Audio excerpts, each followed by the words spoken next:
That Lasser Lowries by Frances Hodgson Burnett. Chapter 1. A Difficult Case. They did not look like women, or at least a stranger new to the district might easily have been misled by their appearance as they stood together in a group by the pit's mouth. There were about a dozen of them there, all pit girls as they were called, women who wore a dress more than half masculine, and who talked loudly and laughed discordantly, and some of whom, God knows, had faces as hard and brutal as the hardest of their collier brothers and husbands and sweethearts. They had lived among the coal pits, and had worked early and late at the mouth, ever since they'd been old enough to take part in the heavy labour. It was not to be wondered at that they had lost all bloom of womanly modesty and gentleness. Their mothers had been pit girls in their time, their grandmothers in theirs. They had been born in coarse homes.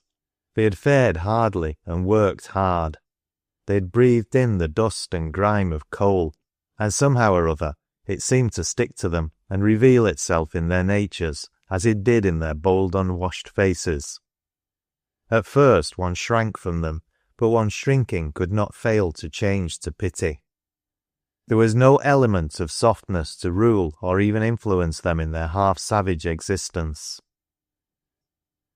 On the particular evening of which I speak, the group at the pit's mouth were even more than usually noisy.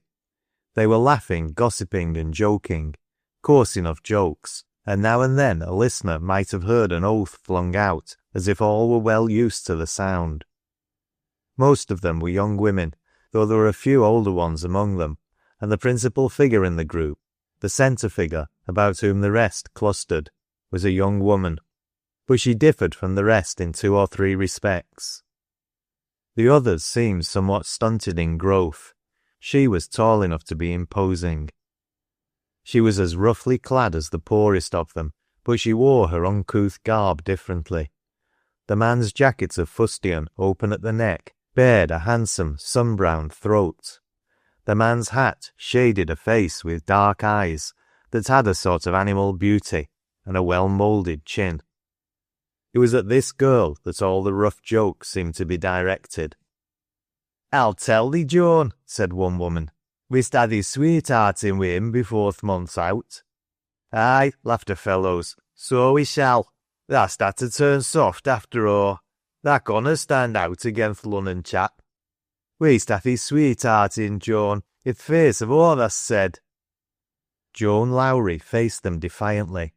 "Tha'st noan ha' me sweethearting wi' siccan a foo," she said. "I am no fond o' men folk at no time. I've had me fill on 'em, and I'm noan loike to take up wi' such loike as this un.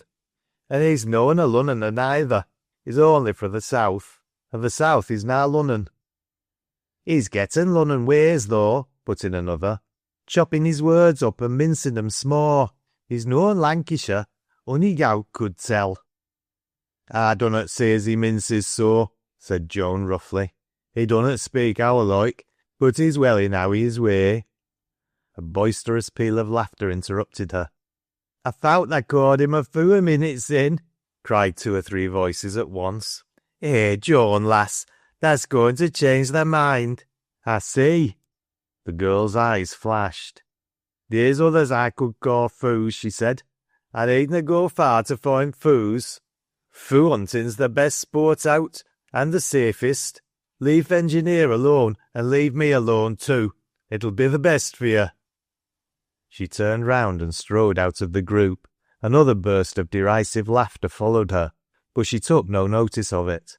She took no notice of anything, not even of the 2 men who at that very moment passed and turned to look at her as she went by.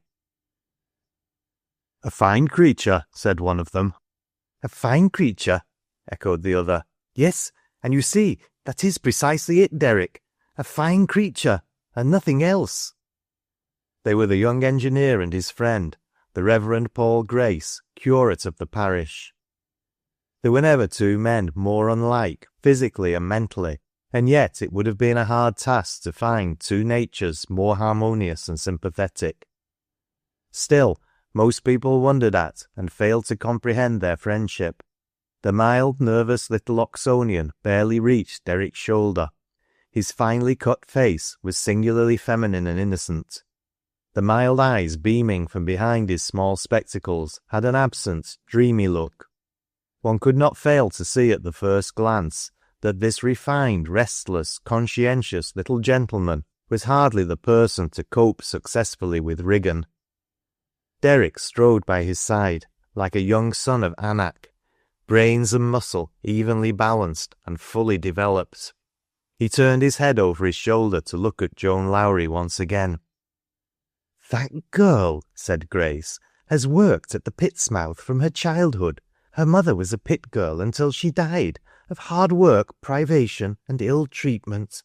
Her father is a collier, and lives as most of them do, drinking, rioting, fighting. Their home is such a home as you have seen dozens of since you came here. The girl could not better it if she tried, and would not know how to begin if she felt inclined.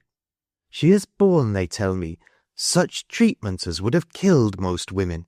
She has been beaten, bruised, felled to the earth by this father of hers, who is said to be a perfect fiend in his cups. And yet she holds to her place in their wretched hovel and makes herself a slave to the fellow with a dogged, stubborn determination. What can I do with such a case as that, Derrick?" "You've tried to make friends with the girl," said Derrick. Grace coloured sensitively. "There's not a man, woman, or child in the parish," he answered, "with whom I have not conscientiously tried to make friends, and there is scarcely one, I think, with whom I have succeeded. Why can I not succeed? Why do I always fail? The fault must be with myself." "A mistake that at the outset," interposed Derrick. "There is no fault in the matter. There is simply misfortune. Your parishioners are so unfortunate as not to be able to understand you, and on your part, you are so unfortunate as to fail at first to place yourself on the right footing with them. I say at first, you observe. Give yourself time, Grace, and give them time too." "Thank you," said the Reverend Paul. "But speaking of this girl, that Lassa Lowrie's, as she is always called, Joan, I believe her name is. Joan Lowrie is, I can assure you, a weight upon me. I cannot help her, and I cannot rid my mind of her. She stands apart from her fellows. She has most of the faults of her class, but none of their follies, and she has the reputation of being half feared, half revered. The man who dared to approach her with the coarse love-making which is the fashion among them would rue it to the last day of his life. She seems to defy all the world." "And it is impossible to win upon her?" "More than impossible. The first time I went to her with sympathy, I felt myself a child in her hands. She never laughed, nor jeered at me as the rest do. She stood before me like a rock, listening until I had finished speaking. 'Parson,' she said, 'if thou'lt leave me alone, I'll leave thee alone,' and then turned about and walked into the house. I'm nothing but th' parson to these people, and th' parson is one for whom they have little respect and no sympathy." He was not far wrong. The stolid, heavy-natured colliers openly looked down upon th' parson. A bit of a whipper-snapper, even the best-natured called him in sovereign contempt for his insignificant physical proportions. Truly, the sensitive little gentleman's lines had not fallen in pleasant places, and this was not all. There was another source of discouragement with which he had to battle in secret, though of this he would have felt it almost dishonour to complain. But Derrick's keen eyes had seen it long ago, and understanding it well, he sympathised with his friend accordingly. Yet despite the many rebuffs the curate had met with, he was not conquered by any means. He was not an easily subdued nature after all. He was very warm on the subject of Joan Lowrie this evening, so warm indeed that the interest the mere sight of the girl had awakened in Derrick's mind was considerably heightened. They were still speaking of her when they stopped before the door of Grace's modest lodgings. "You will come in, of course," said Paul. "Yes," Derrick answered, "for a short time. I'm tired and shall feel all the better for a cup of Mrs. Burney's tea," pushing the hair back from his forehead as he had a habit of doing when a little excited. He made the small parlour appear smaller than ever when he entered it. He was obliged to bend his head when he passed through the door, and it was not until he had thrown himself into the largest easy-chair that the trim apartment seemed to regain its countenance. Grace paused at the table, and with a sudden flush took up a letter that lay there among 2 or 3 uninteresting-looking epistles. "It's a note for Miss Anice," he said, coming to the hearth and applying his penknife in a gentle way to the small square envelope. "Not a letter, Grace," said Derrick with a smile. "A letter? Oh dear, no. She has never written me a letter. They are always notes with some sort of business object. She has very decided views on the subject of miscellaneous letter-writing." He read the note himself and then handed it to Derrick. It was a compact, decided hand, free from the suspicion of an unnecessary curve. "Dear Mr. Grace, many thanks for the book. You are very kind indeed. Pray let us hear something more about your people. I'm afraid Papa must find them very discouraging, but I cannot help feeling interested. Grandmamma wishes to be remembered to you. With more thanks, believe me, your friend, Anice Barholm." Derrick refolded the note and handed it back to his friend. To tell the truth, it did not impress him very favourably. A girl not yet 20 years old, who could write such a note as this to a man who loved her, must be rather too self-contained and well-balanced. "You've never told me much of this story, Grace," he said. "There's not much to tell," answered the curate, flushing again.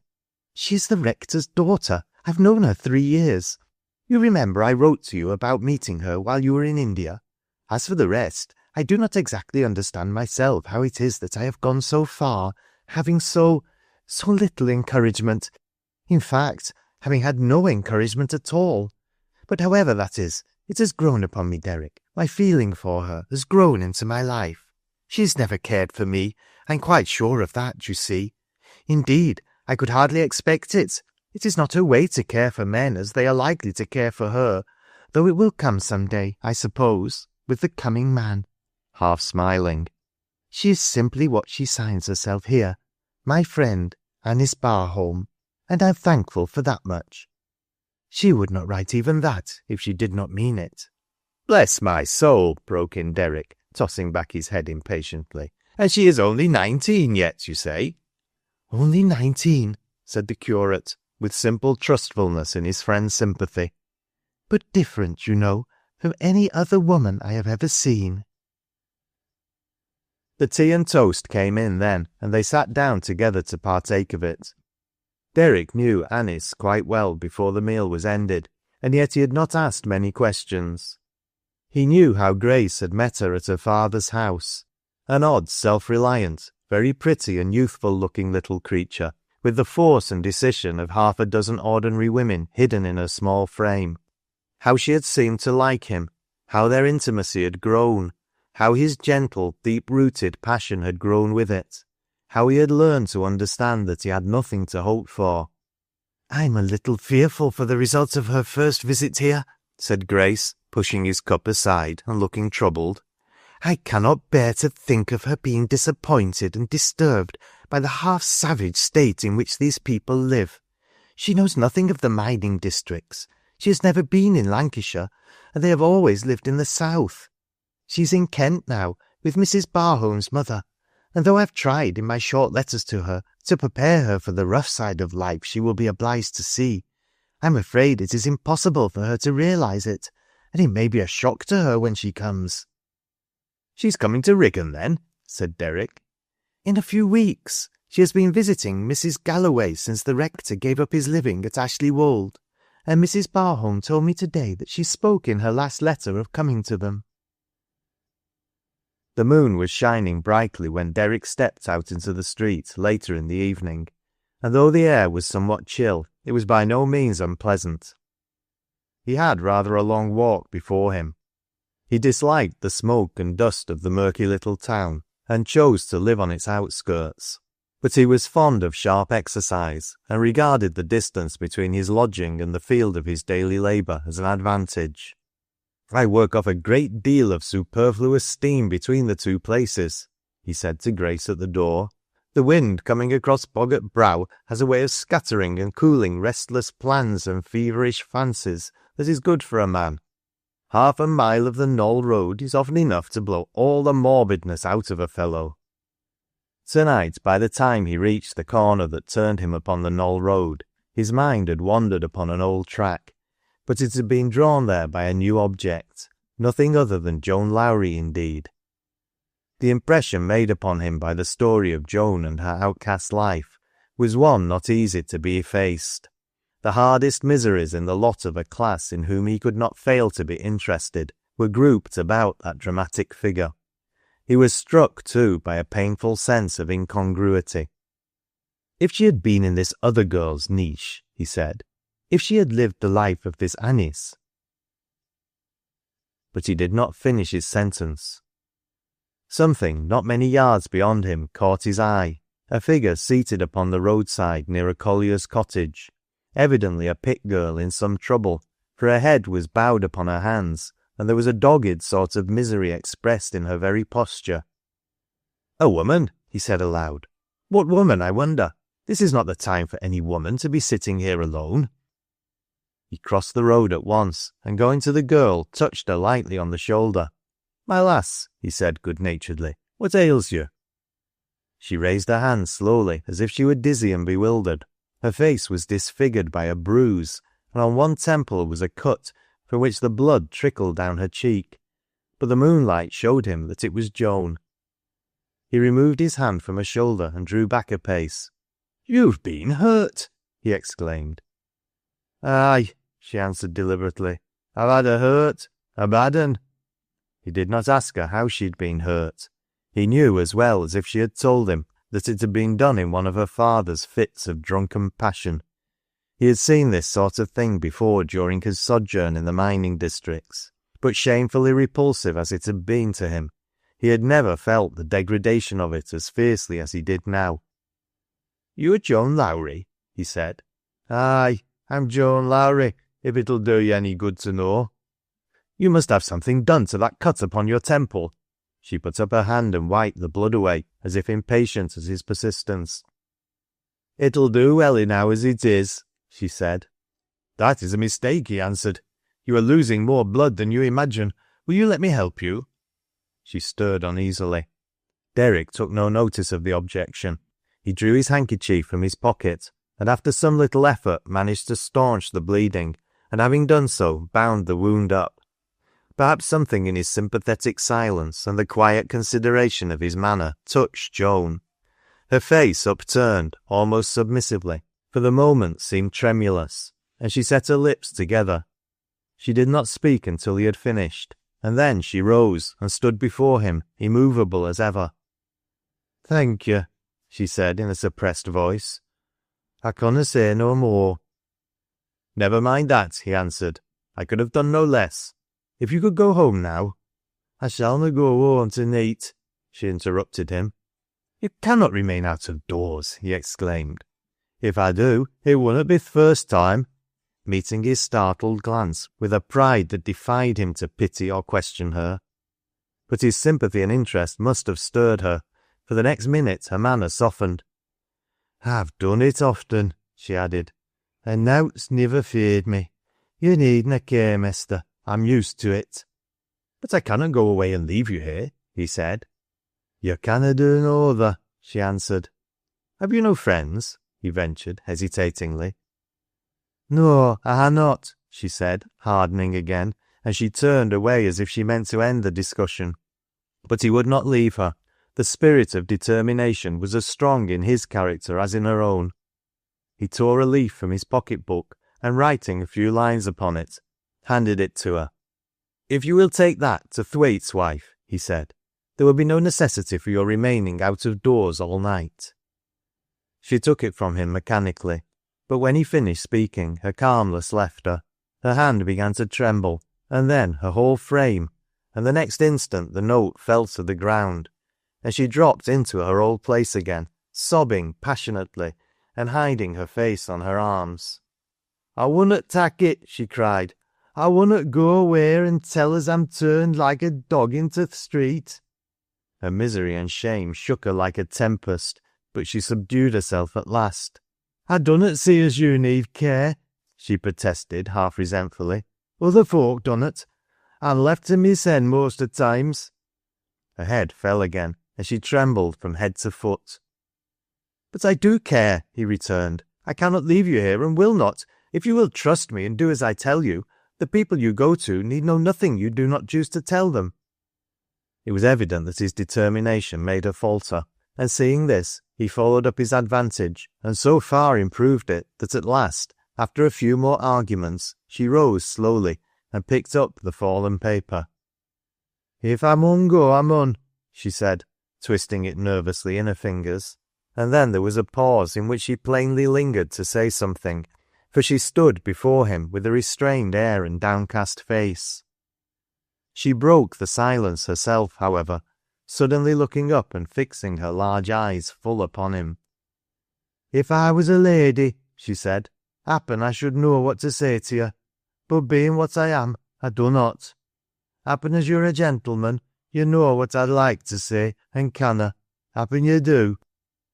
Even as she spoke, the instinct of defiance in her nature struggled against that of gratitude, but the finer instinct conquered. "We will not speak of thanks," he said. "I may need help some day, and come to you for it." "If you ever need help at th' pit, will you come to me?" she demanded. "I've seen th' time as I could ha' gi'en help to th' mesters if I had th' mind. If you'll promise that." "I will promise it," he answered her. "And I'll promise to gie it you," eagerly. "So that's settled. Now, I'll go my ways. Good night to you." "Good night," he returned. And uncovering with as grave a courtesy as he might have shown to the finest lady in the land, or to his own mother or sister, he stood at the roadside and watched her until she was out of sight. Chapter 2. Liz. "The owd lad's been at his tricks again," was the rough comment made on Joan Lowrie's appearance when she came down to her work the next morning. But Joan looked neither right nor left, and went to her place without a word. Not one among them had ever heard her speak of her miseries and wrongs, or had known her to do otherwise than ignore the fact that their existence was well known among her fellow workers. When Derrick passed her on his way to his duties, she looked up from her task with a faint, quick colour, and replied to his courteous gesture with a curt yet not ungracious nod. It was evident that not even her gratitude would lead her to encourage any advances. But notwithstanding this, he did not feel repelled or disappointed. He had learned enough of Joan in their brief interview to prepare him to expect no other manner from her. He was none the less interested in the girl because he found himself forced to regard her curiously and critically at a distance. He watched her as she went about her work, silent, self-contained and solitary. "That lass o' Lowrie's," said a superannuated old collier once in answer to a remark of Derrick's. "Hoo's a rare un, who is. Th' fellies is half feart on her. Tha sees hoo's getting a bit o' schoolin'. Hoo can read a bit if thou'll believe it, mester," with a touch of pride. "Not as th' owd chap iver did owt for her i' that road," the speaker went on, nothing loath to gossip with one of th' mesters.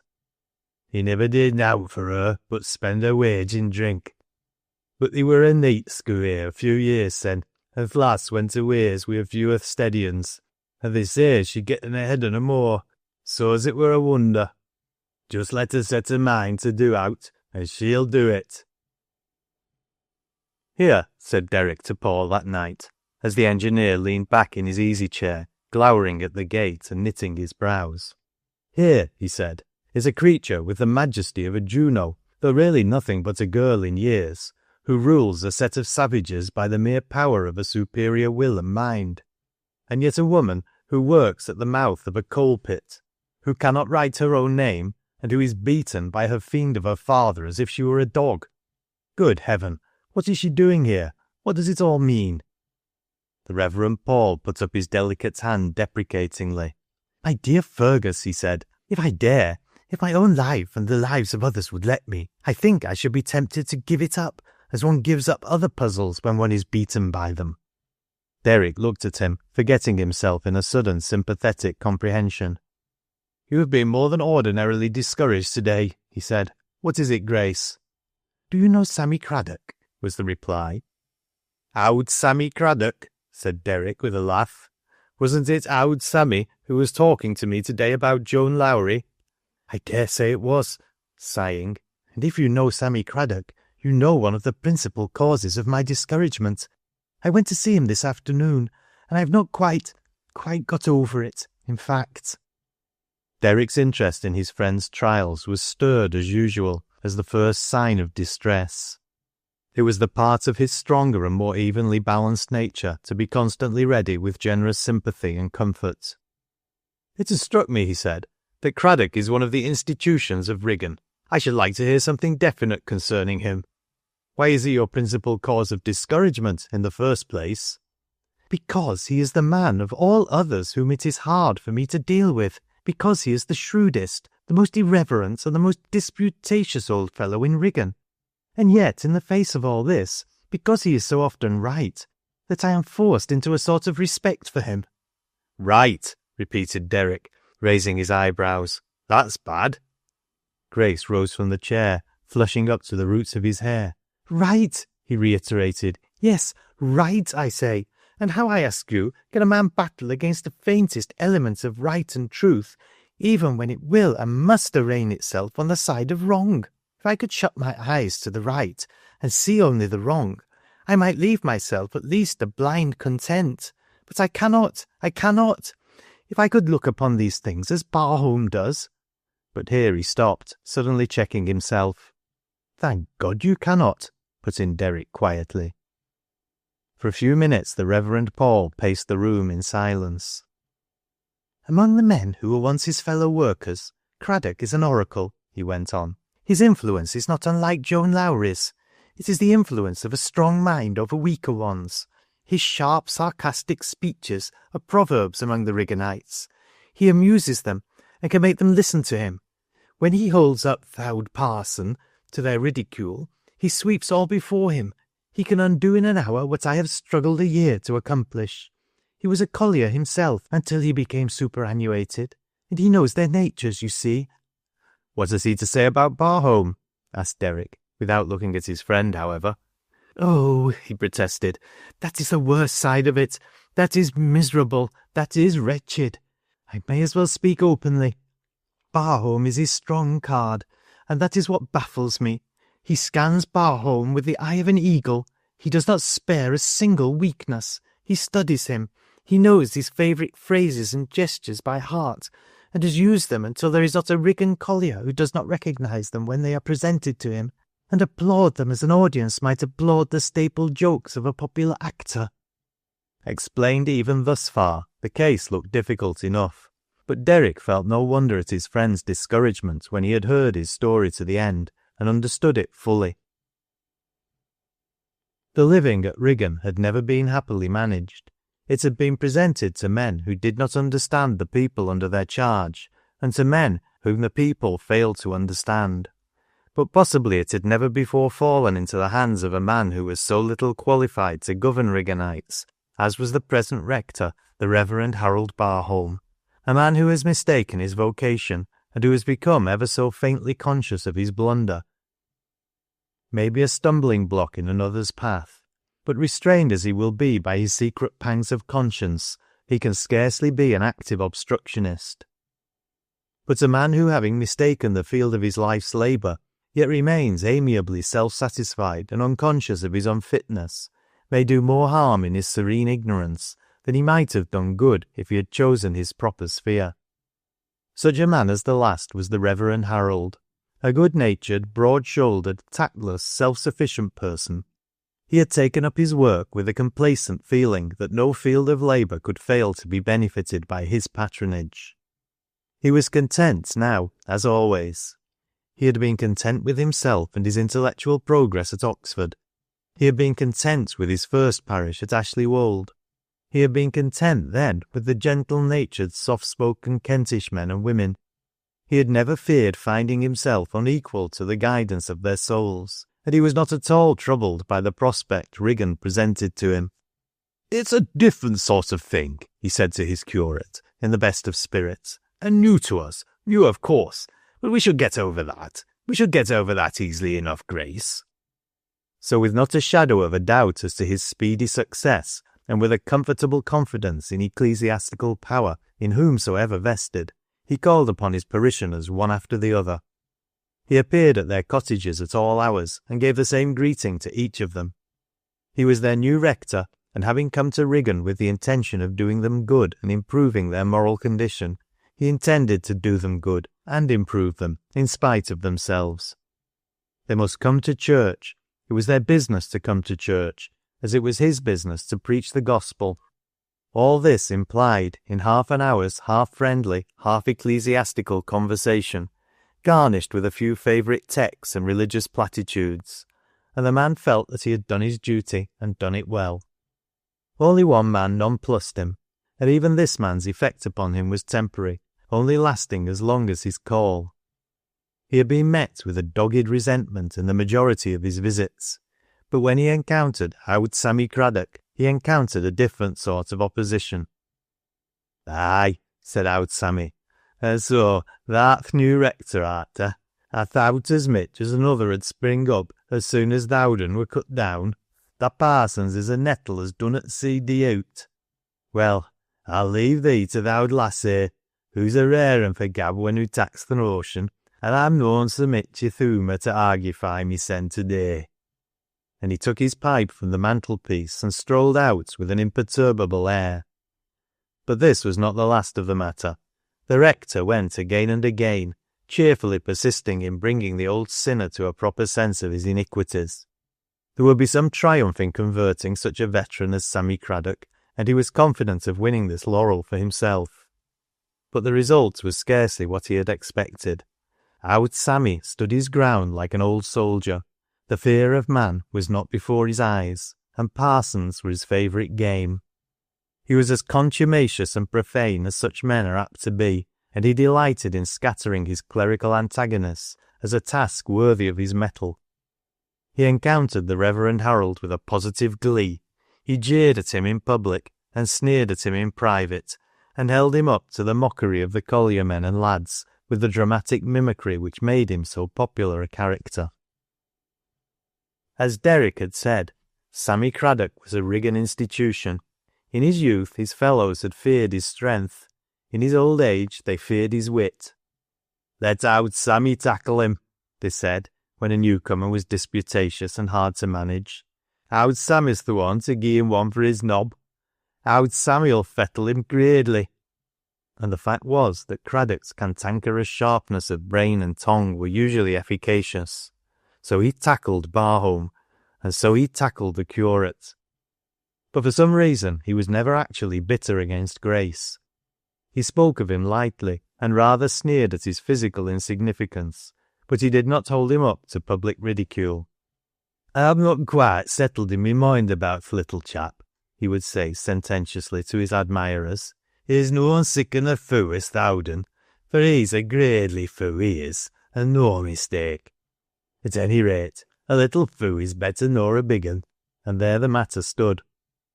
Against these tremendous odds, Grace fought, against coarse and perverted natures, worse than all, against the power that should have been ranged upon his side, and added to these discouragements were the obstacles of physical delicacy and an almost morbid conscientiousness.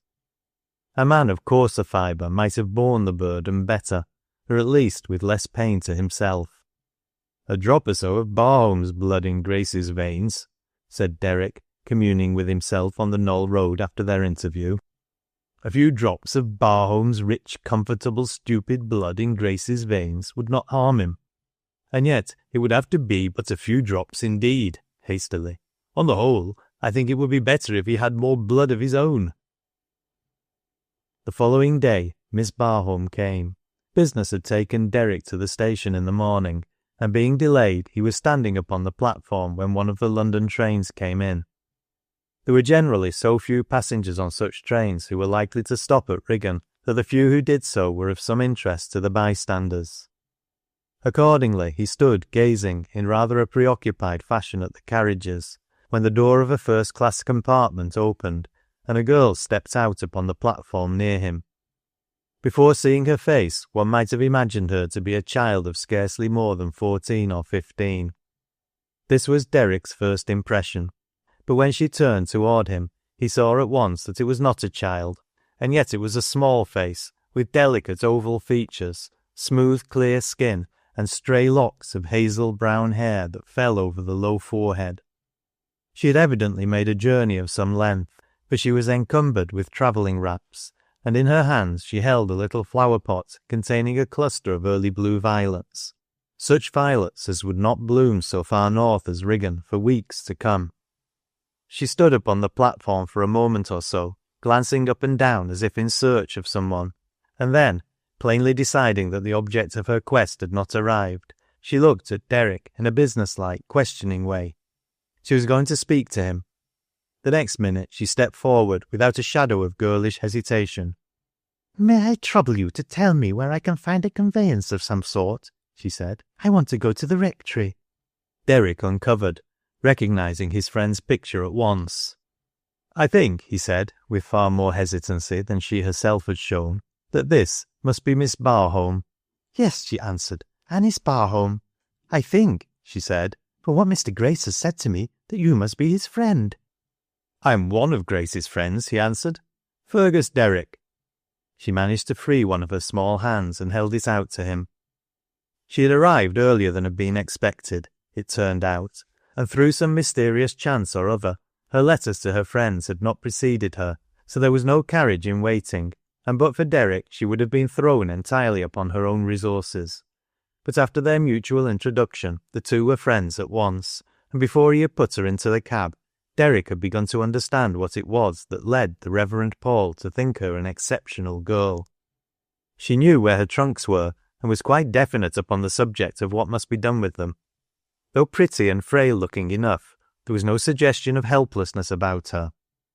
When she was safely seated in the cab, she spoke to Derrick through the open window. "If you will come to the Rectory tonight and let Papa thank you," she said, "we shall all be very glad. Mr. Grace will be there, you know, and I have a great many questions to ask which I think you must be able to answer." Derrick went back to his work, thinking about Miss Barholm, of course. She was different from the other girls, he felt, not only in her fragile frame and delicate face, but with another more subtle and less easily defined difference. There was a suggestion of the development in a child of the soul of a woman. Going down to the mine, Derrick found on approaching that there was some commotion among the workers at the pit's mouth, and before he turned into his office he paused upon the threshold for a few minutes to see what it meant.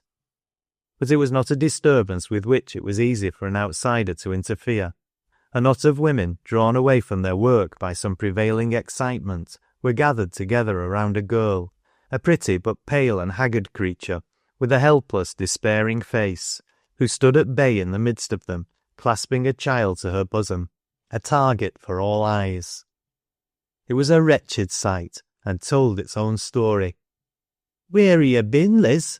Derrick heard 2 or 3 voices exclaim at once. "What did you come back for? This is what the handsome face has brought thee to, is it?" And then the girl, white, wild-eyed and breathless with excitement, turned on them panting, bursting into passionate tears. "Let me a be," she cried, sobbing. "It's none of you need to talk. Let me a be. I didna come back to ax nowt for none of you. Hey, Joan Lowrie." Derrick turned to ascertain the meaning of this cry of appeal, but almost before he had time to do so, Joan herself had borne down upon the group. She had pushed a way through it, and was standing in the centre, confronting the girl's tormentors in a flame of wrath, and Liz was clinging to her. "What have they been saying to you, lass?" she demanded. "Eh, but you're a brave lot, you are. Women you call yourselves, badgering a slip of a wench like this." "I didn't come back to ask now for none of them," sobbed the girl. "I'd rayther dee, only they not do it. I'd rayther starve i'th ditch, and it's coming to that." "Here," said Joan, "give me th' choild." She bent down and took it from her, and then stood up before them all, holding it high in her strong arms. So superb, so statuesque, and yet so womanly a figure, that a thrill shot through the heart of the man watching her. "Lasses," she cried, her voice fairly ringing, "do you see this? A bit o' helpless thing as can answer back your jeers. Aye, look at it well, on you. Some on you's getting the like at whome. And when you've looked at th' child, look at th' mother. 17-year-old Lizzie's, and th' world's gone wrong wi' her. I wouldn't say as th' world's going all reet wi' ony on us, but them as has had th' strength to hold up again it, needna set our foot on them as has gone down. Happen there's na so much to choose betwixt us after all. But I've gotten this to tell you. Them as has out to say a Liz mun say it to Joan Lowrie." Rough and coarsely pitiless as the majority of them were, she had touched the right chord. Perhaps the bit of the dramatic in her championship of the girl had as much to do with the success of her half-commanding appeal as anything else. But at least the most hardened of them faltered before her daring, scornful words and the fire in her face. Liz would be safe enough from them henceforth, it was plain. That evening, while arranging his papers before going home, Derrick was called from his work by a summons at the office door, and going to open it, he found Joan Lowrie standing there, looking half abashed, half determined. "I have summat to ax you," she said briefly, declining his invitation to enter and be seated. "If there's anything I can do for—" began Derrick. "It isna mysen," she interrupted him. "There is a poor lass, as I'm fain to help if I could do it, but I ha' not th' power. I dunnot know of anyone as has except yoursen and th' parson, and I know more of you than I do of th' parson, so I thought I'd ax you to speak to him about th' poor wench, and ax him if he could get her a bit of work as 'ud help to keep her honest." Derrick looked at her handsome face, gravely, curiously. "I saw you defend this girl against some of her old companions a few hours ago, I believe," he said. She coloured, but did not return his glance. "I dunnot believe in harrying women down thill," she said. Then suddenly she raised her eyes. "Th' little un is a little lass," she said, "and I cannot bide the thowt of what might fawn her if her mother's life is na an honest un. I cannot bide the thowt on it." "I'll see my friend tonight," said Derrick, "and I'll speak to him. Where can he find the girl?" "Wi' me," she answered. "I'm takken both on 'em whoam wi' me." Chapter 3. The Reverend Harold Barholm.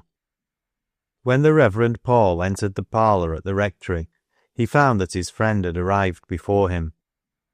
Mr. Barholm, his wife, and Anice, with their guest, formed a group around the fire, and Grace saw at a glance that Derrick had unconsciously fallen into the place of the centre figure. He was talking and the others were listening, Mr. Barholm in his usual restless fashion, Mrs. Barholm with evident interest, Anice leaning forward on her ottoman, listening eagerly. "Oh!" exclaimed Mr. Barholm when the servant announced the visitor. "This is fortunate. Here is Grace. Glad to see you, Grace. Take a seat. We're talking about an uncommonly interesting case. I dare say you know the young woman." Anice looked up. "We are talking about Joan Lowrie," she said. "Mr. Derrick is telling us about her."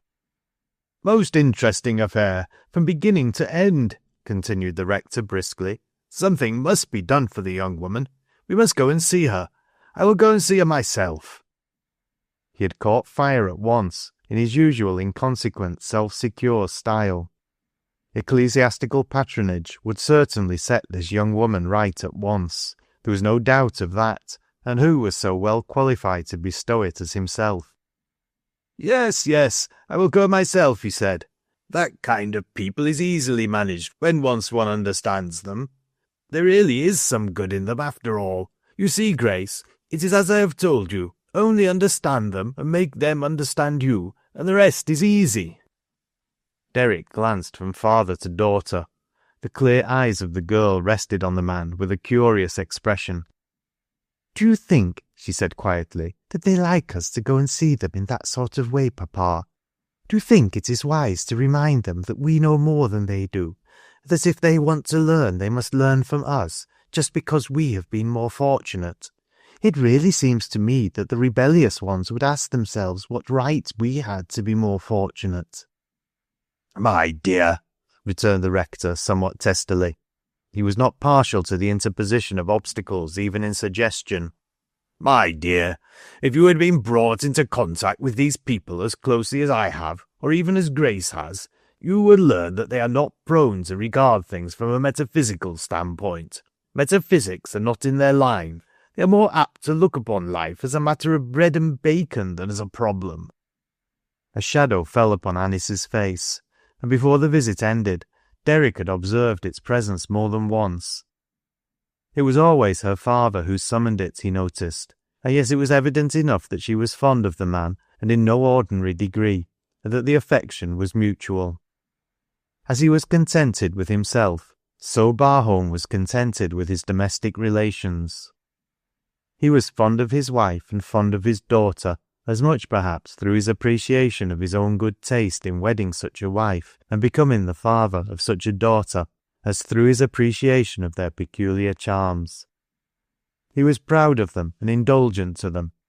They reflected a credit on him of which he felt himself wholly deserving.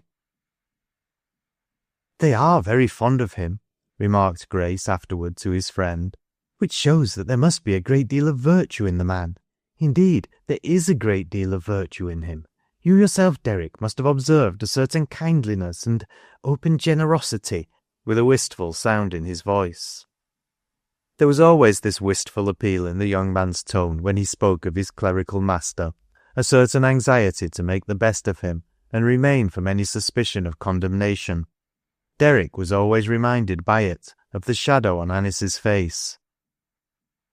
"I want to tell you something," Miss Barholm said this evening to Grace at parting. "I do not think I'm afraid of Riggan at all. I think I shall like it all the better because it's so new. Everything is so earnest and energetic that it is a little bracing, like the atmosphere. Perhaps, when the time comes, I could do something to help you with that girl. I shall try at any rate." She held out her hand to him with a smile, and the Reverend Paul went home feeling not a little comforted and encouraged. The rector stood with his back to the fire, his portly person expressing intense satisfaction. "You will remind me about that young woman in the morning, Anice," he said. "I should like to attend to the matter myself. Singular that Grace should not have mentioned her before. It really seems to me, you know, that now and then Grace is a little deficient in interest or energy." "Surely not interest, my dear," suggested Mrs. Barholm gently. "Very well," conceded the rector. "Perhaps not interest, but energy, or appreciation. I should have seen such a fine creature's superiority and mentioned it at once. She must be a fine creature. A young woman of that kind should be encouraged. I will go and see her in the morning. If it were not so late, I would go now. Really, she ought to be told that she has exhibited a very excellent spirit, and that people approve of it. I wonder what sort of a household servant she would make if she were properly trained." "That would not do at all," put in Anice decisively. "From the pit's mouth to the kitchen would not be a natural transition." "Well, well, as usual. Perhaps you are right. There is plenty of time to think of it, however. We can judge better when we have seen her." He did not need reminding in the morning. He was as full of vague plans for Joan Lowrie when he arose as he had been when he went to bed. He came down to the charming breakfast room in the most sanguine of moods, but then his moods usually were sanguine. It was scarcely to be wondered at. Fortune had treated him with great suavity from his earliest years. Well-born, comfortably trained, healthy and easy-natured, the world had always turned its pleasant side to him. As a young man he had been a strong, handsome fellow, whose convenient patrimony had placed him beyond the possibility of entire dependence upon his profession. When a curate, he had been well enough paid and without private responsibilities. When he married, he was lucky enough to win a woman who added to his comfort. In fact, life had gone smoothly with him for so long that he had no reason to suspect fate of any intention to treat him ill-naturedly. It was far more likely that she would reserve her scurvy tricks for someone else. Even Riggan had not perplexed him at all. Its difficulties were not such as would be likely to disturb him greatly. One found ignorance and vice and discomfort among the lower classes always, There was the same thing to contend against in the agricultural as in the mining districts, and the rectory was substantial and comfortable, even picturesque. The house was roomy, the garden large and capable of improvement. There were trees in abundance, ivy on the walls, and Anice would do the rest. The breakfast room looked specially encouraging this morning. Anice, in a pretty pale blue gown and with a few crocuses at her throat, awaited his coming behind the handsomest of silver and porcelain, reading his favourite newspaper the while. Her little pot of emigrant violets exhaled a faint, spring-like odour from their sunny place at the window. There was a vase of crocuses, snowdrops, and ivy leaves in the centre of the table. There was sunshine outside, and comfort in. The rector had a good appetite and an unimpaired digestion.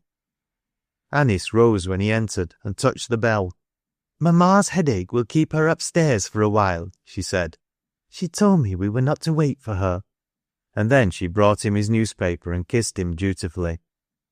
"Very glad to see you home again, I'm sure, my dear," remarked the rector. "I have really missed you very much. What excellent coffee this is. Another cup, if you please." And after a pause, "I think really, you know," he proceeded, "you will not find the place unpleasant after all. For my part, I think it's well enough for such a place. One cannot expect Belgravian polish in Lancashire miners, and certainly one does not meet with it, but it is well to make the best of things. I get along myself reasonably well with the people. I do not encounter the difficulties Grace complains of." "Does he complain?" asked Anice. "I did not think he exactly complained." "Grace is too easily discouraged," answered the rector in off-handed explanation, "and he is apt to make blunders. He speaks of and to these people as if they were of the same fibre as himself. He does not take hold of things. He is deficient in courage. He means well, but he is not good at reading character. The other young fellow now, Derrick the engineer, would do twice as well in his place. What do you think of that young fellow, by the way, my dear?" "I like him," said Anice. "He will help Mr. Grace often." "Grace needs a support of some kind," returned Mr. Barholm, frowning slightly, "and he does not seem to rely very much upon me, not so much as I would wish. I don't quite understand him at times. The fact is, it has struck me once or twice that he preferred to take his own path instead of following mine." "Papa," commented Anice, "I scarcely think he is to blame for that. I am sure it's always best that conscientious, thinking people, and Mr. Grace is a thinking man, should have paths of their own." Mr. Barholm pushed his hair from his forehead. His own obstinacy confronted him sometimes, through Anice in a finer, more baffling form.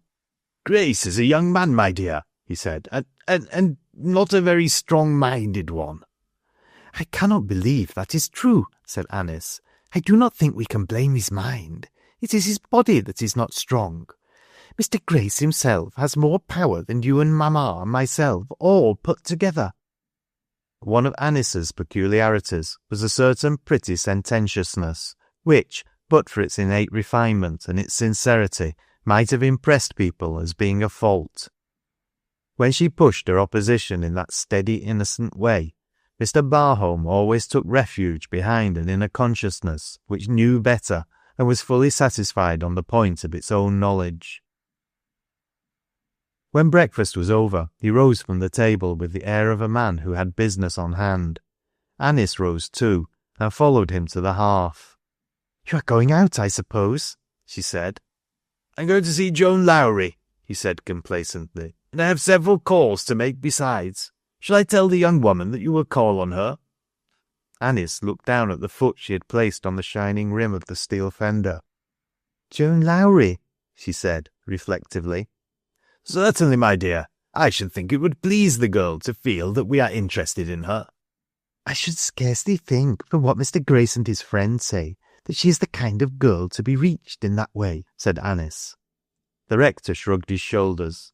"My dear," he answered, "if we are always to depend upon what Grace says, we shall often find ourselves in a dilemma. If you are going to wait until these collier young women call on you after the manner of polite society, I'm afraid you will have time to lose interest in them and their affairs." He had no scruples of his own on the subject of his errand. He felt very comfortable as usual as he wended his way through the village towards Lowrie's cottage on the Knoll road. He did not ask himself what he should say to the collier young woman and her unhappy charge. Orthodox phrases with various distinct flavours. The flavour of encouragement, the flavour of reproof, the flavour of consolation were always ready with the man. He never found it necessary to prepare them beforehand. The flavour of approval was to be Joan's portion this morning, the flavour of rebuke her companion's. He passed down the streets with ecclesiastical dignity, bestowing a curt but not unamiable word of recognition here and there. Unkempt, dirty-faced children playing hopscotch or marbles on the flag pavement looked up at him with a species of awe, not unmingled with secret resentment. Women lounging on doorsteps, holding babies on their hips, stared in critical solemnness as he went by. "There's the old parson," commented one sharp-tongued matron. "Who's going to teach someone summat, I warrant? What the old lad dunnot know is now worth knowing. Hey, who's a gradely foo, that who is. Our Tommy, if thou dost not let Jane Ann be, thou'll be getting a hiding." Unprepossessing as most of the colliers' homes were, Lowrie's cottage was a trifle less inviting than the majority. It stood upon the roadside, an ugly little bare place, with a look of stubborn desolation, its only redeeming feature a certain rough cleanliness. The same cleanliness reigned inside, Barholm observed when he entered, and yet on the whole there was a stamp upon it which made it a place scarcely to be approved of. Before the low fire sat a girl with a child on her knee, and this girl, hearing the visitor's footsteps, got up hurriedly, and met him with a half-abashed, half-frightened look on her pale face. "Lowrie isna here, and neither is Joan," she said, without waiting for him to speak. "Both on 'em's at the pit. There's no one here but me," and she held the baby over her shoulder, as if she would like to have hidden it. Mr. Barholm walked in serenely, sure that he ought to be welcome, if he were not. "At the pit, are they?" he answered. "Dear me, I might have remembered that they would be at this time. Well, well, I would take a seat, my girl, and talk to you a little. I suppose you know me, the minister at the church, Mr. Barholm." Liz, a tender slip of a creature, large-eyed and woebegone, stood up before him, staring at him irresolutely as he seated himself. "I dunnot know nobody much now," she stammered. I've been away for Riggin sin afore you come. If you're th' new parson," and then she coloured nervously and became fearfully conscious of a miserable little burden. "I've heard Joan speak of th' young parson," she faltered. Her visitor looked at her gravely. What a helpless, childish creature she was, with her pretty face and her baby, and her characterless, frightened way. She was only one of many. Poor Liz, ignorant, emotional, weak, easily led, ready to err, unable to bear the consequence of error, not strong enough to be resolutely wicked, not strong enough to be anything in particular but that which her surroundings made her. If she had been well born and well brought up, she would have been a pretty, insipid girl who needed to be taken care of. As it was, she had gone wrong. The excellent rector of St. Michael's felt that she must be awakened. "You are the girl Elizabeth?" he said. "I'm Elizabeth Barnes," she answered, pulling at the hem of her child's small gown. "But folks niver calls me now but Liz." Her visitor pointed to a chair considerately. "Sit down," he said. "I want to talk to you." Liz obeyed him, but her pretty, weak face told its own story of distaste and hysterical shrinking. She let the baby lie upon her lap. Her fingers were busy plaiting up the folds of the little gown. "I dunnot want to be talked to," she whimpered. "I dunnot know as talk can do folk as is in trouble any good. And th' trouble's bad enow wi'out talk." "We must remember whence the trouble comes," answered the minister, "and if the root lies in ourselves and springs from our own sin, we must bear our cross meekly and carry our sorrows and iniquities to the fountainhead. We must ask for grace and sanctification of spirit." "I dunnot know nowt about th' fountainhead," sobbed Liz aggrieved. I amna religious, and I canna see as such like helps folk. No Methody niver did nowt for me when I were i trouble and want. Joan Lowrie is na Methody. If you mean that the young woman is in an awakened condition, I'm sorry to hear it, with increased gravity of demeanour. Without the redeeming blood, how are we to find peace? If you had clung to the cross, you would have been spared all this sin and shame. You must know, my girl, that this, with a motion toward the frail creature on her knee, is a very terrible thing. Liz burst into piteous sobs, crying like an abused child. I know it's hard enow, she cried. I can't get work neither at th' pit nor at th' factories as long as I mun drag it about, and I hanna got a place to lay me head, only this. If it were not for Joan, I might starve, and the child too, but I'm not so bad as you'd mak out. I were very fond of him. I were, and I thought he were fond of me, and he were a gentleman too. He were no labouring man, and he were kind to me until he got tired. Them sort always gets tired of your time, Joan says. I wish I had told Joan at first and asked her what to do. Barholm passed his hand through his hair uneasily. This shallow, inconsequent creature baffled him. Her shame, her grief, her misery were all mere straws eddying on the pool of her discomfort. It was not her sin that crushed her, it was the consequence of it. Hers was not a sorrow, it was a petulant unhappiness. If her lot had been prosperous outwardly, she would have felt no inward pang. It became more evident to him than ever that something must be done, and he applied himself to his task of reform to the best of his ability. But he exhausted his repertory of sonorous phrases in vain. His grave exhortations only called forth fresh tears and a new element of resentment. And to crown all, his visit terminated with a discouragement of which his philosophy had never dreamed. In the midst of his most eloquent reproof, a shadow darkened the threshold, and as Liz looked up with the explanation, "Joan," a young woman in pit-girl guise came in, her hat pushed off her forehead, her throat bare, her fustian jacket hanging over her arm. She glanced from one to the other questioningly, knitting her brows slightly at the sight of Liz's tears. In answer to her glance, Liz spoke querulously. "It's th' parson, Joan," she said. "He comin' to talk like the rest on 'em, and he maks me out too ill to burn." Just at that moment the child set up a fretful cry, and Joan crossed the room and took it up in her arms. "You're fate the child betwixt you," she said, "if you manage to do nowt else." "I felt it my duty as rector of the parish," explained Barholm somewhat curtly. "I felt it my duty as rector of the parish to endeavour to bring your friend to a proper sense of her position." Joan turned toward him. "Has I done it?" she asked. The Reverend Harold felt his enthusiasm concerning the young woman dying out. I, he stammered. Joan interrupted him. "Dost thou see as thou hast done her any good?" she demanded. "I dunnot mysen." "I have endeavoured to the best of my ability to improve her mental condition," the minister replied. "I thought as much," said Joan. "I mak no doubt thou'st done thy best neither. Happen thou'st gi'en her what comfort thou had to spare, but if you'd been wiser than yah, you'd ha' let her alone.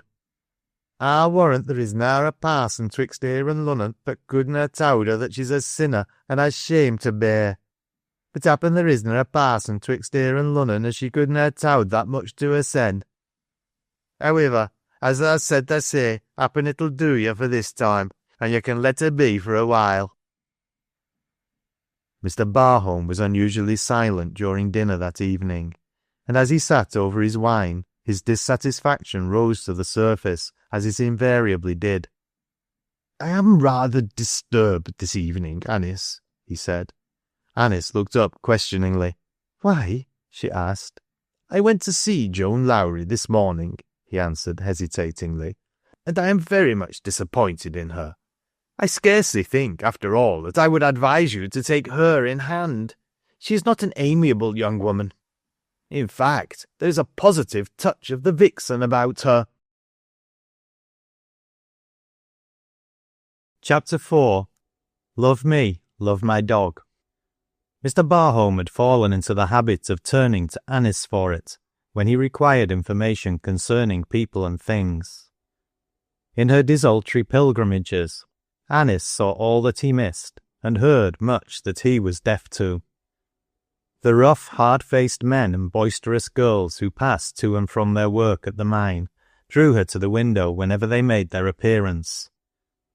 She longed to know something definite of them, to get a little nearer to their unprepossessing life. Sometimes the men and women, passing, caught glimpses of her, and asking each other who she was, decided upon her relationship to the family. "Who's thou, parson's lass?" somebody said. "Who's none so bad-looking, neither, if hoo wasna sich a bitter thing." The people who had regarded Mr. Barholm with a spice of disfavour still could not look with ill nature upon this pretty girl. The slatternly women nudged each other as she passed, and the playing children stared after their usual fashion.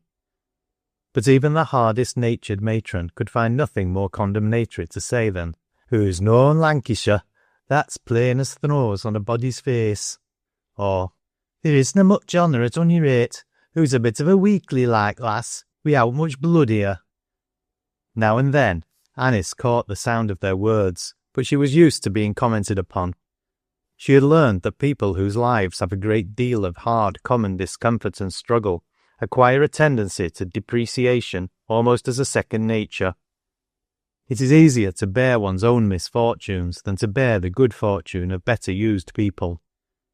That is the insult added by fate to injury. Riggan was a crooked, rambling, cross-grained little place. From the one wide street with its jumble of old tumble-down shops and glaring new ones, branched out narrow uphill or downhill thoroughfares, edged by colliers' houses, with an occasional tiny provision shop, where bread and bacon were ranged alongside potatoes and flabby cabbages. Ornithological specimens made of pale sweet cake, and adorned with startling black-currant eyes, rested unsteadily against the window-pane, a sore temptation to the juvenile populace. It was in one of these side streets that Anice met her first adventure.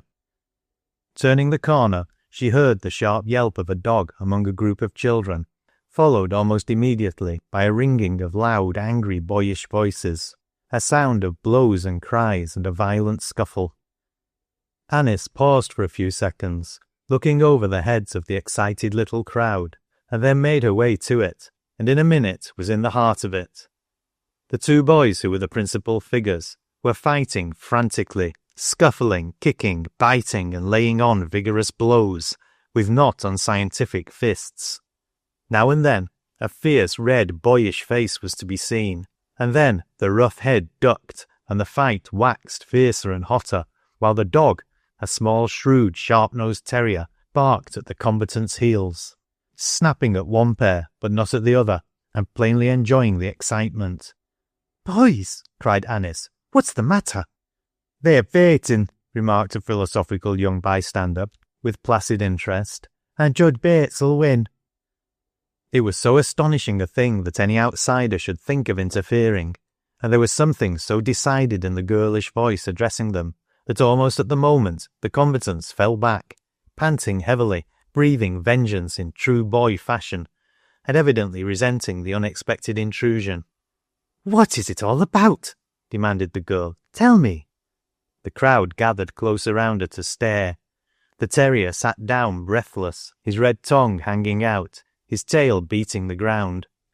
One of the boys was his master, it was plain at a glance, and, as a natural consequence, the dog had felt it his duty to assist to the full extent of his powers. But the other boy was the first to speak. "Why couldn't you let me be then?" he asked irately. "I wasna doing out to him." "Yeah, thou was," retorted his opponent, a sturdy, ragged 10-year-old.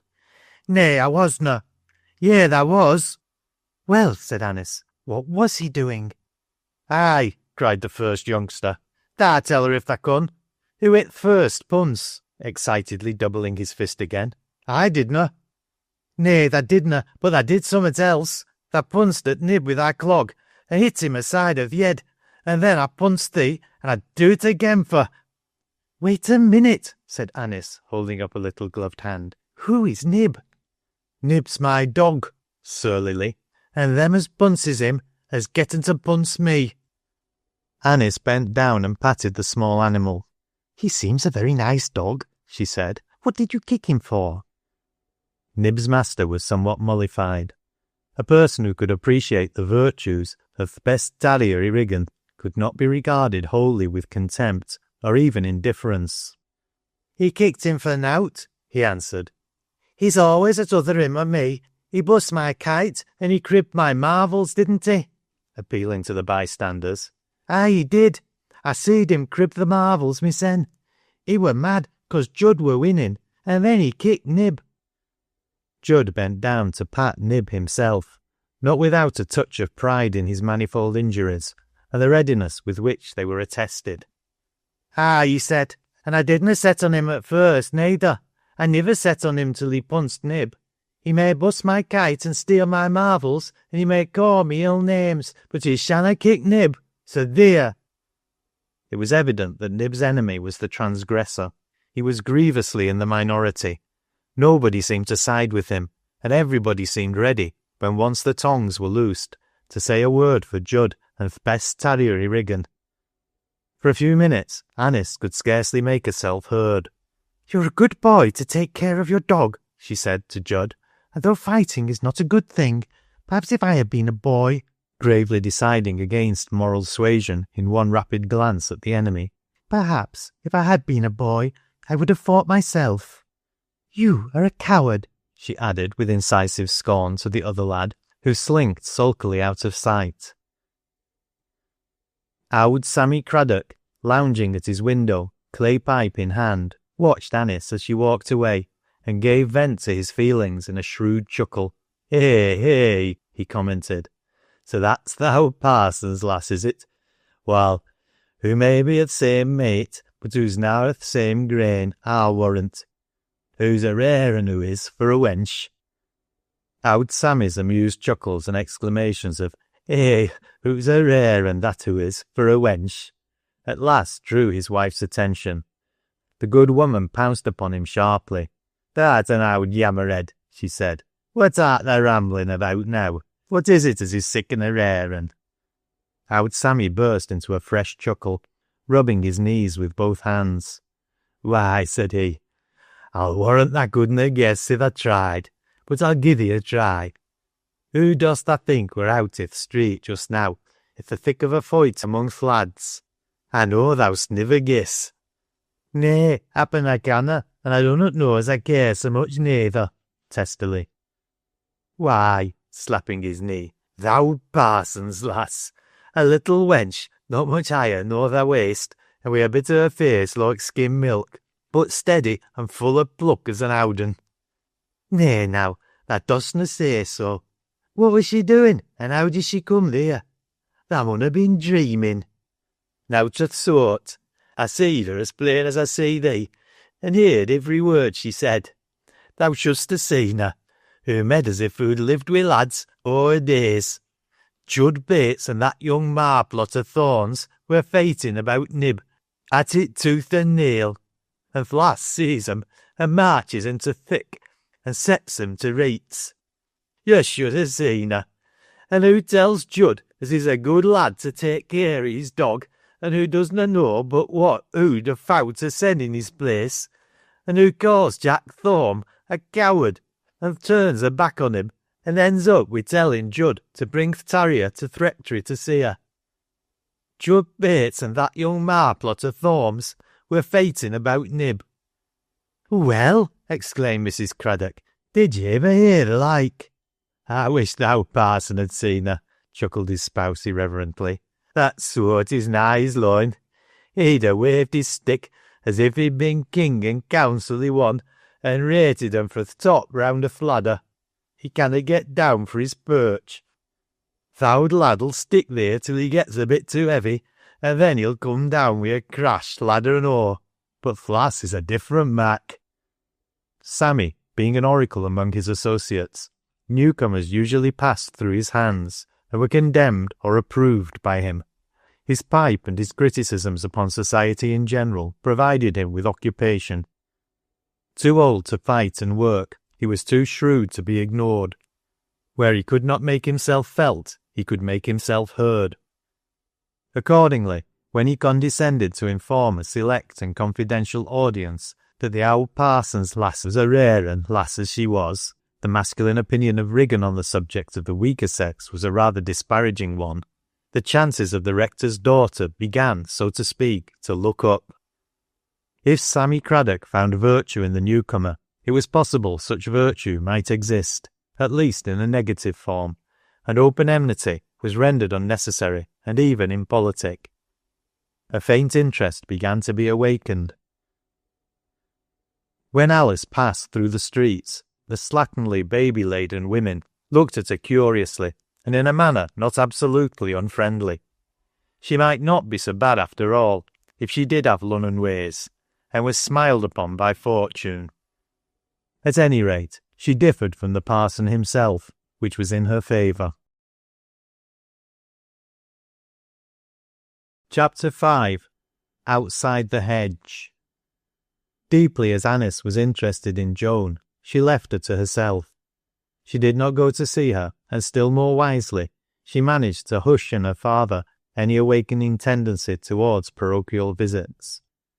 But from Grace and Fergus Derrick she heard much of her, and through Grace she contrived to convey work and help to Liz, and encouragement to her protectress. From what source the assistance came, Joan did not know, and she was not prone to ask questions. "If she asks, tell her it is from a girl like herself," Anice had said, and Joan had accepted the explanation. In a very short time from the date of their first acquaintance, Fergus Derrick's position in the Barholm household had become established. He was the man to make friends and keep them. Mrs. Barholm grew fond of him. The rector regarded him as an acquisition to their circle, and Anice was his firm friend. So, being free to come and go, he came and went, and found his unceremonious visits pleasant enough. On his arrival at Riggan, he had not anticipated meeting with any such opportunities of enjoyment. He had come to do hard work, and had expected a hard life, softened by few social graces. The work of opening the new mines was a heavy one, and was rendered additionally heavy and dangerous by unforeseen circumstances. A load of responsibility rested upon his shoulders, to which at times he felt himself barely equal, and which men of less tough fibre would have been glad to shift upon others. Naturally, his daily cares made his hours of relaxation all the more pleasant. Mrs. Barholm's influence upon him was a gentle and soothing one, and in Anice he found a subtle inspiration. She seemed to understand his trials by instinct, and even the minutiae of his work made themselves curiously clear to her. As to the people who were under his control, she was never tired of hearing of them and of studying their quaint, rough ways. To please her, he stored up many a characteristic incident, and it was through him that she heard most frequently of Joan. She did not even see Joan for fully 2 months after her arrival in Riggan, and then it was Joan who came to her. As the weather became more spring-like, she was oftener out in the garden. She found a great deal to do among the flower beds and shrubbery, and as this had always been considered her department, she took the management of affairs wholly into her own hands. The old place, which had been rather neglected in the time of the previous inhabitant, began to bloom out into fragrant luxuriance, and passing Rigganites regarded it with admiring eyes. The colliers who had noticed her at the window in the colder weather, seeing her so frequently from a nearer point of view, felt themselves on more familiar terms. Some of them even took a sort of liking to her, and gave her an uncouth greeting as they went by. And more than once, one or another of them had paused to ask for a flower or two, and had received them with a curious, bashful awe when they had been passed over the holly hedge. Having gone out one evening after dinner to gather flowers for the house, Anice, standing before a high lilac bush, and pulling its pale purple tassels, became suddenly conscious that someone was watching her, someone standing upon the roadside behind the holly hedge. She did not know that as she stopped here and there to fill her basket, She had been singing to herself in a low tone. Her voice had attracted the passer-by. The passer-by, a tall pit girl with a handsome, resolute face, stood behind the dark green hedge and watched her. Perhaps to this girl, weary with her day's labour, grimed with coal dust, it was not unlike standing outside paradise. Early in the year as it was, there were flowers enough in the beds and among the shrubs to make the spring air fresh with a faint sweet odour.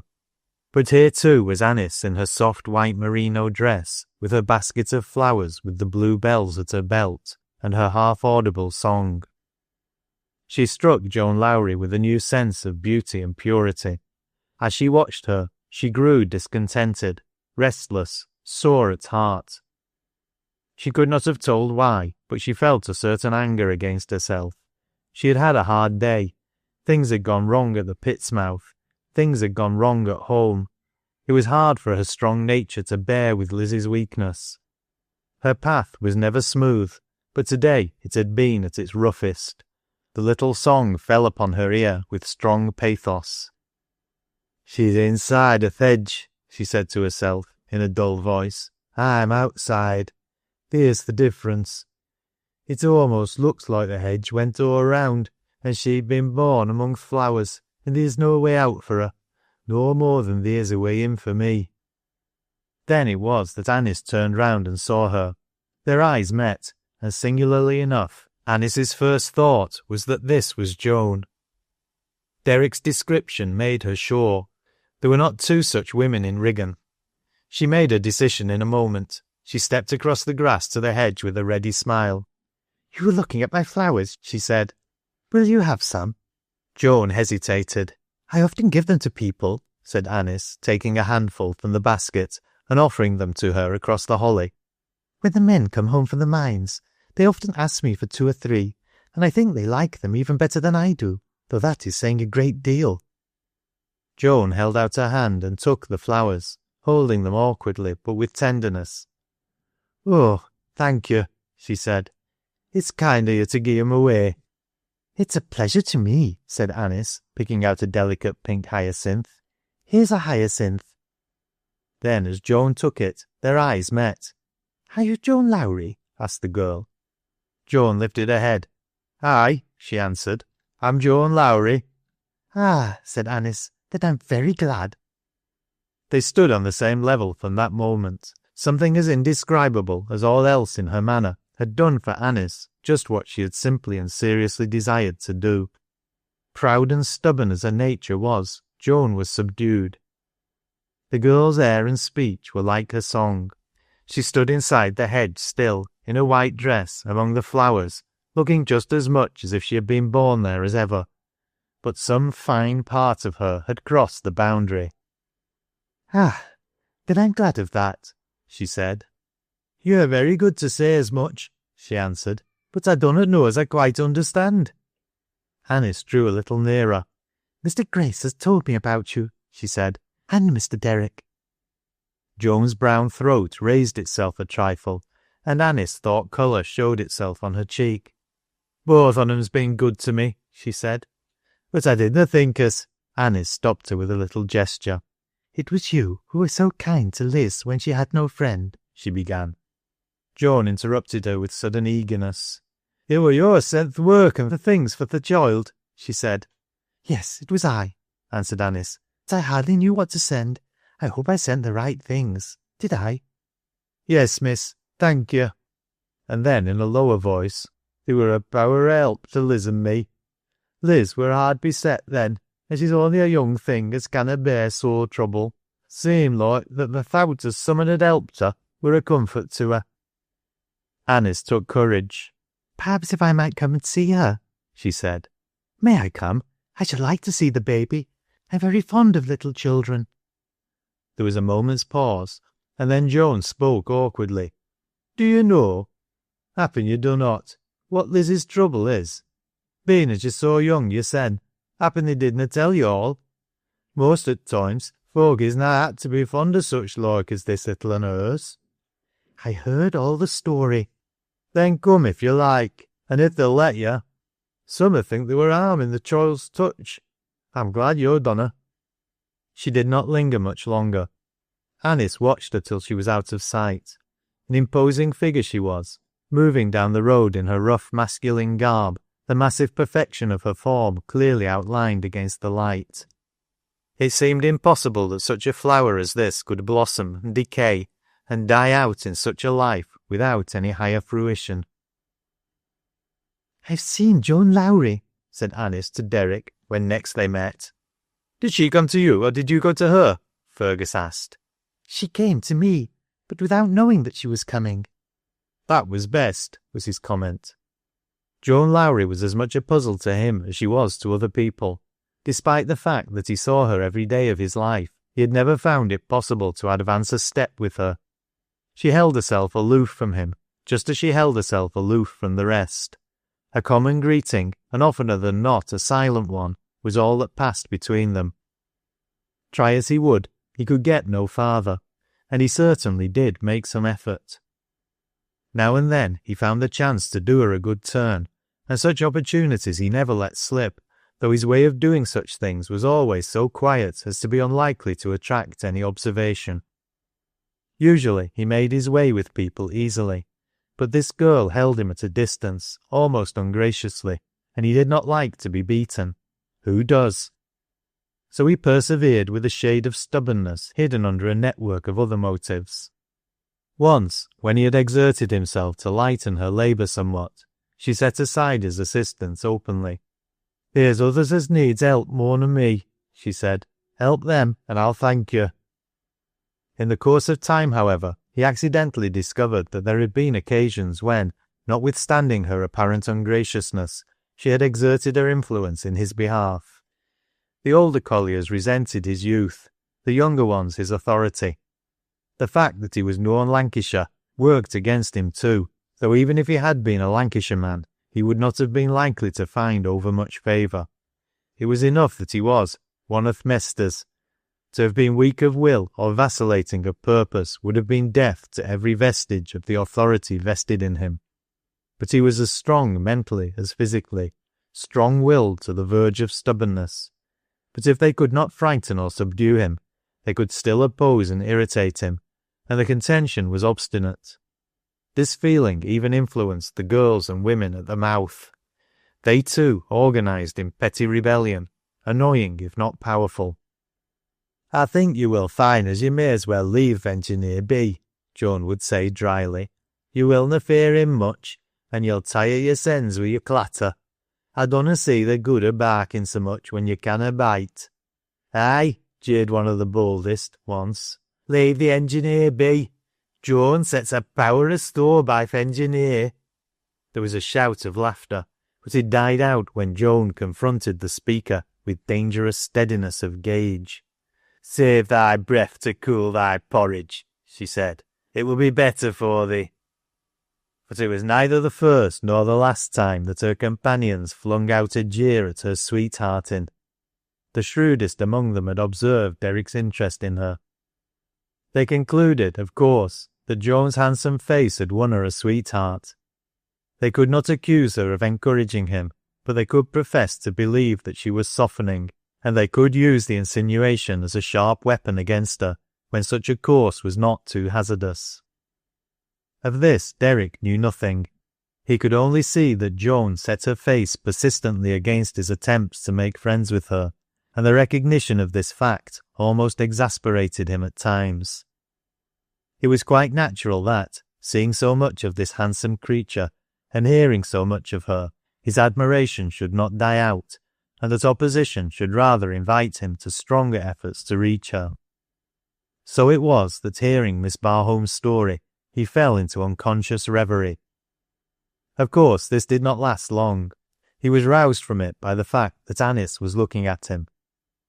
When he looked up, it seemed as if she awakened also, though she did not start. "How are you getting on at the mines?" she asked. "Badly, or at least by no means well. The men are growing harder to deal with every day." "And your plans about the fans?" The substitution of the mechanical fan for the old furnace at the base of the shaft was one of the projects to which Derrick clung most tenaciously. During a 2 years' sojourn among the Belgian mines, He had studied the system earnestly. He had worked hard to introduce it at Wigan, and meant to work still harder, but the miners were bitterly opposed to anything new-fangled, and the owners were careless. So that the mines were worked and their profits made, it did not matter for the rest. They were used to casualties, so well used to them in fact, that unless a fearful loss of life occurred, they were not alarmed or even roused. As to the injuries done to a man's health and so on, they had not time to inquire into such things. There was danger in all trades for the matter of that. Fergus Derrick was a young man, and young men were fond of novelties. Opposition was bad enough, but indifference was far more baffling. The colliers opposed Derrick to the utmost. The company was rather inclined to ignore him, some members good-naturedly, others with an air of superiority, not unmixed with contempt. The colliers talked with rough ill-nature. The company did not want to talk at all. "Oh," answered Derrick, "I do not see that I have made one step forward, but it will go hard with me before I'm beaten. Some of the men I have to deal with are as bat-blind as they are cantankerous. One would think that experience might have taught them wisdom. Would you believe that some of those working in the most dangerous parts of the mine have false keys to their Davies, and use the flame to light their pipes? I have heard of the thing being done before, but I only discovered the other day that we had such madmen in the pits here. If I could only be sure of them, I would settle the matter at once, but they are crafty enough to keep their secret, and it only drifts to the master as a rumour." "Have you no suspicion as to who they are?" asked Anice. "I suspect one man," he answered, "but only suspect him because he is a bad fellow, reckless in all things, and always ready to break the rules. I suspect Dan Lowrie." "Joan's father?" exclaimed Anice in distress. Derrick made a gesture of assent. "He is the worst man in the mines," he said. "The man with the worst influence, the man who can work best if he will, the man whose feeling against any authority is the strongest, and whose feeling against me amounts to bitter enmity." "Against you? But why?" "I suppose because I have no liking for him myself, and because I will have orders obeyed, whether they are my orders or the orders of the owners. I will have work done as it should be done, and I will not be frightened by bullies." "But if he is a dangerous man?" "He would knock me down from behind, or spoil my beauty with vitriol, as coolly as he would toss off a pint of beer if he had the opportunity, and chanced to feel vicious enough at the time," said Derrick. "But his mood has not quite come to that yet. Just now he feels that he would like to have a row, and really, if we could have a row, it would be the best thing for us both. If one of us could thrash the other at the outset, it might never come to the vitriol." He was cool enough himself, and spoke in quite a matter-of-fact way, but Anice suddenly lost her colour. When later she bade him good night, "I'm afraid of that man," she said, as he held her hand for the moment. "Don't let him harm you." "What man?" asked Derrick. "Is it possible you're thinking about what I said of Lowrie?" "Yes, it is so horrible. I cannot bear the thought of it. I'm not used to hear of such things. I'm afraid for you." "You are very good," he said, his strong hand returning her grasp with warm gratitude. "But I'm sorry if I said so much, if I frightened you. I ought to have remembered how new such things were to you. It's nothing, I assure you." And bidding her good night again, he went away quite warmed at heart by her innocent interest in him, but blaming himself not a little for his indiscretion. Chapter 6. Joan and the Child. To the young curate's great wonder, on his first visit to her after the advent of Liz and her child, Joan changed her manner towards him. She did not attempt to repel him. She even bade him welcome in a way of her own. Deep in Joan's heart was hidden a fancy that perhaps the work of this young fellow, who was good enow for a parson, lay with such as Liz, and those who, like Liz, bore a heavy burden. "If you can do her any good," she said, "come and welcome. Come every day. I dunnot know much about such like mysen, but happen you ha' a way of helping folk as canna help theirsens in trouble, and Liz is one on 'em." Truly Liz was one of these. She clung to Joan in a hopeless, childish way as her only comfort. She could do nothing for herself. She could only obey Joan's dictates, and this she did in listless misery. When she had work to do, she made weak efforts at doing it, and when she had none, she sat and held the child upon her knee, her eyes following her friend with a vague appeal. The discomfort of her lot, the wretchedness of coming back to shame and jeers after a brief season of pleasure and luxury, was what crushed her. So long as her lover had cared for her, and she had felt no fear of hunger or cold or desertion, she had been happy. Happy because she could be idle and take no thought for the morrow, and was almost a lady. But now all that was over. She had come to the bitter dregs of the cup. She was thrown on her own resources. Nobody cared for her, nobody helped her but Joan. Nobody called her pretty and praised her ways. She was not to be a lady after all. She must work for a living, and it must be a poor one too. There would be no fine clothes, no nice rooms, no flattery and sugar plums. Everything would be even far harder and more unpleasant than it had been before. And then, the baby? What could she do with it? A creature more helpless than herself, always to be clothed and taken care of, when she could not take care of herself, always in the way, always crying and wailing and troubling day and night. She almost blamed the baby for everything. Perhaps she would not have lost her lover if it had not been for the baby.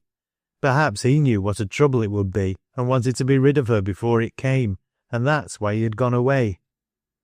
The night Joan had brought her home, she had taken care of the child and told Liz to sit down and rest, and had sat down herself with the small creature in her arms. And after watching her for a while, Liz had broken out into sobs and slipped down upon the floor at her feet, hiding her wretched pretty face upon her friend's knee. "I canna abide the sight of it," she cried. "I canna see what it were born for me sen. I wish I'd deed when I were i' Lunnon, when he cared for me. He were fond enow of me at first. He couldna abide me to be out of his sight. I never were so happy in my life as I were then. Aye, I didna think then as th' time had come when he'd cast me out in th' road. He had no reet to do it," her voice rising hysterically. "He had no reet to do it if he were a gentleman, but it seems gentlefolk can do out they please. If he didna mean to stick to me, why couldn't he let me a be?" "That isn't a gentlefolk's way," said Joan bitterly. "But if I were i' your place, Liz, I wouldn't hate the child. It hasna done you as much harm as you done it." After a while, when the girl was quieter, Joan asked her a question. "You never told me who you went away with, Liz," she said. "I ha' reason for wanting to know, or I wouldn't ax. But for all that, if you dunnot want to tell me, you needna do it against your will." Liz was silent a moment. "I wouldna tell everybody," she said. "I wouldna tell nobody but you. It wouldna do no good, and I dunnot care to do harm. You'll keep it to yoursen if I tell you, Joan." "Aye," Joan answered, "as long as it needs to be kept to mysen. I'm no one to clatter." "Well," said Liz with a sob, "it were Mr. Landsell I went wi'. Young Mester Landsell. Mester Ralph." "I thought as much," said Joan, her face darkening. She had had her suspicions from the first, when Mr. Ralph Landsell had come to Riggan with his father, who was one of the mining company. He was a graceful, fair-faced young fellow with an open hand and the air of a potentate, and his grandeur had pleased Liz. She was not used to flattery and fine London ways, and her vanity made her an easy victim. "He were always after me," she said, with fresh tears. "He never let me be till I promised to go. He said he would make a lady of me, and he were always giving me things. He were fond of me at first, that he were, and I were fond of him. I never seed no one like him afore. Oh, it's hard, it is. Oh, it's bitter hard and cruel, as it should come to this." And she wailed and sobbed until she wore herself out, and wearied Joan to the very soul. But Joan bore with her, and never showed impatience by word or deed. Childish petulances and plaints fell upon her like water upon a rock, but now and then the strong nature was rasped beyond endurance by the weak one. She had taken no small task upon herself when she gave Liz her word that she would shield her, Only after a while, in a few weeks, a new influence began to work upon Liz's protectress. The child for whom there seemed no place in the world or in any pitying heart. The child for whom Liz felt nothing but vague dislike and resentment. The child laid its light but powerful hand upon Joan. Once or twice she noticed as she moved about the room that the little creature's eyes would follow her in a way something like its mother's, as if with appeal to her superior strength. She fell gradually into the habit of giving it more attention. It was so little and light, so easily taken from Liz's careless hold when it was restless, so easily carried to and fro as she went about her household tasks. She had never known much about babies until chance had thrown this one in her path. It was a great novelty. It liked her strong arms, and Liz was always ready to give it up to her, feeling only a weak bewilderment at her fancy for it. When she was at home, it was rarely out of her arms. It was no source of weariness to her perfect strength. She carried it here and there. She cradled it upon her knees when she sat down by the fire to rest. She learned in time 100 gentle woman's ways through its presence. Her step became lighter, her voice softer. A heavy tread or a harsh tone might waken the child. For the child's sake, she doffed her uncouth working dress when she entered the house. For the child's sake, she made an effort to brighten the dullness and soften the roughness of their surroundings. The Reverend Paul, in his visits to the house, observed with tremor the subtle changes wrought in her. Catching at the straw of her negative welcome, he went to see Liz whenever he could find a tangible excuse. He had a sensitive dread of intruding even upon the poor privacy of the lower orders, and he could rarely bring himself to the point of taking them by storm as a mere matter of ecclesiastical routine. But the oftener he saw Joan Lowrie, the more heavily she lay upon his mind. Every day his conscience smote him more sorely for his want of success with her, and yet how could he make way against her indifference? He even felt himself a trifle spellbound in her presence. He often found himself watching her as she moved to and fro, watching her as Liz and the child did. But th' parson was th' parson to her still. A good-natured, simple little fellow, who might be a trifle better than other folks, but who certainly seemed weaker. A frail little gentleman in spectacles who was afraid of her, or was at least easily confounded. Who might be of use to Liz, but who was not in her line. Better in his way than his master in his, but still a person to be regarded with just a touch of contempt. The confidence established between Grace and his friend Fergus Derrick, leading to the discussion of all matters connected with the parish and parishioners, led naturally to the frequent discussion of Joan Lowrie among the rest. Over tea and toast in the small parlour, the two men often drew comfort from each other. When Derrick strode into the little place and threw himself into his favourite chair with knit brows and weary irritation in his air, Grace was always ready to detect his mood and wait for him to reveal himself. Or when Grace looked up at his friend's entrance with a heavy pained look on his face, Derrick was equally quick to comprehend. There was one trouble which Derrick specially sympathised with his friend. This was in his feeling for Anice. Duty called Paul frequently to the house, and his position with regard to its inhabitants was necessarily familiar. Mr. Barholm did not spare his curate. He was ready to delegate to him all labour in which he was not specially interested himself, or which he regarded as scarcely worthy of his mettle. "Grace makes himself very useful in some cases," he would say. "A certain kind of work suits him, and he is able to do himself justice in it. He is a worthy enough young fellow in a certain groove, but it is always best to confine him to that groove." So when there was an ordinary sermon to be preached, or a commonplace piece of work to be done, it was handed over to Grace, with a few tolerant words of advice or comment. And as commonplace work was rather the rule than the exception, the Reverend Paul's life was not idle. Anice's manner toward her father's curate was so gentle and earnest, so frank and full of trust in him, that it was not to be wondered at that each day only fixed her more firmly in his heart. Nothing of his conscientious labour was lost upon her. Nothing of his self-sacrifice and trial was passed by indifferently in her thoughts of him. His pain and his effort went to her very heart. Her belief in him was so strong that she never hesitated to carry any little bewilderment to him, or speak to him openly on any subject. Small marvel that he found it delicious pain to go to the house day after day, feeling himself so near to her, yet knowing himself so far from any hope of reaching the sealed chamber of her heart. Notwithstanding her knowledge of her inability to alter his position, Anice still managed to exert some slight influence over her friend's fate. "Do you not think, Papa, that Mr. Grace has a great deal to do?" she suggested once when he was specially overburdened. "A great deal to do," he said. "Well, he has enough to do, of course, my dear, but then it is work of a kind that suits him.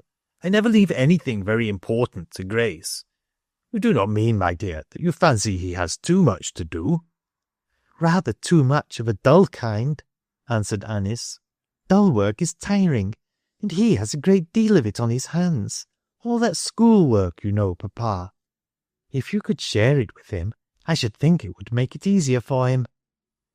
"My dear Anice," the rector protested, "if Grace had my responsibilities to carry on his shoulders, but I do not leave my responsibilities to him. In my opinion, he is hardly fitted to bear them. They are not in his line."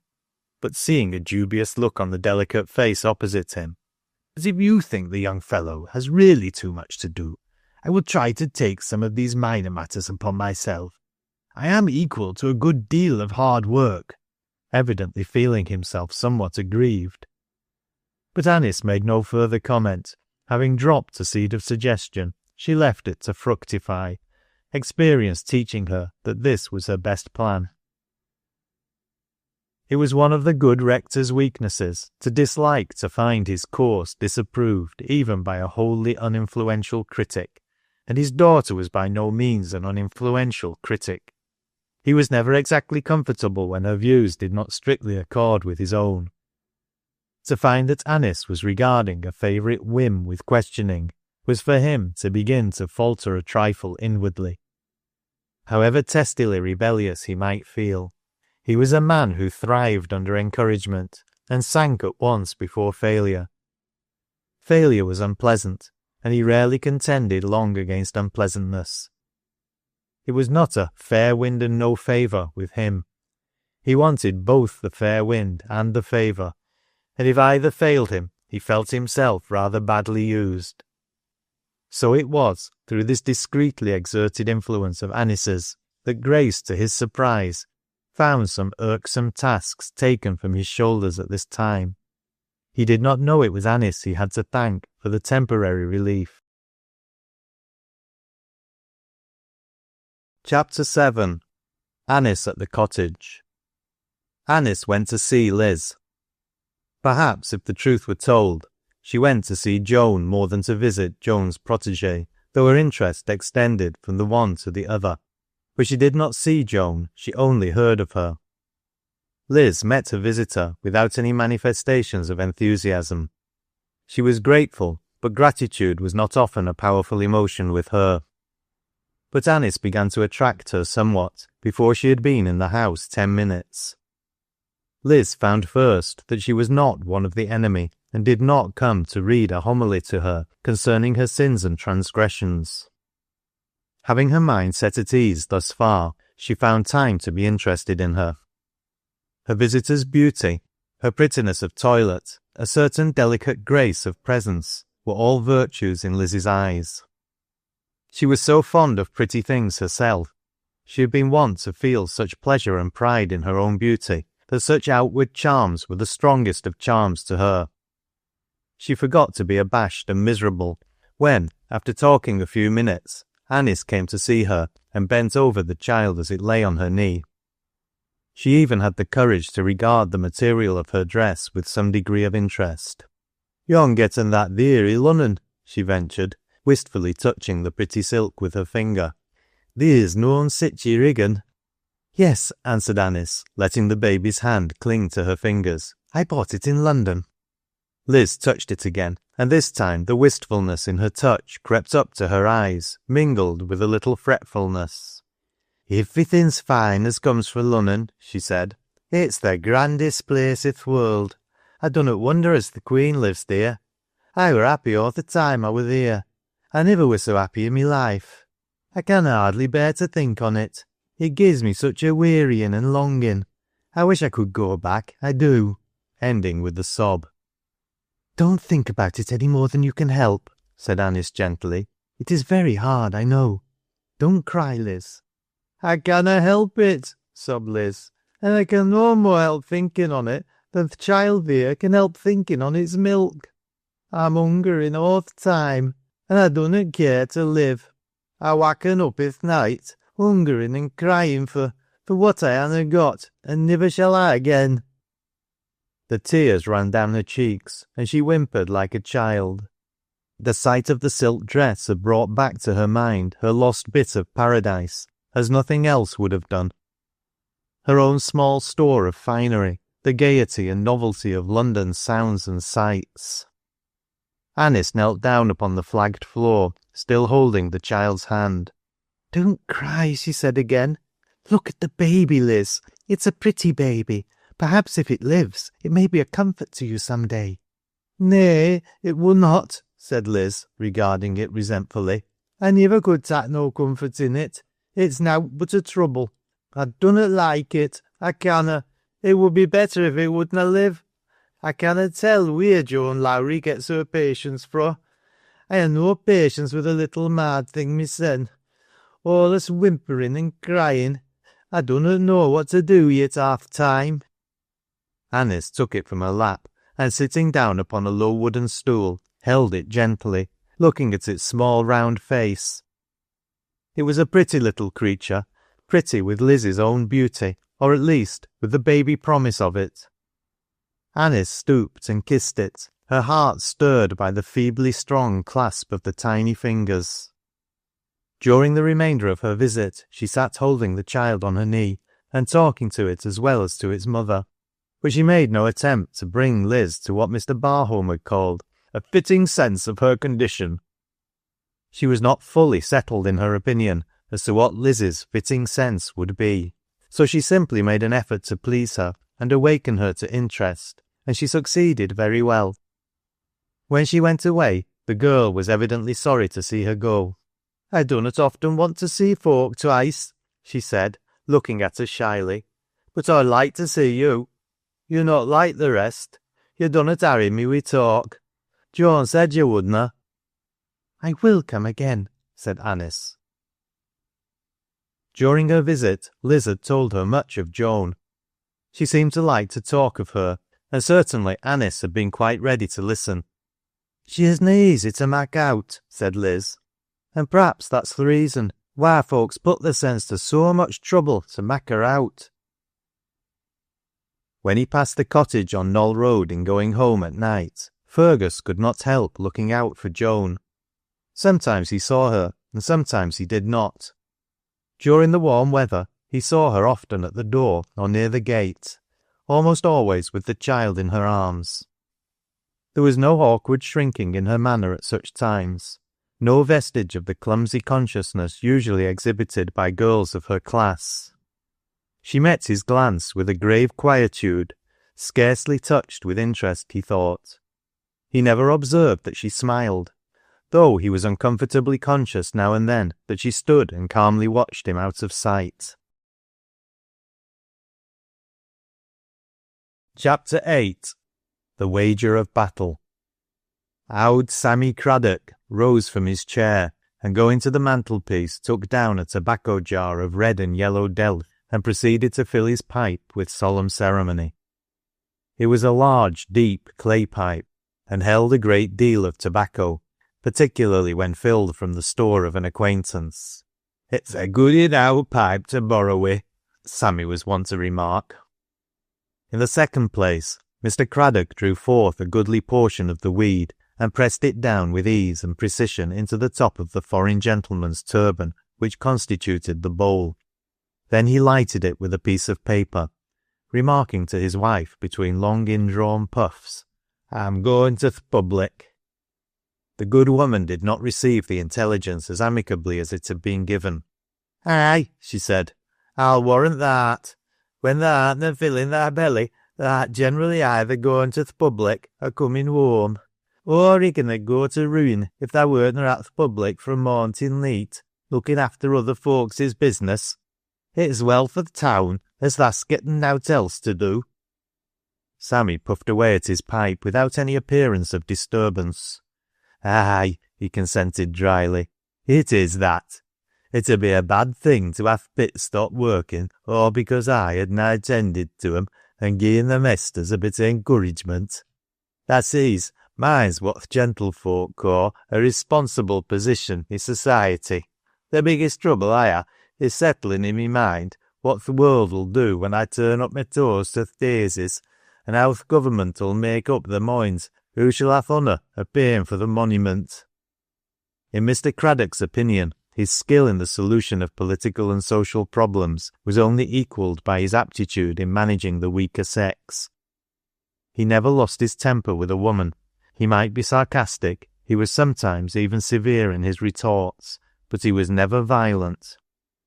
In anyone else but Mr. Craddock, such conduct might have been considered weak by the male population of Riggan, who not unfrequently settled their trifling domestic difficulties with the poker and tongs, chairs or flat irons, or indeed with any portable piece of household furniture. But Mr. Craddock's way of disposing of feminine antagonists was tolerated. It was pretty well known that Mrs. Craddock had a temper, and since he could manage her, it was not worth while to criticise the method. "Thou'rt an owd yammerhead," said Mrs. Craddock, as oracularly as if she had never made the observation before. "Tha deserves what tha hasna getten." "Aye, that I do," with an air of amiable regret. "Tha'rt reet there for once i' thy life.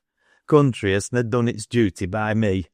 If I'd had all I deserved, I'd been th' Lord Mayor o' Lunnon by this time, and tha'd ha' been th' Lord Mayoress, setting up in the parlour wi' a goold crown atop thy owd head, sorting out thy clothes for the weshwoman, i'stead o' dollying out thy bits o' duds for thysen. Tha'rt reet, owd lass, tha'rt reet enow." "Go thy ways to th' public," retorted the old dame, driven to desperation. "I'm tired o' hearkening to thee. Get thee gone to th' public, or we'st ha' th' world standing still. And mind thou dostna set th' horse-ponds on fire as thou goes by 'em." "I'll be careful, owd lass," chuckled Sammy, taking his stick. "I'll be careful for th' sake o' th' town." He made his way toward the village alehouse in the best of humours. Arriving at the Crown, he found a discussion in progress. Discussions were always being carried on there, in fact, but this time it was not Craddock's particular friends who were busy. There were grades even among the visitors at the Crown, and there were several grades below Sammy's. The lowest was composed of the most disreputable of the colliers, men who, with Lowrie at their head, were generally in some mischief. It was these men who were talking together loudly this evening, and as usual, Lowrie was the loudest in the party. They did not seem to be quarrelling. 3 or 4 sat round a table, listening to Lowrie with black looks, and toward them Sammy glanced as he came in. "What's up in them fellies?" he asked of a friend. "Summat's wrong at th' pit," was the answer. "I canna mak' out what mysen. Summat about one o' th' mesters as they're out wi'. What'll tha tak', owd lad?" "A pint o' 6penny."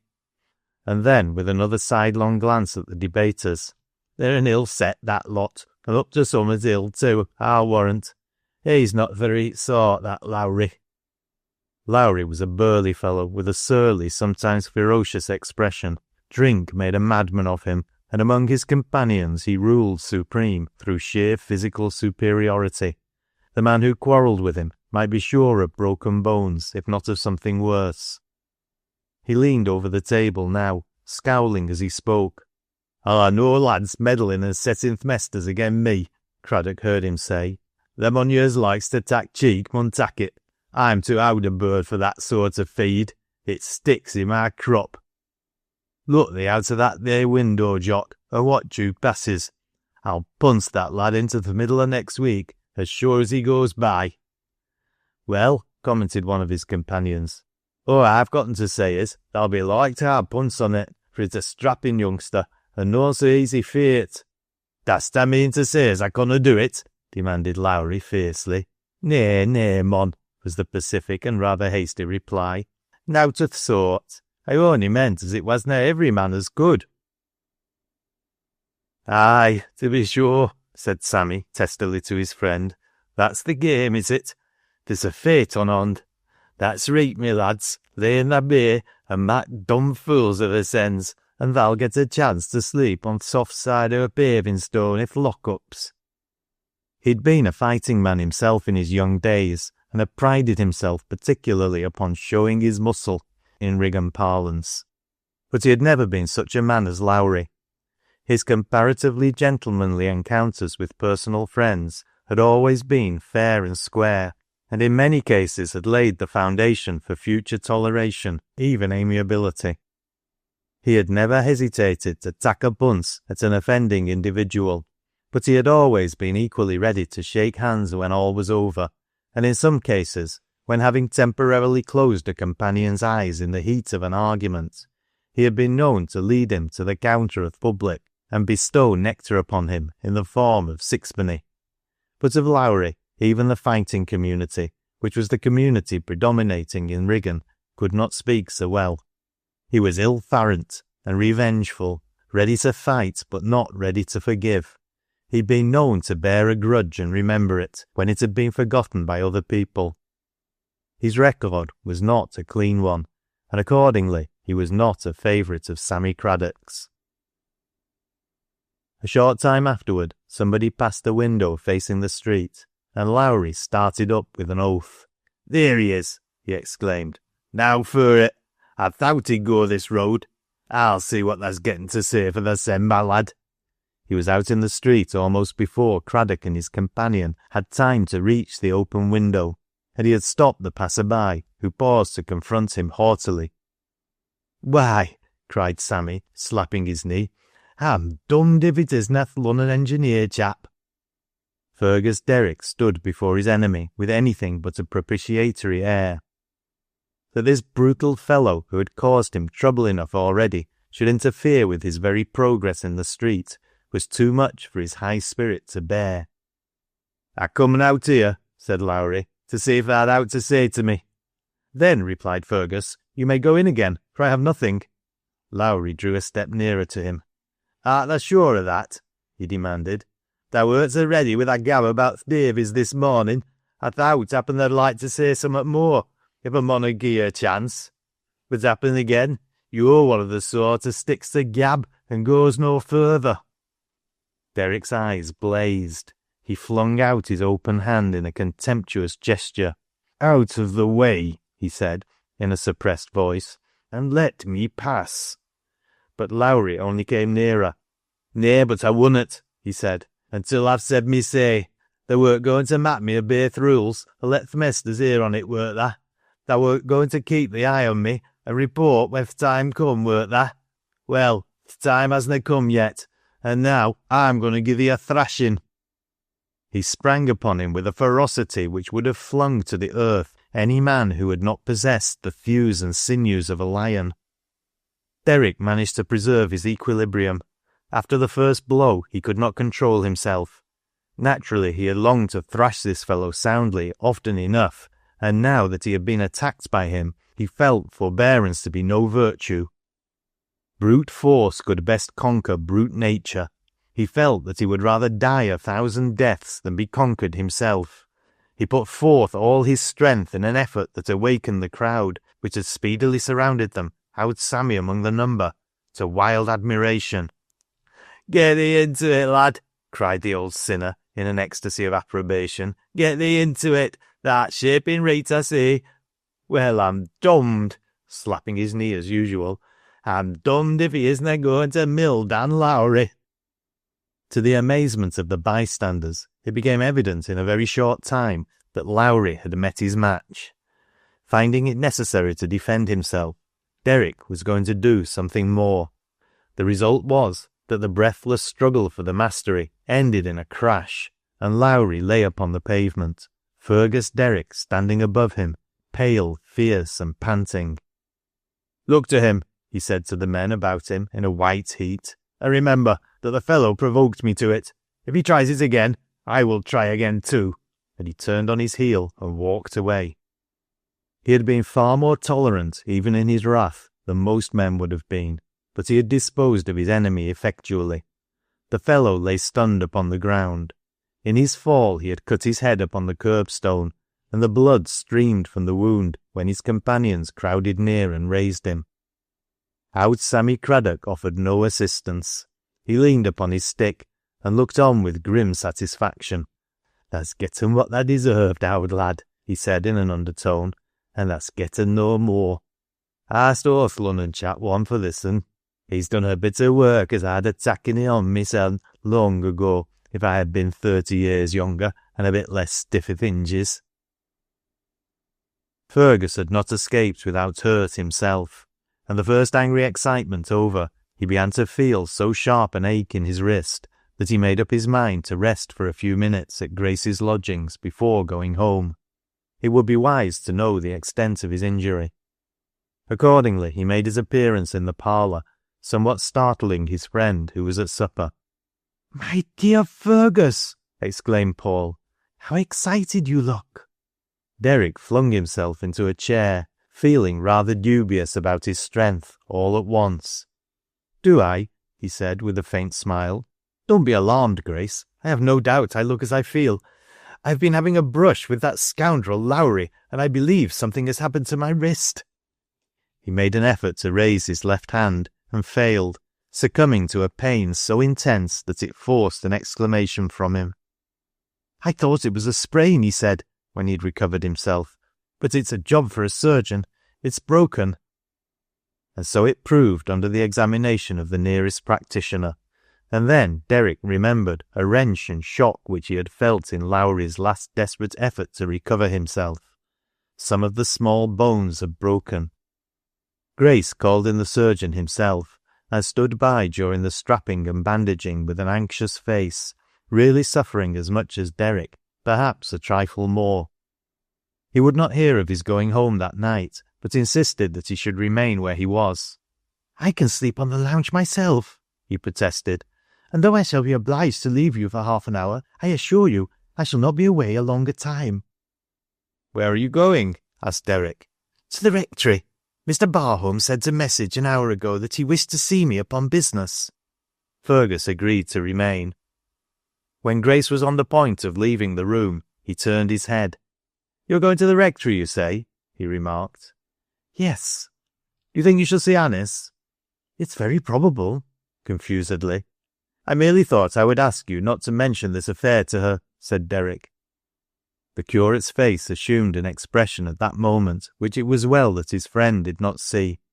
A shadow of bewilderment and anxiety fell upon it, and the colour faded away. You think—" faltered he. "Well, I thought that perhaps it would shock or alarm her," answered Derrick. "She might fancy it to have been a more serious matter than it was." "Very well. I think you are right, perhaps." Chapter 9. The News at the Rectory. If she did not hear of the incident from Grace, Anice heard of it from another quarter. The day following, the village was ringing with the particulars of fate betwixt the Lunnon chap and Dan Lowrie. Having occasion to go out in the morning, Mr. Barholm returned to luncheon in a state of great excitement. "Dear me," he began, almost as soon as he entered the room. "Bless my life! What ill-conditioned animals these colliers are!" Anice and her mother regarded him questionably. "What do you suppose I have just heard?" he went on. "Mr. Derrick has had a very unpleasant affair with one of the men who work under him. No other than that Lowrie, the young woman's father. They are a bad lot, it seems, and Lowrie had a spite against Derrick and attacked him openly and in the most brutal manner as he was going through the village yesterday evening." "Are you sure?" cried Anice. "Oh, Papa!" And she put her hand upon the table as if she needed support. "There is not the slightest doubt," was the answer. "Everybody is talking about it. It appears that it is one of the strictest rules of the mine that the men shall keep their Davy lamps locked while they are in the pit. Indeed, they are directed to deliver up their keys before going down. And Derrick, having strong suspicions that Lowrie had procured a false key, gave him a rather severe rating about it and threatened to report him. And the end of the matter was the trouble of yesterday. The wonder is that Derrick came off conqueror. They say he gave the fellow a sound thrashing. "There's a good deal of force in that young man," he said, rubbing his hands. "There's a good deal of pluck in him, as we used to say at Oxford." Anice shrank from her father's evident enjoyment, feeling a mixture of discomfort and dread. Suppose the tables had turned the other way. Suppose it had been Lowrie who had conquered. She had heard of horrible things done by such men in their blind rage. Lowrie would not have paused where Derrick did. The newspapers told direful tales of such struggles ending in the conquered being stamped upon, maimed, beaten out of life. "It is very strange," she said, almost impatiently. "Mr. Grace must have known, and yet he said nothing. I wish he would come." As chance had it, the door opened just at that moment, and the curate was announced. He was obliged to drop in at all sorts of unceremonious hours, and today some school business had brought him. The rector turned to greet him with unwonted warmth. "The very man we want," he exclaimed. "Anice was just wishing for you. We have been talking of this difficulty between Derrick and Lowrie, and we are anxious to hear what you know about it." Grace looked at Anice uneasily. "We wanted to know if Mr. Derrick was quite uninjured," she said. "Papa did not hear that he was hurt at all, but you will be able to tell us." There was an expression in her upraised eyes the curate had never seen there. "He met with an injury," he answered, "but it was not a severe one. He came to my rooms last night and remained with me. His wrist is fractured." He was not desirous of discussing the subject very freely, it was evident, even to Mr. Barholm, who was making an effort to draw him out. He seemed rather to avoid it after he had made a brief statement of what he knew. In his secret heart he shrank from it with a dread far more nervous than Anice's. He had doubts of his own concerning Lowrie's action in the future. Thus the rector's excellent spirits grated on him, and he said but little. Anice was silent too. After luncheon, however, she went into a small conservatory adjoining the room, and before Grace took his departure she called him to her. "It is very strange that you did not tell us last night," she said. "Why did you not?" "It was Derrick's forethought for you," he answered. "He was afraid that the story would alarm you, and as I agreed with him that it might, I remained silent. I might as well have spoken, it appears." "He thought it would frighten me," she said. "Yes." "Has this accident made him ill?" "No, not ill, though the fracture is a very painful and inconvenient one." "I'm very sorry. Please tell him so. And Mr. Grace, when he feels able to come here, I have something to say to him." Derrick marched into the Barholm parlour that very night with his arm in splints and bandages. It was a specially pleasant and homelike evening to him. Mrs. Barholm's gentle heart went out to the handsome invalid. She had never had a son of her own, though it must be confessed she had yearned for one, strong and deep as was her affection for her girl. But it was not till Derrick bade Anice good night that he heard what she intended to say to him. When he was going, just as he stepped across the threshold of the entrance door, she stopped him. "Wait a minute, if you will be so good," she said. "I have something to ask of you." He paused, half smiling. "I thought you'd forgotten," he returned. "Oh no, I had not forgotten," she answered, "but it will only seem a very slight thing to you, perhaps." Then she began again after a pause. "If you please, do not think I am a coward," she said. "A coward?" he repeated. "You were afraid to let Mr. Grace tell me about your accident last night, and though it was very kind of you, I did not like it. You must not think that because these things are new and shock me, I am not strong enough to trust him. I am stronger than I look." "My dear Miss Barholm," he protested, "I'm sure of that. I ought to have known better. Forgive me if—" "Oh," she interposed, "you must not blame yourself, but I wanted to ask you to be so kind as to think better of me than that. I want to be sure that if ever I can be of use to anybody, you will not stop to think of the danger or annoyance. Such a time may never come, but if it does, I shall certainly remember what you have said, Fergus ended for her. Chapter 10. On the Knoll Road. The moon was shining brightly when he stepped into the open road, so brightly that he could see every object far before him, unless where the trees cast their black shadows, which seemed all the blacker for the light. "What a grave little creature she is," he was saying to himself. But he stopped suddenly. Under one of the trees by the roadside, someone was standing motionless. As he approached, the figure stepped boldly out into the moonlight before him. It was a woman. "Dunna be afeard," she said, in a low, hurried voice. "It's me, Mester. It's Joan Lowrie." "Joan Lowrie," he said with surprise. "What has brought you out at this hour, and whom are you waiting for?"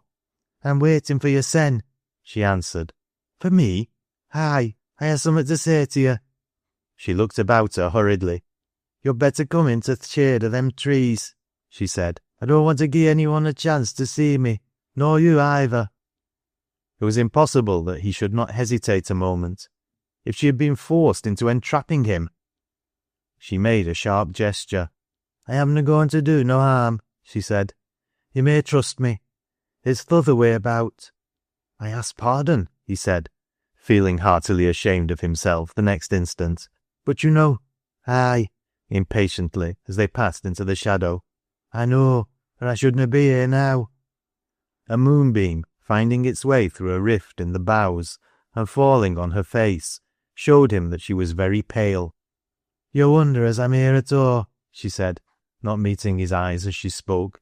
"But you did me a good turn once, and I han had so many done to me in my life as I can forget one on 'em. I'm come here, for I may as well mak as few words on't as I con. I come here to tell you to tak' heed of Dan Lowrie." "What?" said Fergus. "He bears me a grudge, does he?" "Aye, he bears thee grudge enow," she said. "He bears thee that much grudge that if he could lay his hand on thee while the heat's on him, he'd kill thee a dee. He willna be so bitter after a while, happen, but he'd do it now, and that's why I warn thee.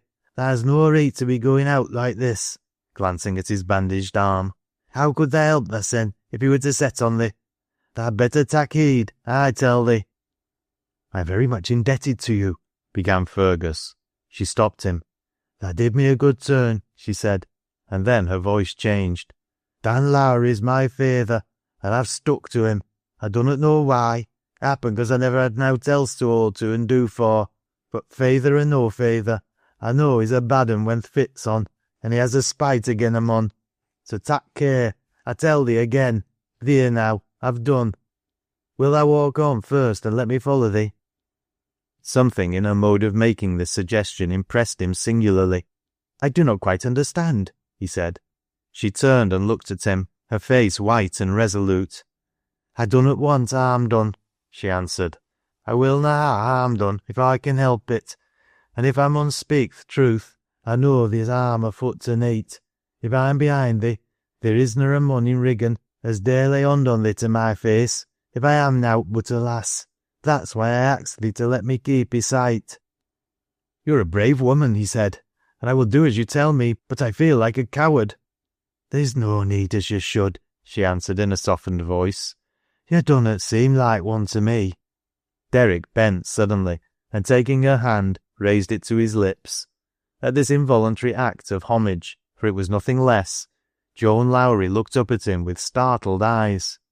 "I amna a lady," she said, and drew her hand away. They went out into the road together, he first, she following at a short distance, so that nobody seeing the one could avoid seeing the other.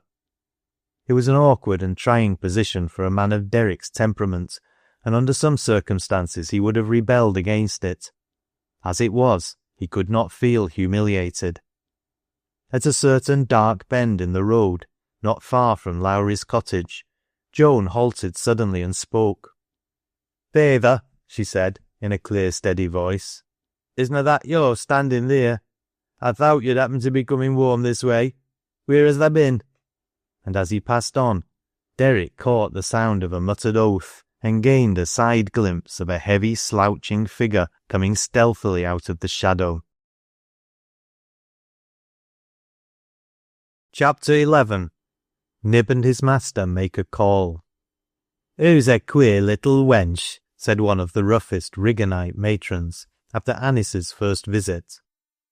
"I were i'th middle o' me weshin when she come, up to th' neck in th' suds, and I were vexed enow when I seed her standing i'th door looking at me with them big eyes o' hers, most like a babby's wondering at summat. 'We dunnot want none,' I says, sort o' sharp like, the minute I clap me eyes on her. 'There's no one here as can read, and none on us has no time to spare if we could, so we dunnot want none.' 'Dunnot want no what?' she says. 'No tracks,' says I. And what do you think she does, lasses? Why, she begins to sort o' dimple up about th' corners o' her mouth, as if I'd said summat right down queer, and she gives a bit of a laugh.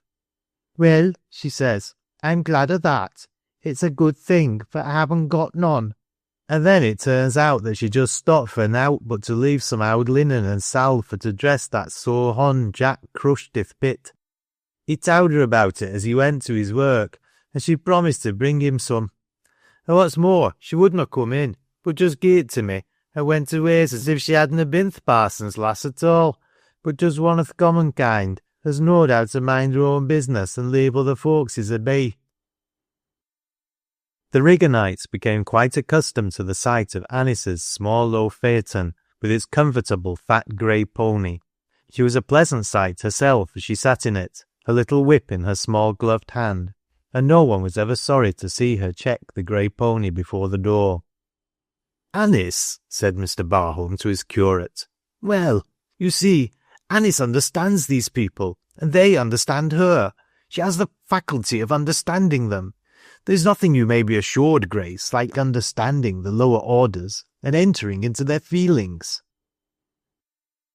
There was one member of Riggan society who had ranged himself among Miss Barholm's disciples from the date of his first acquaintance with her, who was her staunch friend and adviser from that time forward, the young master of Beth's Tarrier i Riggan. Neither Jud Bates nor Nib faltered in their joint devotions from the hour of their first introduction to "th' parson's daughter." When they presented themselves at the Rectory together, the cordiality of Nib's reception had lessened his master's awkwardness.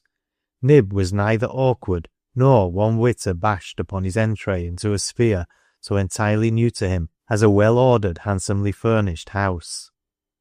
Once inside the parlour, Jud had lost courage and stood fumbling his ragged cap. But Nib had bounced forward in the best of good spirits, barking in friendly recognition of Miss Barholm's greeting caress, and licking her hand. Through Nib, Anice contrived to inveigle Jud into conversation, and make him forget his overwhelming confusion. Catching her first glimpse of the lad as he stood upon the threshold with his dubious garments and his abashed air, she was not quite decided what she was to do with him, but Nib came to her assistance. He forced himself upon her attention, and gave her something to say, and her manner of receiving him was such that in a few minutes she found Jud sidling towards her, as she half knelt on the hearth, patting his favourite's rough back. Jud looked down at her, and she looked up at Jud. "Have you taught him to do anything?" she asked. "Does he know any tricks?" "He'll kill more rats in 10 minutes than ony dog i Riggan. He's th' best tarrier for rats as tha ever seed. He's the best tarrier for owt as tha ever seed. There is nowt as he canna do. He can fight ony dog as there is for ear to marfot." And he glowed in all the pride of possession, and stooped down to pat Nib himself. He was quite communicative after this. He was a shrewd little fellow, and had not spent his 10 years in the mining districts for nothing. He was thoroughly conversant with the ways of the people his young hostess wished to hear about. He had worked in the pits a little, and he had tramped about the country with Nib at his heels a great deal. He was supposed to live with his father and grandmother, but he was left entirely to himself, unless when he was put to a chance job. He knew Joan Lowrie, and pronounced her a brave un. He knew and reverenced old Sammy Craddock. He knew Joan's father, and evidently regarded him with distrust. In fact, there was not a man, woman, or child in the place of whom he did not know something. Mr. Barholm, happening to enter the room during the interview, found his daughter seated on a low seat with Nib's head on her knee, and Judd a few feet from her. She was so intent on the task of entertaining her guest that she did not hear her father's entrance, and the Reverend Harold left the three together, himself in rather a bewildered frame of mind. "Do you know," he asked of his wife when he found her, "do you know who it is Anice is amusing in the parlour? What singular fancies the girl has, with all her good sense." Chapter 12. On Guard. Though they saw comparatively little of each other, the friendly feeling established between Anice and Joan in their first interview gained strength gradually as time went on. Coming home from her work at noon or at night, Joan would see traces of Anice's presence and listen to Liz's praises of her. Liz was fond of her and found comfort in her. The days when the grey pony came to a stop in his jog trot on the roadside before the gate had a kind of pleasurable excitement in them. They were the sole spice of her life.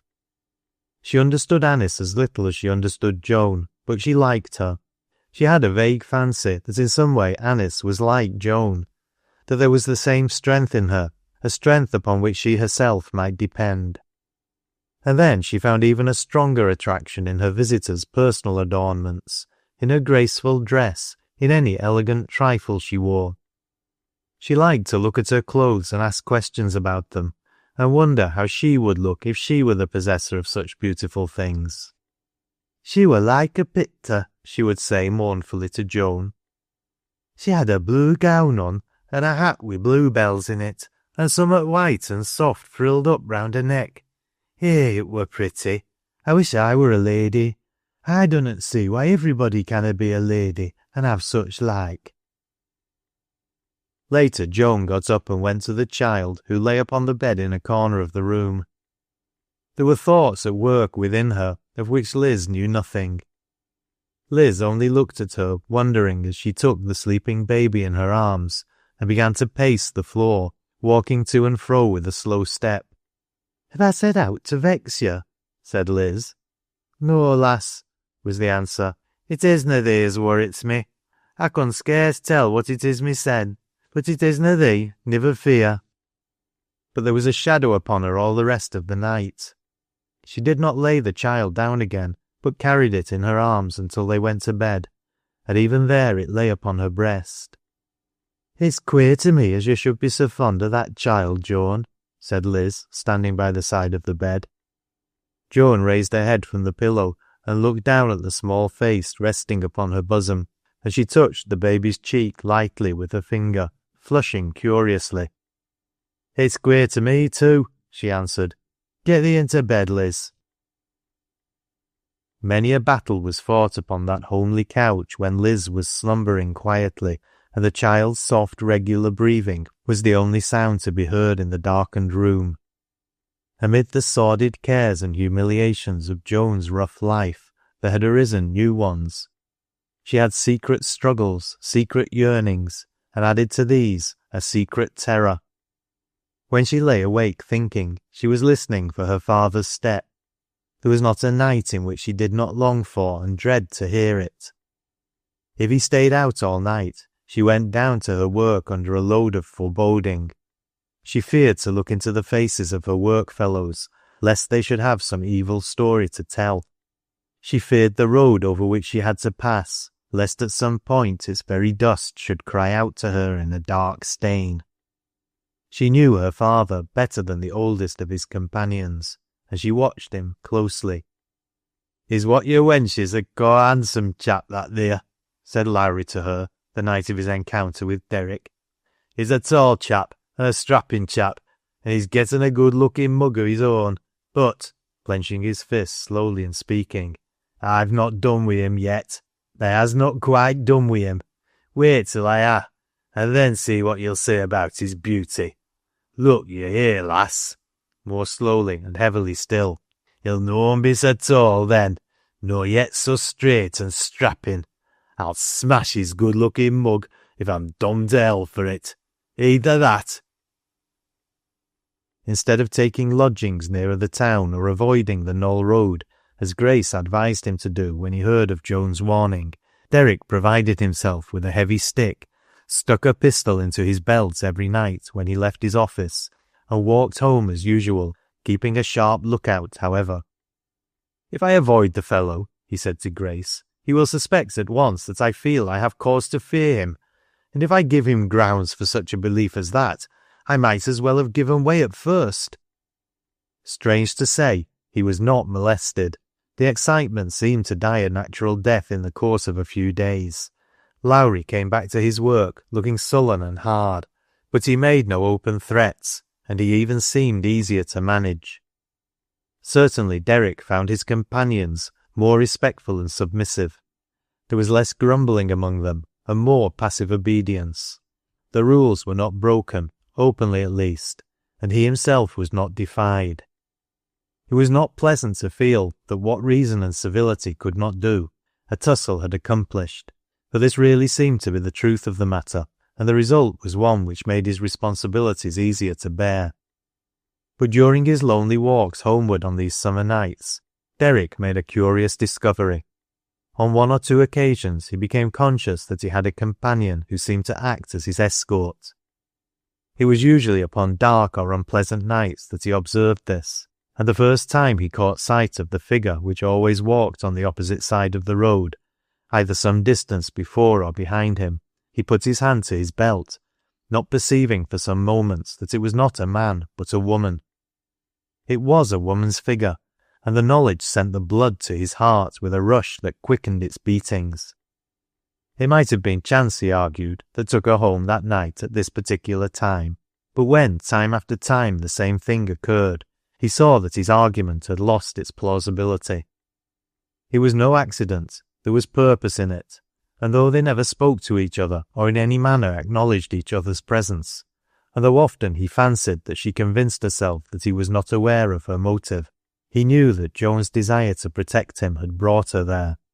He did not speak of this, even to Grace. One afternoon, in making her visit at the cottage, Anice left a message for Joan. She had brought a little plant pot, holding a tiny rosebush in full bloom, and when she went away she left her message with Liz. "I never see your friend when I'm here," she said. "Will you ask her to come and see me some night when she's not too tired?" When Joan came home from her work, the first thing that caught her eye was a lovely bit of colour, the little rosebush blooming on the windowsill where Anice herself had placed it. She went and stood before it, and when Liz, who had been temporarily absent, came into the room, she was standing before it still. "She browt it," explained Liz. "She were here this afternoon." "Aye," she answered. "Were she?" "Aye," said Liz. "And Joan, what do you think she told me to tell you?"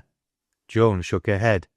"Why, she said I were to tell you to go and see her some neat, when you weren't a-tired.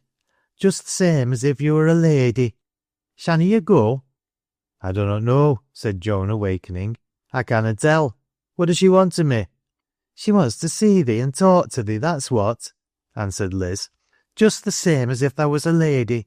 I tell thee, that's her way of doing things. She isna a bit like the rest of gentlefolk. Why, she'll sit there on that three-legged stool with the child on her knee, and laugh and talk to me and it, as if she were nowt but a common lass, and noan a lady at all. She's ta'en a great fancy to thee, Joan. She's allus axing me about thee. If I were thee, I'd go. Happen she'd gi' thee some of her old clothes as she's ta'en to thee so." "I dunnot want no old clothes," said Joan brusquely, "and she's no so daft as to offer 'em to me." "Well, I never did," exclaimed Liz. "Wouldn't I tak 'em?" "Tha niver means to say tha wouldna tak 'em, Joan? Eh, tha art a queer wench. Why, I'd be set up for the rest of my days if she'd offer 'em to me." "Thy ways and mine isna like," said Joan. "I want no gentlefolk's finery, and I tell you, she wouldna offer 'em to me." "I niver can mak thee out," Liz said in a fret. "Tha'rt as grand as if thou were a lady thysen. Thou'lt tak nowt fra nobody." "Where's the child?" asked Joan. "She's laid on th' bed," said Liz. "She were so heavy she tired me, and I gave her a rosebud to play wi' and left her. She hasna cried sin'. Eh, but these is a nice colour." bending her pretty, large-eyed face over the flowers and inhaling their perfume. I wish I had a bit of ribbon like 'em. Chapter 13. Joan and the Picture. Notwithstanding Anice's interference in his behalf, Paul did not find his labours become very much lighter. And then, after all his labour, the prospect before him was not promising. Instead of appearing easier to cope with as he learned more of it and its inhabitants, Riggan seemed still more baffling. His district lay in the lower end of the town, among ugly back streets and alleys, among dirt and ignorance and obstinacy. He spent his days in labouring among people upon whom he sometimes fancied he had obtained no hold. It really seemed that they did not want him, these people, and occasionally a more distressing view of the case presented itself to his troubled mind, namely, that to those who might chance to want him, he had little to offer. He had his temporal thorn too. He found it difficult to read, hard to fix his mind on his modest sermons. Occasionally he even accused himself of forgetting his duty. This had come since the night when he stood at the door and listened to his friend's warning concerning the rector's daughter. Derrick's words were simple enough in themselves, but they had fallen upon the young curate's ears with startling significance. He had given this significance to them himself, in spite of himself, and then, all at once, he had fallen to wondering why it was that he had never thought of such a possible denouement before. It was so very possible, so very probable. Nay, when he came to think of it seriously, it was only impossible that it should not be. He had often told himself that some day a lover would come who would be worthy of the woman he had not even hoped to win, and who was more worthy than Fergus Derrick, who was more like the hero to whom such women surrender their hearts and lives. If he himself had been such a man, he thought with the simplicity of affection, he would not have felt that there was need for fear. And the two had been thrown so much together, and would be thrown together so frequently in the future. He remembered how Fergus had been taken into the family circle, and calling to mind 100 trifling incidents, smiled at his own blindness. When the next day he received Anice's message, he received it as an almost positive confirmation. It was not like her to bestow favours from an idle impulse. It was not so easy now to meet the girl in his visits to the rectory. It was not easy to listen to Mr. Barholm while Anice and Fergus Derrick sat apart and talked. Sometimes he wondered if the time could ever come when his friend would be less his friend because he had rivalled him. The idea of such a possibility only brought him fresh pain. His gentle, chivalric nature shrank within itself at the thought of the bereavement that double loss would be. There was little room in his mind for the envies of stronger men. Certainly Fergus had no suspicion of the existence of his secret pain. He found no alteration in his gentle friend. Among the Reverend Paul's private ventures was a small night school, which he had managed to establish by slow degrees. He had picked up a reluctant scholar here, and one there, 2 or 3 pit lads, 2 or 3 girls, and 2 or 3 men for whose attendance he had worked so hard and waited so long that he was quite surprised at his success in the end. He scarcely knew how he had managed it, but the pupils were there in the dingy room of the National School, waiting for him on 2 nights in the week, upon which nights he gave them instruction on a plan of his own. He had thought the matter so little likely to succeed at first that he had engaged in it as a private work, and did not even mention it until his friends discovered it by chance. Said Jud Bates to Miss Barholm during one of their confidential interviews, "Did thou ever go to a neat school?" "No," said Anice. Jud fondled Nib's ears patronisingly. "Aye, and I'm going again. So is Nib. He's getting one." "Who?" For Jud had signified by a gesture that he was not the dog, but some indefinite person in the village. "Little parson." "Say Mr. Grace," suggested Anice. "It sounds better." "Aye, Mr. Grace, but everybody calls him little parson. He's getting a neat school i' th' town, and he axed me to go, and I went. I took Nib, and we learned our letters. Leastways, I learned mine, and Nib, he listened with his ears up, and the pa, Mr. Grace, laughed. He were now vexed at Nib coming. He said, let him come as he was so old-fashioned. So Mr. Grace found himself informed upon, and was rather abashed at being confronted with his enterprise a few days after by Miss Barholm. I like it, said Anice. Joan Lowrie learned to read and write in a night school. Mr. Derrick told me so.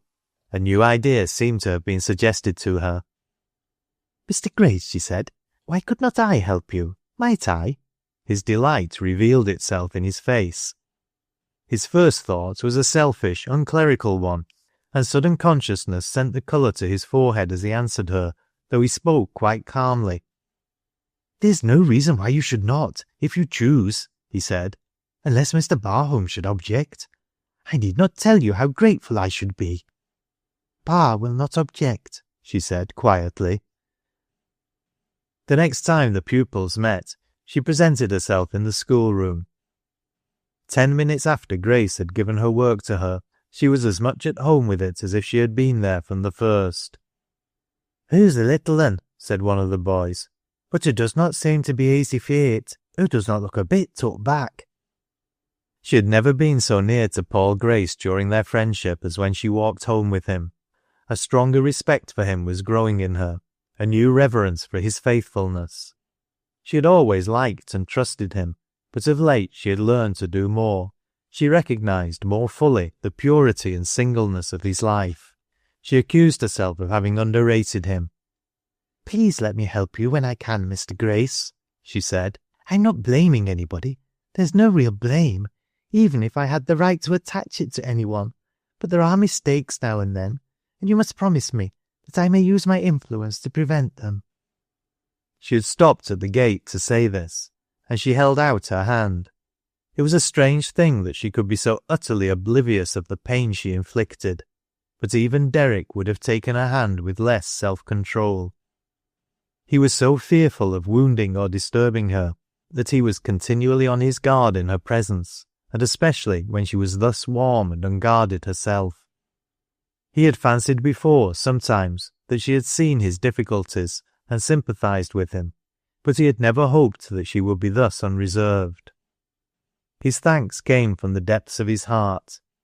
He felt that she had lightened his burden.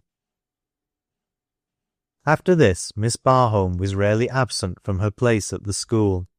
The 2 evenings always found her at work among her young women, and she made very steady progress among them.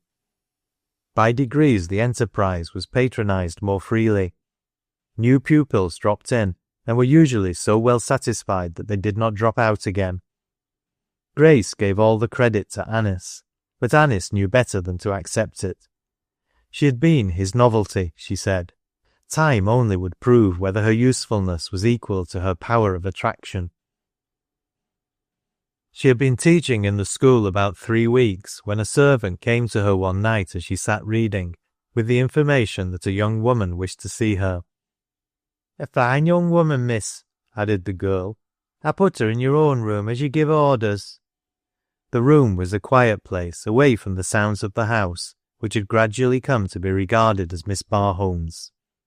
It was not a large room, but it was a pretty one with wide windows and a good view, and as Anice liked it, her possessions drifted into it until they filled it. Her books, her pictures, and as she spent a good deal of time there, it was invariably spoken of as her room, and she had given orders to the servants that her village visitors should be taken to it when they came. Carrying her book in her hand, she went upstairs. She had been very much interested in what she was reading, and had hardly time to change the channel of her thought. But when she opened the door, she was brought back to earth at once. Against the end wall was suspended a picture of Christ in the last agony, and beneath it was written, "It is finished." Before it, as Anice opened the door, stood Joan Lowrie, with Lizzie's sleeping child on her bosom. She had come upon the picture suddenly, and it had seized on some deep, reluctant emotion. She had heard some vague history of the man, but it was different to find herself in this silent room, confronting the upturned face, the crown, the cross, the anguish and the mystery. She turned toward Anice, forgetting all else but her emotion. She even looked at her for a few seconds in questioning silence, as if waiting for an answer to words she had not spoken. When she found her voice, it was of the picture she spoke, not of the real object of her visit. "Thar knows," she said. "I dunnot, though I've heard on it afore. What is it as he's finished? I dunnot quite see. What is it?" "It means," said Anice, "that God's Son has finished his work." Joan did not speak. "I have no words of my own to explain," continued Anice. "I can tell you better in the words of the men who loved him and saw him die." Joan turned to her. "Saw him die?" she repeated. "They were men who saw him when he died, you know," said Anice. "The New Testament tells us how. It's as real as the picture, I think. Did you never read it?" The girl's face took an expression of distrust and sullenness. "Bible has now been in my line," she answered. "I've left that to th' parsons and th' like. But th' picture took my eye. It seemed different." "Let us sit down," said Anice. "You'll be tired of standing." When they sat down, Anice began to talk about the child who was sleeping, lowering her voice for fear of disturbing it. Joan regarded the little thing with a look of half-subdued pride. "I browt it because I knowed it'd be easier wi' me than wi' Liz," she said. "It worrits Liz, and it near worrits me. I'm so strong, you see, I can carry it and scarce feel its weight, but it wears Liz out, and it seems to me as it knows it too, for th' minute she begins to fret, it frets too." There was a certain shamefacedness in her manner when at last she began to explain the object of her errand. Anice could not help fancying that she was impelled on her course by some motive whose influence she reluctantly submitted to. She had come to speak about the night school. "There were a night school here once afore as I went to," she said. "I larned to read there, and write a bit, but, there's other things I'd like to know. Thou canst understand," she added a little abruptly. "I needna tell you. Little Jud Bates said as you had a class of your own, and it coming into my mind that I would ask you about it. If I go to th' school, I'd like to be wi' you." "You can come to me," said Anice. "And do you know, I think you can help me." This thought had occurred to her suddenly. "I'm sure you can help me," she repeated. When Joan at last started to go away, she paused before the picture, hesitating for a moment, and then she turned to Anice again. "You say as th' book maks it seem real as th' picture," she said. "It seems so to me," Anice answered. "Will you lend me th' book?" she asked abruptly. Anice's own Bible lay upon a side table. She took it up and handed it to the girl, saying simply, "I will give you this one if you will take it. It was mine." And Joan carried the book away with her. Chapter 14. The Open Davy. "Mester Derrick, th' rules has been broke again, on th' quiet, be them as broke 'em afore. Name no names, I wouldn't say nowt, but our lives is in danger, and more than one. I only ask you to watch out. I am, respectfully, a honest man with a family to feed." The engineer found this letter near his plate one morning on coming down to breakfast. His landlady explained that her daughter had picked it up inside the garden gate, where it had been thrown upon the gravel walk, evidently from the road. Derrick read it 2 or 3 times before putting it in his pocket. Upon the whole, he was not unprepared for the intelligence. He knew enough of human nature, such human nature as Lowrie represented, to feel sure that the calm could not continue. If for the present the man did not defy him openly, he would disobey him in secret, while biding his time for other means of retaliation. Derrick had been on the lookout for some effort at revenge, but so far, since the night Joan had met him upon the road, Lowrie outwardly had been perfectly quiet and submissive. After reading the letter, Derrick made up his mind to prompt and decisive measures, and set about considering what these measures should be. There was only one certain means of redress and safety. Lowrie must be got rid of at once. It would not be a difficult matter either. There was to be a meeting of the owners that very week, and Derrick had reports to make, and the mere mention of the violation of the rules would be enough. "Bah," he said aloud, "it is not pleasant, but it must be done." The affair had several aspects rendering it unpleasant, but Derrick shut his eyes to them resolutely. It seemed, too, that it was not destined that he should have reason to remain undecided. That very day he was confronted with positive proof that the writer of the anonymous warning was an honest man with an honest motive. During the morning, necessity called him away from his men to a side gallery, and entering this gallery, he found himself behind a man who stood at one side close to the wall, his Davy lamp open, his pipe applied to the flame. It was Dan Lowrie, and his stealthy glance over his shoulder revealing to him that he was discovered, he turned with an oath. "Shut that lamp," said Derrick, "and give me your false key." Lowrie hesitated. "Give me that key," Derrick repeated, "or I will call the gang in the next gallery and see what they have to say about the matter." "Dom your eyes. Does thou think as my time'll never come?" But he gave up the key. "When it comes," he said, "I hope I shall be ready to help myself. Now I've got only one thing to do. I gave you fair warning, and asked you to act the man toward your fellows. You've played the scoundrel instead, and I have done with you. I shall report you. That's the end of it." He went on his way, and left the man uttering curses under his breath. If there had not been workers near at hand, Derrick might not have gotten away so easily. Among the men in the next gallery, there were some who were no friends to Lowrie, and who would have given him rough handling if they had caught him just at that moment, and the fellow knew it. Toward the end of the week, the owners came, and Derrick made his report. The result was just what he had known it would be. Explosions had been caused before by transgressions of the rules, and explosions were expensive and disastrous affairs. Lowrie received his discharge, and his fellow workmen a severe warning, to the secret consternation of some among them. That the engineer of the new mines was a zealous and really amiable young man, if rather prone to innovations, became evident to his employers.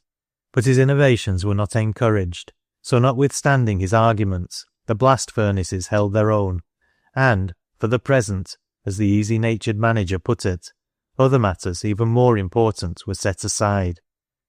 "There is much to be done, Derrick," he said. "Really so much that requires time and money that we must wait a little. Rome, etc." "Ah, Rome," returned Derrick. "I'm sometimes of the opinion that Rome had better never been built at all. You will not discharge your imperfect apparatus for the same reason that you will discharge a collier, which is hardly fair to the collier. Your blast furnaces expose the miners to as great danger as Lowrie's pipe. The presence of either may bring about an explosion when it is least expected." "Well, well," was the good-natured response. "We have not exploded yet, and we have done away with Lowrie's pipe." Derrick carried the history of his ill success to Anice, somewhat dejectedly. "All this is discouraging to a man," said Derrick, and then he added meditatively, "As to the rest, I wonder what Joan Lowrie will think of it." A faint sense of discomfort fell upon Anice, not exactly easy to understand. The colour fluttered to her cheek, and a smile died away, but she did not speak, merely waited to hear what Derrick had to say. He had nothing more to say about Joan Lowrie. When he recovered himself, as he did almost immediately, he went back to the discussion of his pet plans, and was very eloquent on the subject. Going home one evening, Derrick found himself at the turn of the road, only a few paces behind Joan. He had thought much of her of late, and wondered whether she was able to take an utterly unselfish view of his action. She had a basket upon her arm and looked tired. He strode up to her side and spoke to her without ceremony. "Let me carry that," he said. "It's too heavy for you." The sun was setting redly, so perhaps it was the sunset that flung its colour upon her face as she turned to look at him. "Thank you," she answered. "I'm used to carrying such like loads." But he took her burden from her, and even if she had wished to be left to herself, she had no redress, and accordingly submitted. Influences long at work upon her had rendered her less defiant than she had been in the past. There was an element of quiet in her expression, such as Derrick had not seen when her beauty first caught his attention. They walked together silently for a while. "I should like to hear you say that you do not blame me," said Derrick at last, abruptly. She knew what he meant. It was evident. "I canna blame you for doing what were right," she answered. "Right? You thought it right? Why shouldn't I? You couldn't have done no other." "Thank you for saying that," he returned. "I have thought once or twice that you might have blamed me." "I didna know," was her answer. "I didna know as I'd done out to mak you think so ill of me." He did not find further comment easy. He felt, as he had felt before, that Joan had placed him at a disadvantage. He so often made irritating mistakes in his efforts to read her, and in the end he seldom found that he had made any advance. Anice Barholm, with her problems and her moods, was far less difficult to comprehend than Joan Lowrie.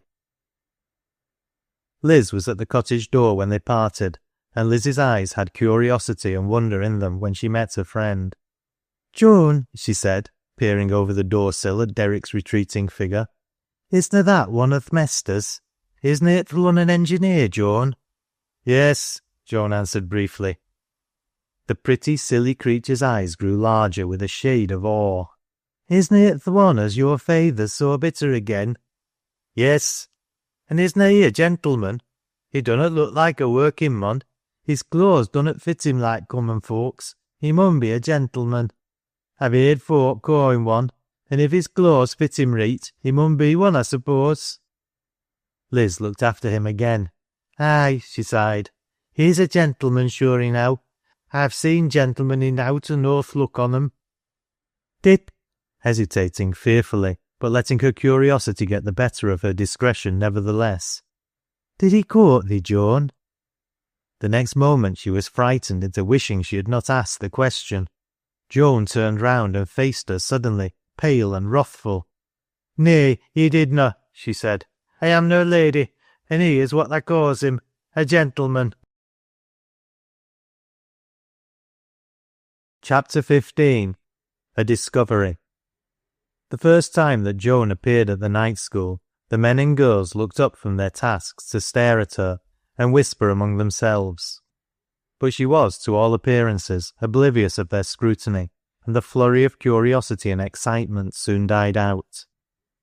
After the first visit, her place was never vacant. On the nights appointed for the classes to meet, she came, did the work allotted to her, and went her way again, pretty much as she did at the mines. When in due time Anice began to work out her plan of cooperation with her, she was not disappointed in the fulfilment of her hopes. Gradually it became a natural thing for a slow and timid girl to turn to Joan Lowrie for help. As for Joan's own progress, it was not long before Miss Barholm began to regard the girl with a new wonder. She was absolutely amazed to find out how much she was learning, and how much she had learned, working on silently and by herself. She applied herself to her tasks with a determination which seemed at times almost feverish. "I mun learn," she said to Anice once. "I will." And she closed her hand with a sudden nervous strength. Then again there were times when her courage seemed to fail her, though she never slackened her efforts. "Dost tha think," she said, "dost tha think as I could iver learn as much as tha knows thysen? Does tha think a working lass iver did learn as much as a lady?" "I think," said Anice, "that you can do anything you try to do." By very slow degrees, she had arrived at a discovery which a less close observer might have missed altogether, or at least only arrived at much later in the day of experience. Anice's thoughts were moved in this direction the night that Derrick slipped into that half soliloquy about Joan. She might well be startled. This man and woman could scarcely have been placed at a greater distance from each other, and yet those half-dozen words of Fergus Derrick's had suggested to his hearer that each, through some undefined attraction, was veering toward the other. Neither might be aware of this, but it was surely true. Little as social creeds influenced Anice, she could not close her eyes to the incongruous, the unpleasant features of this strange situation. And besides, there was a more intimate and personal consideration. Her own feeling toward Fergus Derrick was friendship at first, and then she had suddenly awakened and found it something more. That had startled her too, but it had not alarmed her till her eyes were opened by that accidental speech of Derrick's. After that she saw what both Derrick and Joan were themselves blind to. Setting her own pain aside, she stood apart and pitied both. As for herself, she was glad that she had made the discovery before it was too late. She knew that there might have been a time when it would have been too late. As it was, she drew back, with a pang to be sure, but still, she could draw back. "I have made a mistake," she said to herself in secret, but it did not occur to her to visit the consequences of the mistake upon any other than herself. The bond of sympathy between herself and Joan Lowrie only seemed to increase in strength. Meeting oftener, they were knit more closely and drawn into deeper faith and friendship. With Joan, emotion was invariably an undercurrent. She had trained herself to a stubborn stoicism so long and with such determination that the habit of complete self-control had become a second nature and led her to hold the world aloof. It was with something of a secret wonder that she awoke to the consciousness of the fact that she was not holding Anice Barholm aloof, and that there was no necessity for doing so. She even found that she was being attracted toward her, and was submitting to her influence as to a spell. She did not understand at first, and wondered if it would last, but the nearer she was drawn to the girl, the less doubting and reluctant she became. There was no occasion for doubt, and her proud suspiciousness melted like a cloud in the spring sunshine. Having armed herself against patronage and curiosity, she encountered earnest friendship and good faith. She was not patronized, she was not asked questions, she was left to reveal as much of herself as she chose, and allowed to retain her own secrets as if they were her own property. So she went and came to and from the Rectory, and from spending a few minutes in Anice's room, at last fell into the habit of spending hours there. In this little room, the books and pictures and other refinements appealed to senses unmoved before. She drew in some fresh experience with almost every breath. One evening, after a specially discouraging day, it occurred to Grace that he would go and see Joan, and dropping in upon her on his way back to town after a visit to a parishioner who lived upon the high road, he found the girl sitting alone, sitting as she often did, with the child asleep upon her knee, but this time with a book lying close to its hand and her own. It was Anice's Bible. "Will you set down?" she said, in a voice whose sound was new to him. "There's a chair as you can tak. I canna move for fear of wakening the child. I'm fain to see you to-neet." He took the chair and thanked her, and waited for her next words. Only a few moments she was silent, and then she looked up at him. "I have been reading th' Bible," she said, as if in desperation. "I dunnot know why, unless happen something stronger nor me set me at it. Happen it come out o' setting here with child. An', well, query now, I come reet on summat about childer, that little un as he took and set i'th midst of them. And then that theer when he said, Sufferth little childer to come unto me. Do you say that's true? I niver thowt on it before, but somehow I shouldna like to think it werena. Nay, I shouldna." Then, after a moment's pause, "I niver troubled mysen wi' reading th' Bible afore," she went on. "I hanna lived with Bible Soart, but now, well, that theer has stirred me up. If he said that, if he said it hissen, Mester," and the words breaking from her were an actual cry. "Aye, Mester, look at th' little un here. I munnot go wrong. I munnot if he said it hissen." He felt his heart beat quick and his pulses throb. Here was the birth of a soul. Here in his hands, perhaps, lay the rescue of two immortal beings. God help him, he cried inwardly. God help him to deal rightly with this woman. He found words to utter, and uttered them with courage and with faith. What words it matters not, but he did not fail. Joan listened wondering, and in a passion of fear and belief, she clasped her arms about the child, almost as if seeking help from it, and wept. "I munnot go wrong," she said, over and over again. How could I hold the little un back if he said he said as she mun come? If it's true as he said that, I'll believe all threats and listen to you. Forbid them not. Nay, but I wunnot. I couldn't have that. Chapter 16. Owd Sammy in Trouble. Craddock is in serious trouble, said Mr. Barholm to his wife and daughter. Owd Sammy in trouble, said Anice. How is that, papa? The Reverend Harold looked at once concerned and annoyed. In truth, he had cause for irritation. The laurels he had intended to win through Sammy Craddock were farther from being won today than they had ever been. He was beginning to feel a dim, scarcely developed but sore conviction that they were not laurels for his particular wearing. "It is that bank failure at Ilsbury," he answered. "You've heard of it, I dare say. There's been a complete crash, and Craddock's small savings being deposited there, he has lost everything he depended upon to support him in his old age. It's a hard business." "Have you been to see Craddock?" Mrs. Barholm asked. "Oh, yes," was the answer, and the irritation became even more apparent than before. "I went as soon as I heard it, last night indeed, but it was of no use. I'd better have stayed away. I don't seem to make much progress with Craddock somehow or other. He's such a cross-grained, contradictory old fellow. I hardly know what to make of him. And to add to his difficulties, his wife is so prostrated by the blow that she is confined to her bed. I talk to them and advise them to have patience and look for comfort to the fountainhead, but Craddock almost seemed to take it ill, and was even more disrespectful in manner than usual."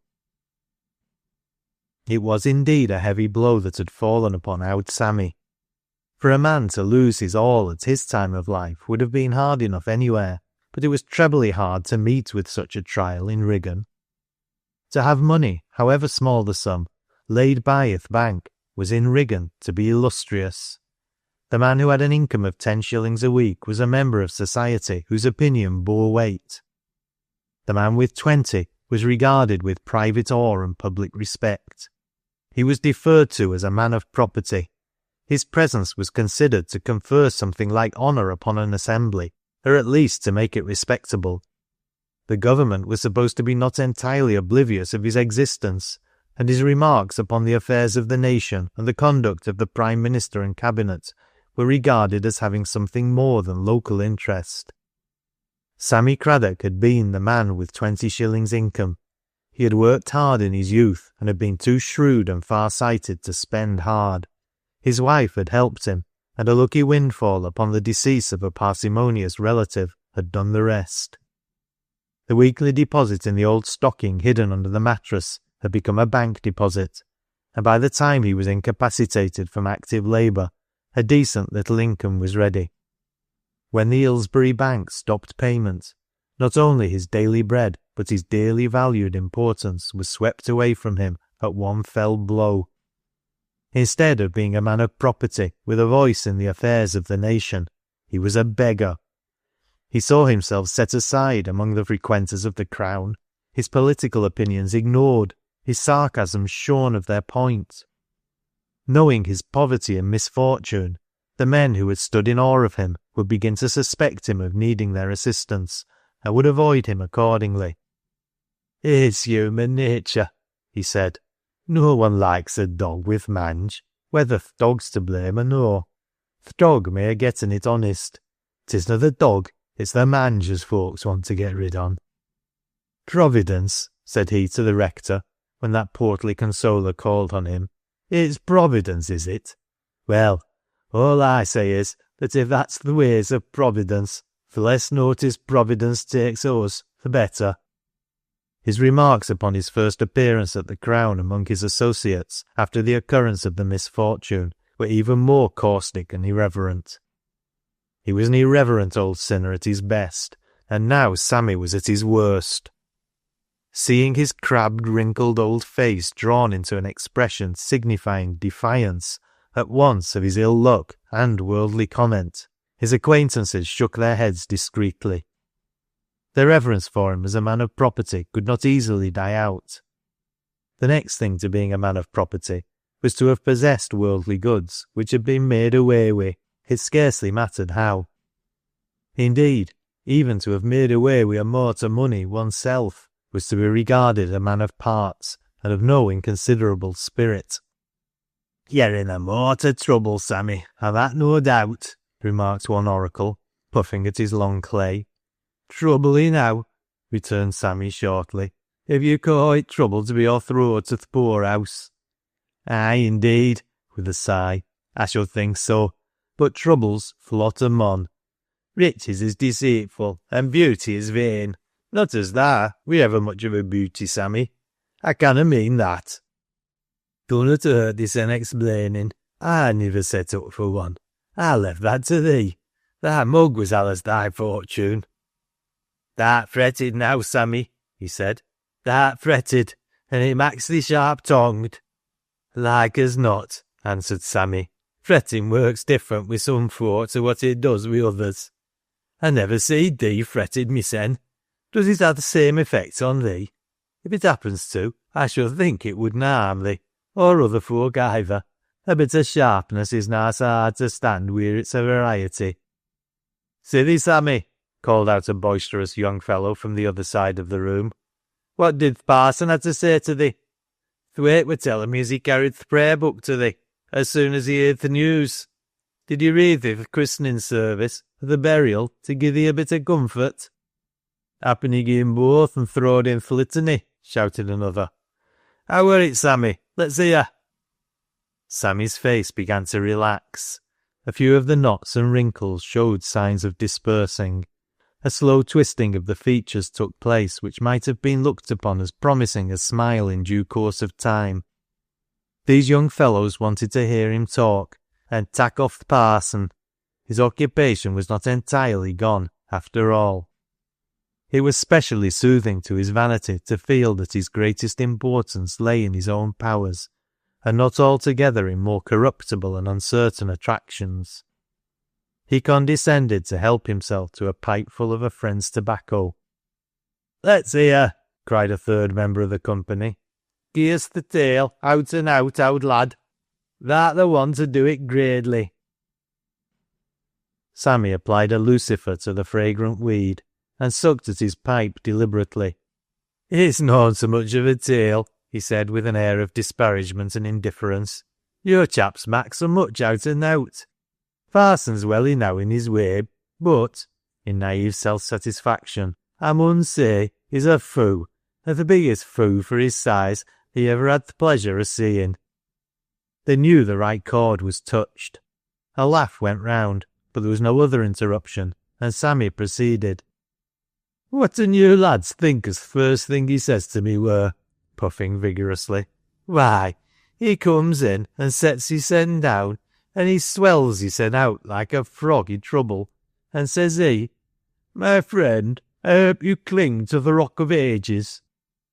And says I, 'No, dunnot nowt of th' sort, and be dommed to you.'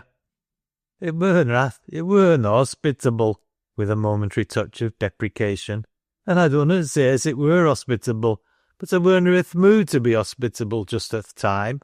It took him back too, but he were getting round after a bit, and he tackled me again, and we had it back'ard and for'ard betwixt us for a good half-hour.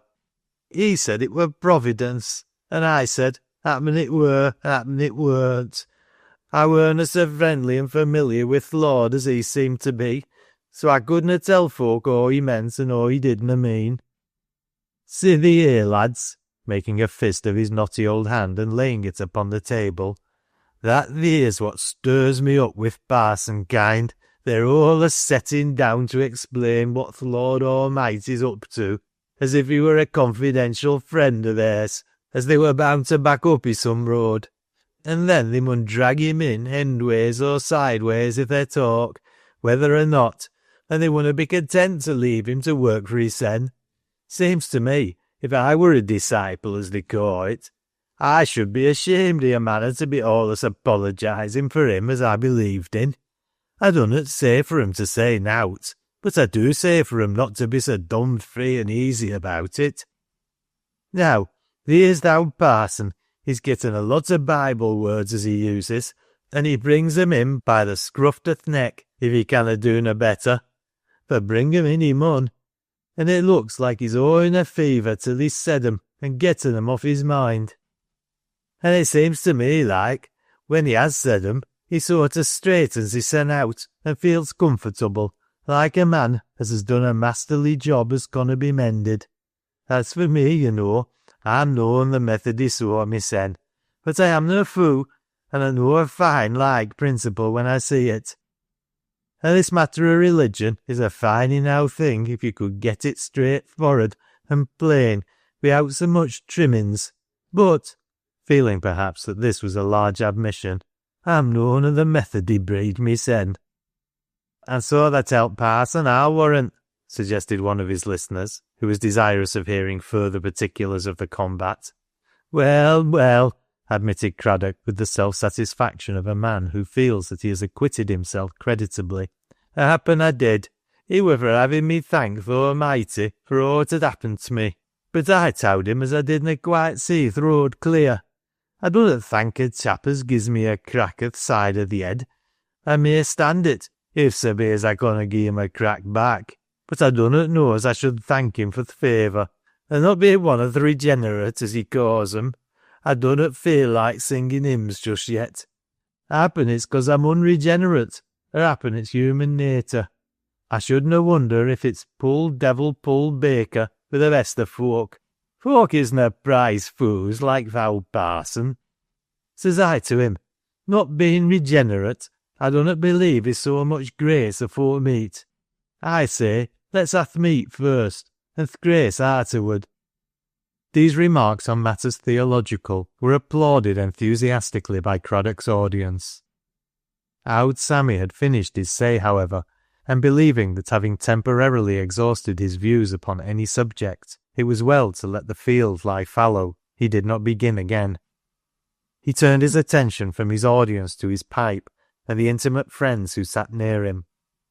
What art thou going to do, owd lad? Try for a seat i'th Parliament, was the answer. Pat me bits o' duds i' a wheelbarrow and set th' owd lass on 'em and tak the nighest road to th' Union. I mun do summat for a bein'. That's true enow. We main sorry for thee, Sammy.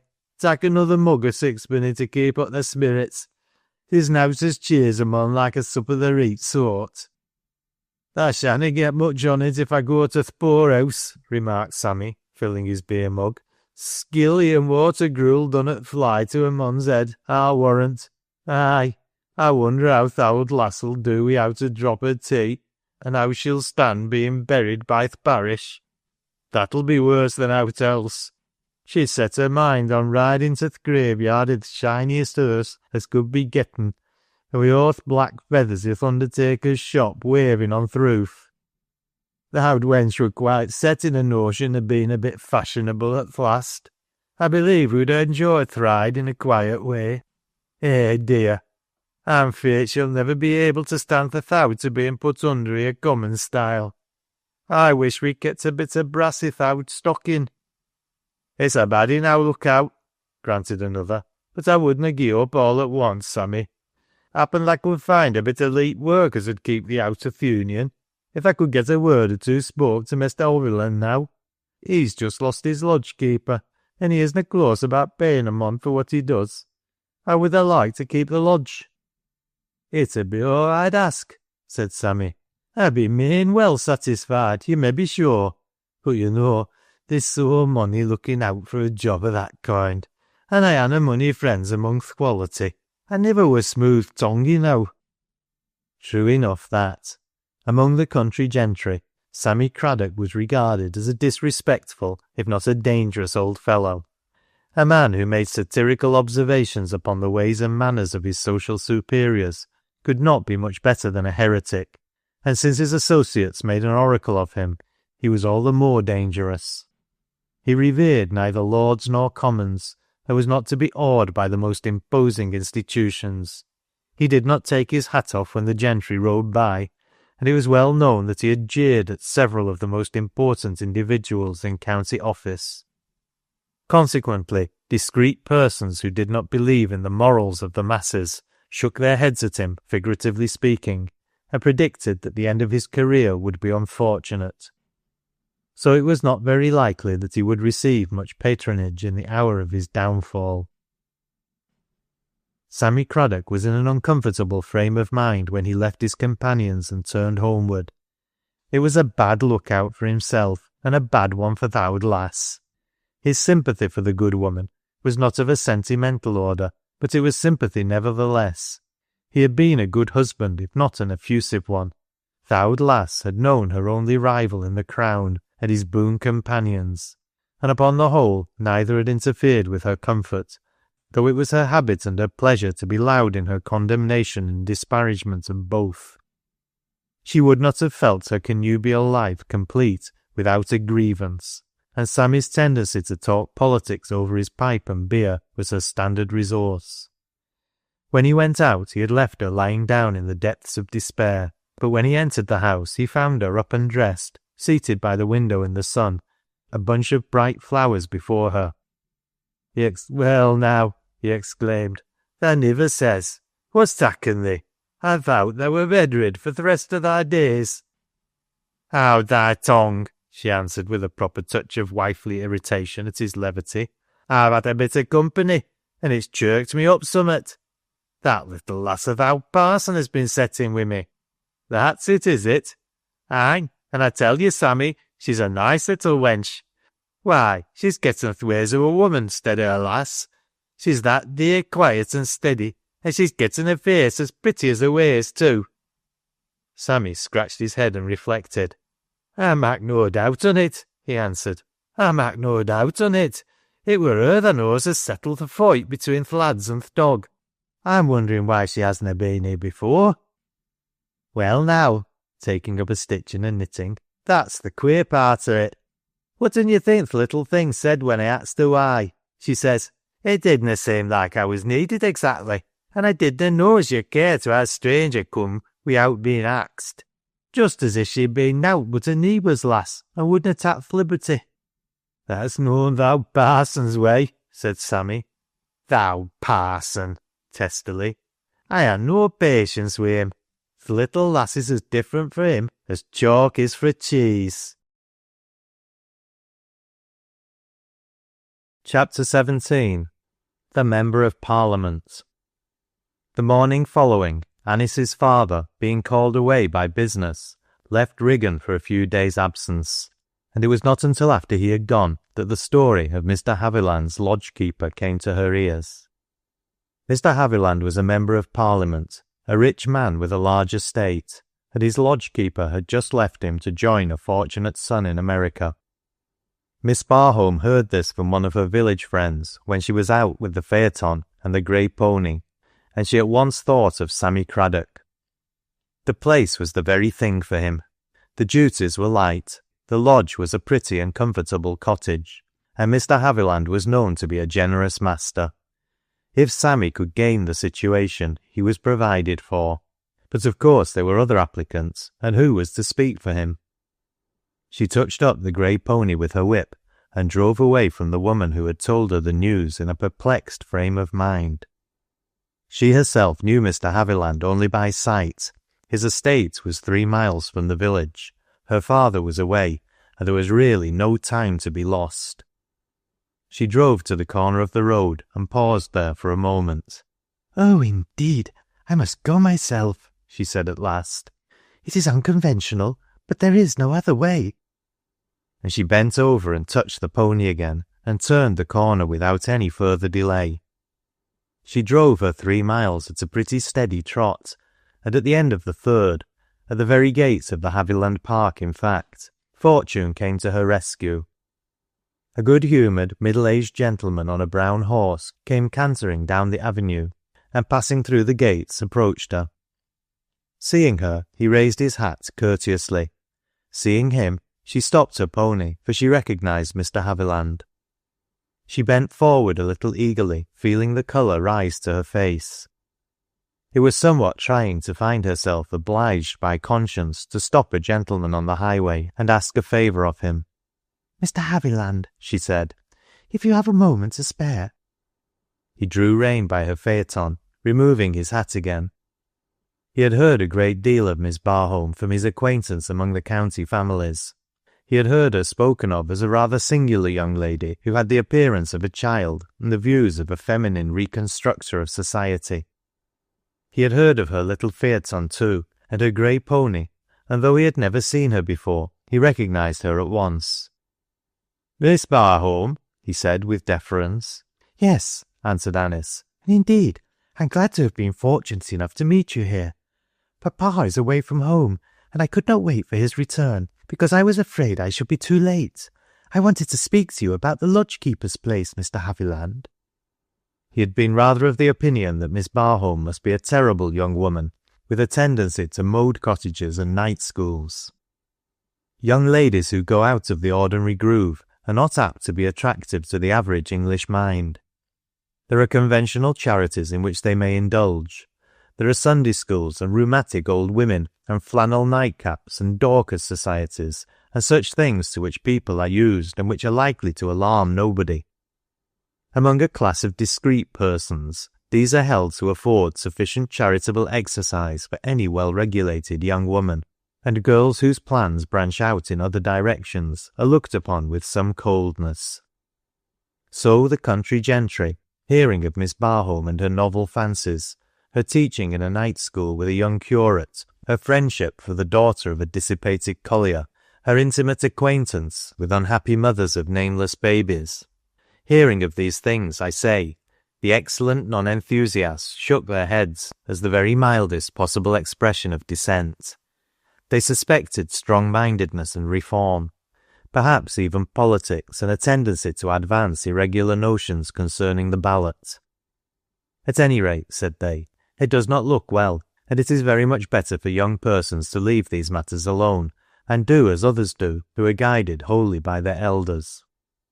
It was an agreeable surprise to Mr. Haviland to see sitting in her modest phaeton a quiet girl who looked up at him with a pair of the largest and clearest eyes he had ever seen, while she told him about Sammy Craddock. "I want the place very much for him, you see," she ended, "but of course I do not wish to be unfair to anyone who may want it and deserve it more. If there is anyone who really is in greater need of it, I suppose I must give it up." "But I'm glad to tell you there is nobody," answered Mr. Haviland quite eagerly. "I can assure you, Miss Barholm, that the half-dozen men who have applied to me are without a solitary exception unmitigated scamps, great strong burly fellows who would, 10 to 1, spend their days in the public house and their nights in my preserves, and leave their wives and children to attend to my gates. This Craddock is evidently the very man for me. I'm not a model landowner, but I like to combine charity with subservience to my own interest occasionally. I have heard of the old fellow.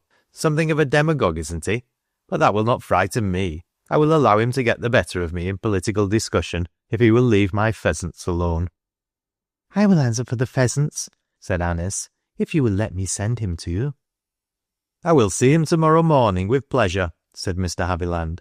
"And if there is anything else I can do, Miss Barholm—" "Thank you. There's nothing else at present. Indeed, you do not know how grateful I feel." Before an hour had passed, Sammy Craddock heard the good news. Anice drove back to his house and told him without delay. "If you will go tomorrow morning, Mr. Haviland will see you," she ended, "and I think you will be good friends, Mr. Craddock." Owd Sammy pushed his spectacles up on his forehead and looked at her. "And thou went at th' business of thy own accord, and managed it in half an hour," he said. "Well, I'm dummed, axing your pardon for taking th' liberty. It's a habit I've getten.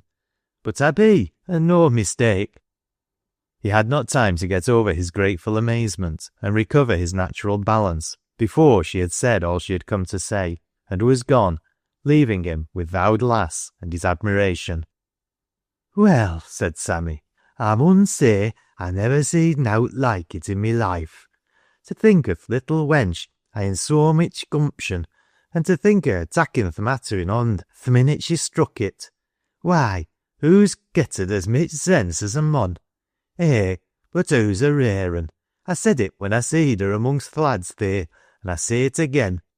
And who isna mich bigger nor 6 penn'orth a copper neither, and I warrant who niver thowt o' filling her pocket wi' tracts by way o' comfort. Well, That's noan at a day at the union after all, owd lass, and happen we can save a bit to give thee a gradely funeral, if thou'lt make up thy mind to stay up to th' top a bit longer. Chapter 18. A Confession of Faith. The Sunday following the curate's visit to Lowrie's cottage, just before the opening of the morning service at St. Michael's, Joan Lowrie entered, and walking up the side aisle, took her place among the free seats. The church members turned to look at her as she passed their pews. On her part, she seemed to see nobody and to hear nothing of the rustlings of the genteel garments stirred by the momentary excitement caused by her appearance.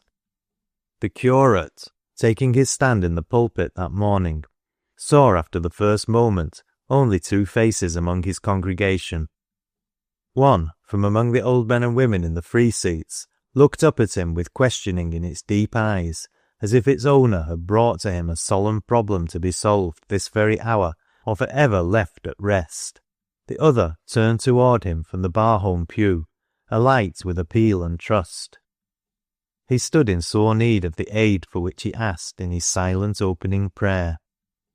Some of his flock, who were somewhat prone to underrate the young parson's talents, were moved to a novel comprehension of them this morning. The more appreciative went home, saying among themselves that the young man had power after all, and for once at least he had preached with uncommon fire and pathos. His text was a brief one, but 3 words. The 3 words Joan had read beneath the picture of the dead Christ. It is finished. If it was chance that led him to them today, it was a strange and fortunate chance, and surely he had never preached as he preached then. After the service, Anice looked for Joan in vain. She had gone before the rest of the congregation. But in the evening, being out in the garden near the holly hedge, she heard her name spoken, and glancing over the leafy barrier, saw Joan standing on the side path, just as she had seen her the first time they had spoken to each other. "I hanna a minute to stay," she said, without any prelude, "but I have something to say to you." Her manner was quiet, and her face wore a softened pallor. Even her physical power for a time appeared subdued, and yet she looked steady and resolved. "I were at church this morning," she began again almost immediately. "I saw you," Anice answered. "I were niver there before.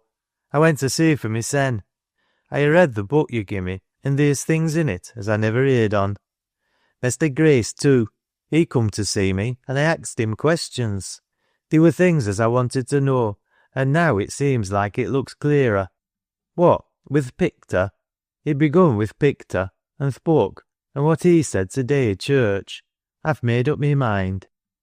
She paused an instant. Her lips trembled. "I dunnot want to say much about it now," she said. "I am not getting the words. But I thought as you'd like to know. I believe i'th book. I believe i'th cross. I believe i' him as deed on it. That's what I come to say."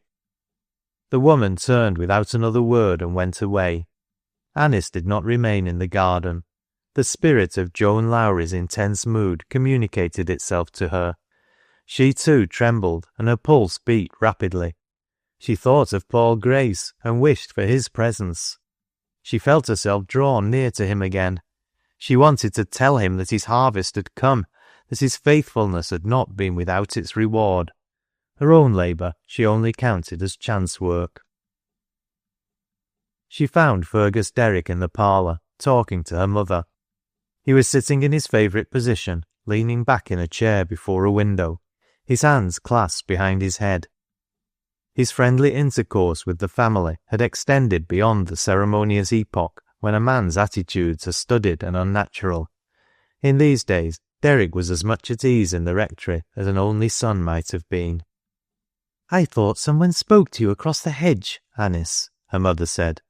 "Yes," Anice answered, "it was Joan Lowrie." She sat down opposite Fergus and told him what had occurred. Her voice was not quite steady, and she made the relation as brief as possible. Derrick sat looking out of the window without moving. "Mr. Derrick," said Anice at last, after a few minutes had elapsed, "what now is to be done with Joan Lowrie?" Derrick roused himself with a start to meet her eyes and find them almost sad. "What now?" he said. "God knows. For one, I cannot see the end." Chapter 19. Ribbons. The light in the cottage upon Knoll Road burned late in these days, and when Derrick was delayed in the little town, he used to see it twinkle afar off before he turned the bend of the road on his way home. He liked to see it. It became a sort of beacon light, and as such he began to watch for it. He used to wonder what Joan was doing, and he glanced in through the curtainless windows as he passed by. Then he discovered that when the light shone she was at work. Sometimes she was sitting at the wooden table with a book. Sometimes she was labouring at some task with pen and ink. Sometimes she was trying to use her needle. She had applied to Anice for instruction in this last effort. It was not long before Anice found that she was intent upon acquiring the womanly arts her life had put it out of her power to learn. "I'd like to learn to sew a bit," she had said, and the confession seemed awkward and reluctant. "I want to learn to do a bit of woman's work. I'm tired of being neither th' one thing nor th' other. Seems like I've allus been doing men's ways, and I amna content." 2 or 3 times Derrick saw her passing to and fro before the window, hushing the child in her arms, and once he even heard her singing to it in a low and evidently rarely used voice. Up to the time that Joan first sang to the child, she had never sung in her life. She caught herself one day, half chanting a lullaby she had heard Anice sing. The sound of her own voice was so novel to her that she paused all at once in her walk across the room, prompted by a queer impulse to listen. "It might have been somebody else," she said. "I wonder what made me do it. It were a queer thing." Sometimes Derrick met Joan entering the rectory, at which both were frequent visitors, sometimes passing through the hall on her way home. But however often he met her, he never felt that he advanced at all in her friendship. On one occasion, having bidden Anice good night and gone out on the staircase, Joan stepped hurriedly back into the room and stood at the door as if waiting. "What is it?" Anice asked. Joan started. She had looked flushed and downcast, and when Anice addressed her, an expression of conscious self-betrayal fell upon her. "It's Mr. Derrick," she answered, and in a moment she went out. Anice remained seated at the table, her hands clasped before her. "Perhaps," at last she said aloud, "perhaps this is what is to be done with her. And then," her lips tremulous, "it will be a work for me to do." Derrick's friendship and affection for herself held no germ of warmer feeling. If she had had the slightest doubt of this, she would have relinquished nothing. She had no exaggerated notions of self-immolation. She would not have given up to another woman what heaven had given to herself, any more than she would have striven to win from another woman what had been heaven's gift to her. If she felt pain, it was not the pain of a small envy, but of a great tenderness. She was capable of making any effort for the ultimate good of the man she could have loved with the whole strength of her nature. When she entered her room that night, Joan Lowrie was moved to some surprise by a scene which met her eyes. It was a simple thing, and under some circumstances would have meant little, but taken in connection with her remembrance of past events, it had a peculiar significance. Liz was sitting upon the hearth with some odds and ends of bright-coloured ribbon on her knee and a little straw hat in her hand. She was trimming the hat and using the scraps of ribbon for the purpose. When she heard Joan, she looked up and reddened somewhat, and then hung her head over her work again. "I'm making up my hat again," she said, almost deprecatingly. "It was such a faded thing." "Are you?" said Joan. She came and stood leaning against the fireplace and looked down at Liz thoughtfully. The shallowness and simplicity of the girl baffled her continually. She herself, who was prompted in action by deep motive and strong feeling, found it hard to realize that there could be a surface with no depth below. Her momentary embarrassment having died out, Liz had quite forgotten herself in the interest of her task. She was full of self-satisfaction and trivial pleasure. She looked really happy as she tried the effect of one bit of colour after another, holding the hat up.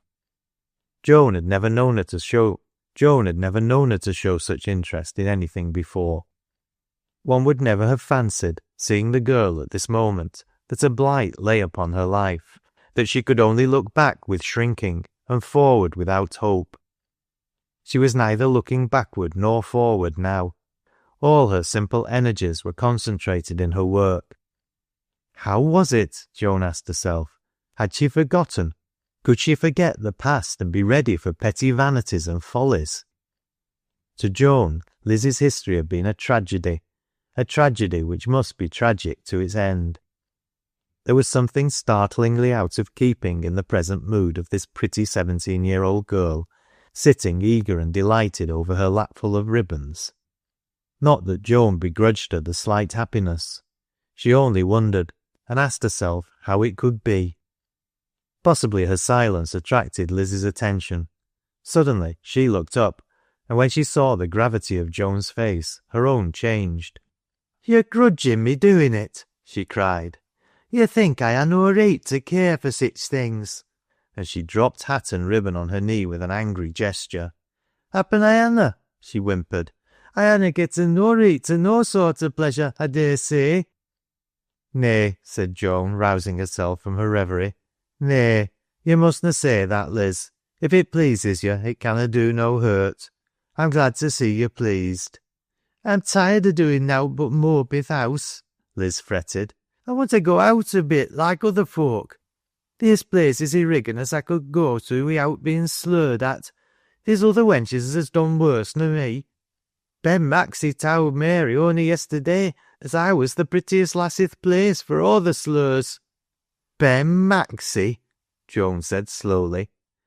Liz twisted a bit of ribbon around her finger.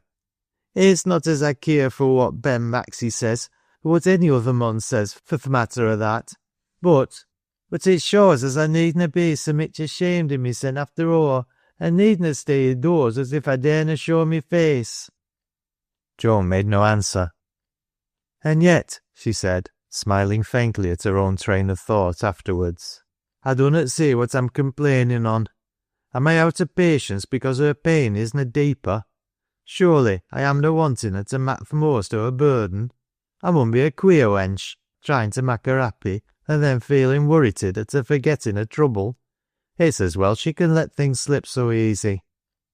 But there came times when she could not help being anxious, seeing Liz gradually drifting out into her old world again.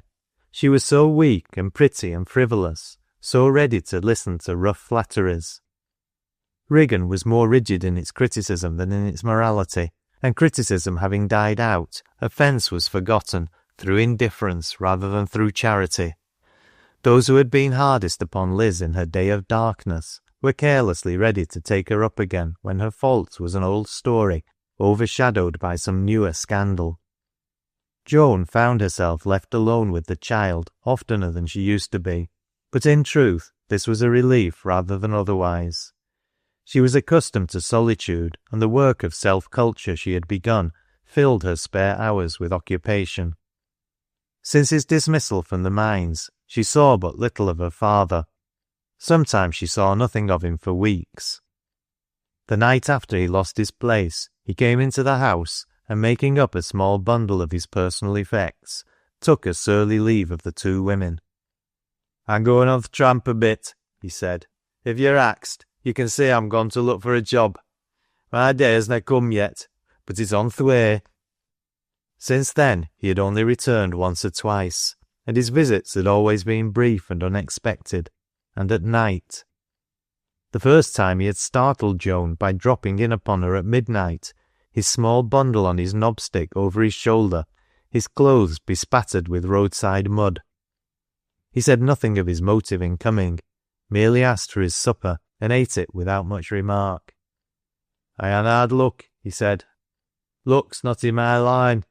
I werena born to it like some folk. Happen th' tide'll tak a turn after a bit."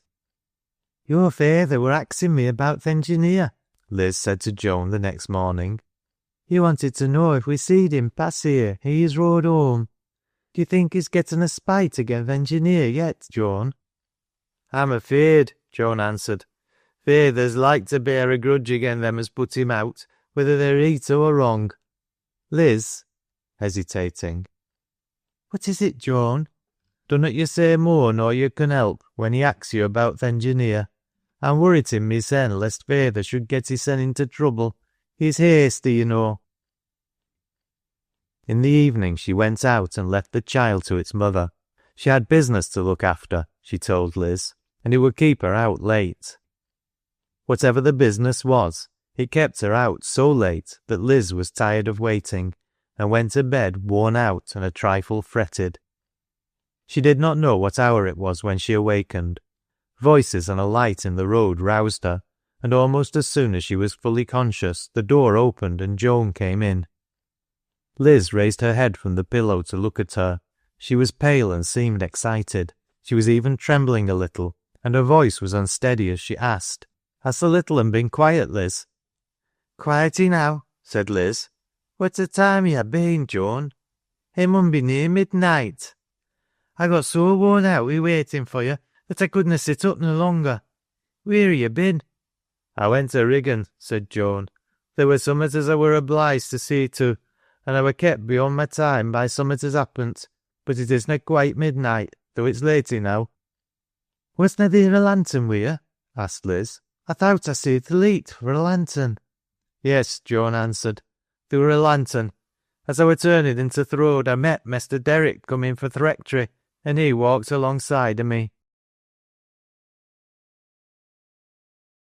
Chapter 20.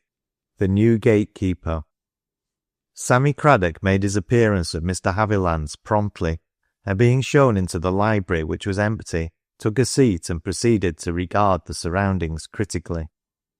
"Dunnot scald thy nose with thy own broth," Mrs. Craddock had said to him warningly when he left her. "Keep a civil tongue in thy head. Thy time for saucing thy betters is past and gone. Thou'lt have to tap both fat and lean together i' these days, or go without mate." Sammy remembered these sage remarks rather sorely as he sat awaiting the master of the household. His independence had been very dear to him, and the idea that he must relinquish it was a grievous thorn in the flesh.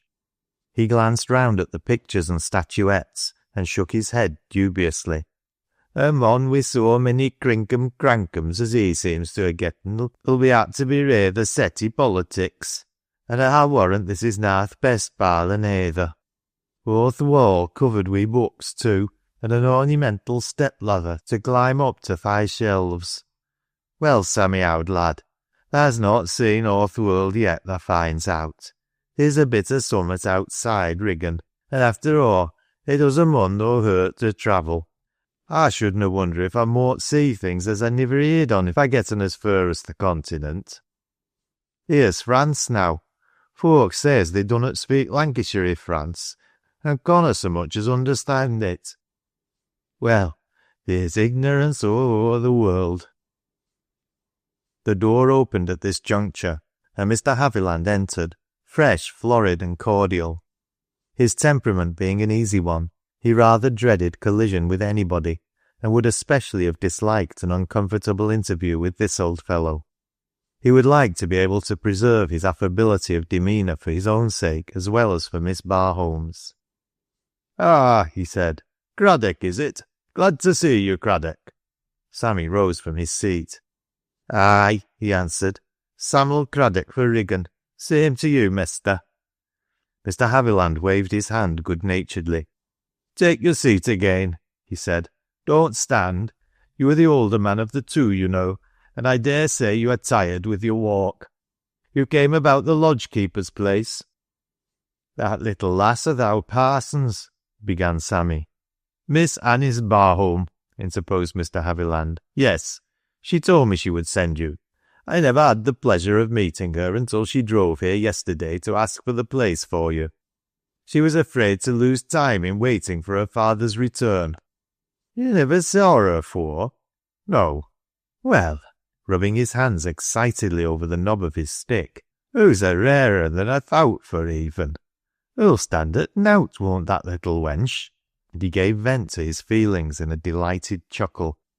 I'd like to ask you, he added, where's th' other lass as had had th' pluck to do as mitch? I don't think there's another woman in the country who would have done it, said Mr. Haviland, smiling. We should agree in our opinion of Miss Barholm, I see, Craddock, if we quarrel about everything else. Sammy took out his flowered bandana and wiped his bald forehead. He was at once mollified and encouraged. He felt that he was being treated with a kind of respect and consideration. Here was one of the gentry who placed himself on a friendly footing with him. Perhaps upon the whole he should not find it so difficult to reconcile himself to his change of position after all, and being thus encouraged, a certain bold simplicity made him address himself to Mr. Haviland, not as a servant in prospective to a prospective master, but as man to man. Fact is, he said, as I amna mitch o' a lass's mon mysen, and I wouldn't say as I am mitch opinion o' woman folk i general.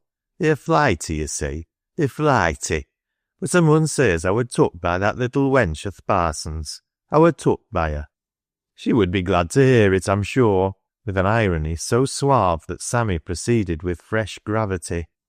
I mak no doubt on it, dogmatically. I mak no doubt on't i' the world, but I dunnot know as th' flattery 'ud do her good. Sugar sop is now digestible to th' best o' 'em.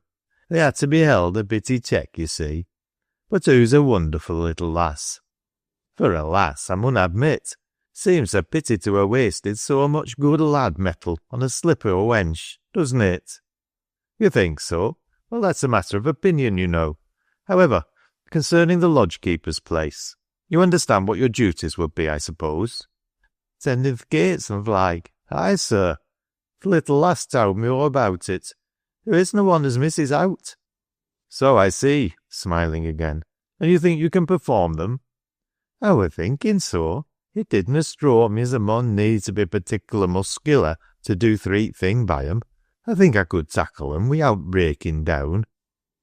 After a brief discussion of the subject, it was agreed that Mr. Craddock should be installed as keeper of the lodge the week following. As to politics, said Mr. Haviland when his visitor rose to depart, I hear you're something of a politician, Craddock. Summat o' one, sir, answered Sammy, his evident satisfaction touched with a doubtful gravity. Summat o' one. I have my opinions of things in general. So I've been told, and they've made you rather unpopular among our county people, perhaps. I am a bit of a favourite, with satisfaction. No, the fact is that until Miss Barholm came to me, I had rather a bad idea of you, Craddock. This looked somewhat serious, Craddock regarding it rather in the light of a challenge. I like whether now to how you change it, he said. But my coat is nath turning web. I mun have my say about things, gentry or no gentry. And his wrinkled old visage expressed so crabbed a determination that Mr. Haviland laughed outright. Oh, don't misunderstand me, he said. Stick to your party, Craddock. We will try to agree for Miss Barholm's sake.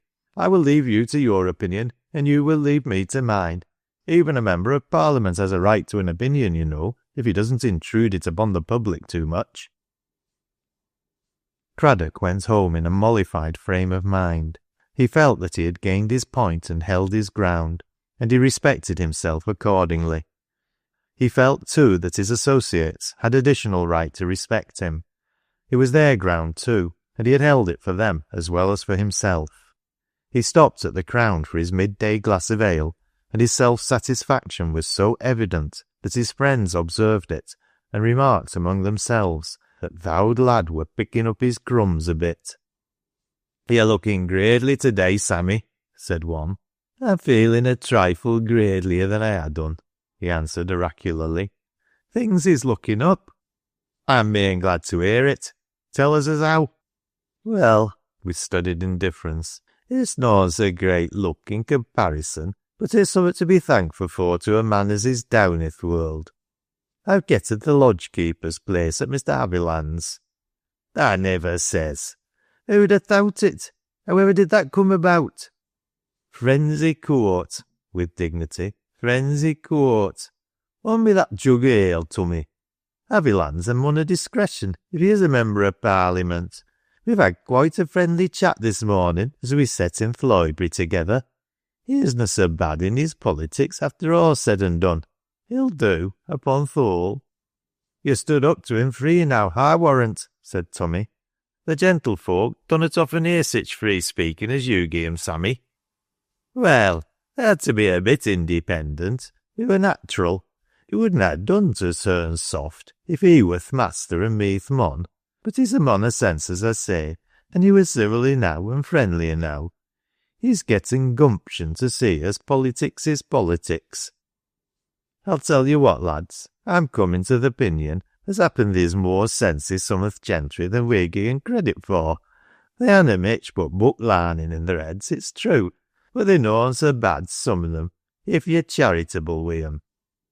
Who was thy friend i' court, Sammy? Was asked next. Sammy's fist went down upon the table with a force which made the mugs dance and rattle. Now thou'rt coming to the meeting, Reg, he said. Who should tha think it were that had th' goodwill and th' head to tak th' business ayond? It'd be hard to say. Why, it were that little lass of our parson's again. Dommed if she wunnot run Origany a 12-month. I dunnot know where she gettin her head filling from, unless she robbed th' owd parson and left his knob standing empty. Happen that's what's up with owd chap. Chapter 21. Derrick's Question. Derrick had had a great deal to think about of late. Affairs about the mines had been troublesome as usual, and he had often been irritated by the stupidity of the men who were in authority over him. He began to feel, moreover, that an almost impalpable barrier had sprung up between himself and his nearest friend. When he came to face the matter, he was obliged to acknowledge to himself that there were things he had kept from Grace, though it had been without any positive intention of concealment. And perhaps, being the sensitive fellow he had called him, Grace had felt that there was something behind his occasional abstraction and silence, and had shrunk within himself, feeling a trifle hurt at Derrick's want of frankness and confidence. Hardly a day passed in which he did not spend some short time in the society of his Pythias. He rarely passed his lodgings without dropping in, and tonight he turned in on his way from the office, and fell upon Grace hard at work over a volume of theology. "Lay your book aside," he said to him. "I want to gossip this evening, old fellow." Grace closed his book and came to his usual seat, smiling affectionately. There was a suggestion of feminine affectionateness in his bearing towards his friend. "Gossip," he remarked. "The word gossip." "Oh," put in Derrick, "it's a woman's word, but I'm in a womanish sort of humour. I'm going to be, I suppose one might say, confidential." The Reverend Paul reddened a little, but as Derrick rather avoided looking at him, he did not observe the fact. "Grace," he said after a silence, "I have a sort of confession to make. I'm in a difficulty, and I rather blame myself for not having come to you before." "Don't blame yourself," said the curate faintly. You are not to blame." Then Derrick glanced up at him quickly. This sounded so significant of some previous knowledge of his trouble that he was taken aback. He could not quite account for it. "What?" he exclaimed. "Is it possible that you have guessed it already?" "I have thought so. Sometimes I have thought so. Though I feel as if I ought almost to ask your pardon for going so far." Grace had but one thought as he spoke. His friend's trouble meant his friend's honour and regard for himself. It was for his sake that Derrick was hesitating on the brink of a happy love, unselfishly fearing for him. He knew the young man's impetuous generosity, and saw how under the circumstances it might involve him. Loving Anice Barholm with the full strength of a strong nature, Derrick was generous enough still to shrink from his prospect of success with the woman his friend had failed to win. Derrick flung himself back in his chair with a sigh. He was thinking, with secret irritation, that he must have felt even more than he had acknowledged to himself, since he had, in all unconsciousness, confessed so much. "You have saved me the trouble of putting into words a feeling I have not words to explain," he said. Perhaps that is the reason why I have not spoken openly before, Grace. Abruptly, I have fancied there was a cloud between us. Between us? Said Grace, eagerly and warmly.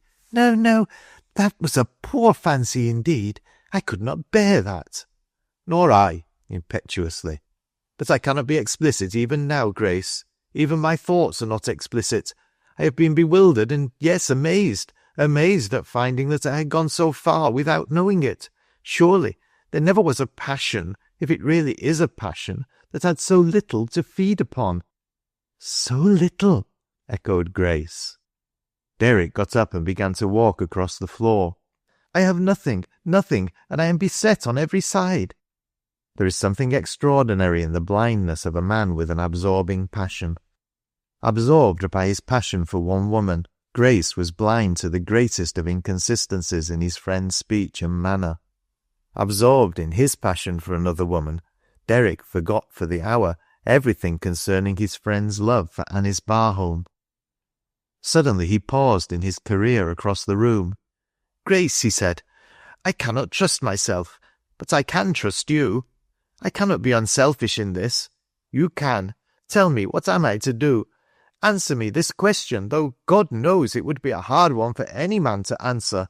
Perhaps I ought not to ask it. Perhaps I ought to have decision enough to answer it myself, without troubling you. But how can I? And you, who are so true to yourself and to me in other things, will be true in this, I know. The feeling is stronger than all else, so strong that I have feared and failed to comprehend it. I had not even thought of it until it came upon me with fearful force, and I am conscious that it has not reached its height yet. It is not an ignoble passion, I know. How could a passion for such a creature be ignoble? And yet again, there have been times when I have felt that perhaps it was best to struggle against it. I am beset on every side, as I have said, and I appeal to you. Ought love to be stronger than all else? I used to tell myself so before it came upon me, and now I can only wonder at myself and tremble to find that I have grown weak. God knows it was a hard question he had asked of the man who loved him, but this man did not hesitate to answer it as freely as if he had had no thought that he was signing the death warrant of all hopes for himself. Grace went to him and laid a hand upon his broad shoulder. Come, sit down and I will tell you, he said, with a pallid face. Derrick obeyed his gentle touch with a faint smile. I am too fiery and tempestuous, and you want to cool me, he said. You are as gentle as a woman, Grace. The curate, standing up before him, a slight, not at all heroic figure in his well-worn, almost threadbare garments, smiled in return. I want to answer your question, he said, and my answer is this. When a man loves a woman wholly, truly, purely, and to her highest honour, such a love is the highest and noblest thing in this world, and nothing should lead to its sacrifice. No ambition, no hope, no friendship. Chapter 22. Master Landsell's Son. I dunna know what to mak on her, Joan said to Anice, speaking of Liz. Sometimes she's i' such sperrits that she's fairly flighty, and then again she's all fretted and crossed with everything. The child seems to worry her to death. That lass o' Lowrie's has made a bad bargain i' tacking up with that wench, said the townswoman to Grace. She's none o' the sort as'll keep straight. She's as shallow as a brook i' midsummer. What's she doing leaving th' young un to Joan and gadding about wi' ribbons i' her bonnet? Some lasses wouldn't ha' th' heart to show the sense. The truth was that the poor weak child was struggling feebly in deep water again. She had not thought of danger. She had only been tired of the monotony of her existence and had longed for a change. If she had seen the end, she would have shrunk from it before she had taken her first step. She wanted no more trouble and shame. She only wanted variety and excitement. She was going down a by-lane leading to the Max's cottage, and was hurrying through the twilight when she brushed against a man who was lounging carelessly along the path, smoking a cigar and evidently enjoying the balmy coolness of the summer evening.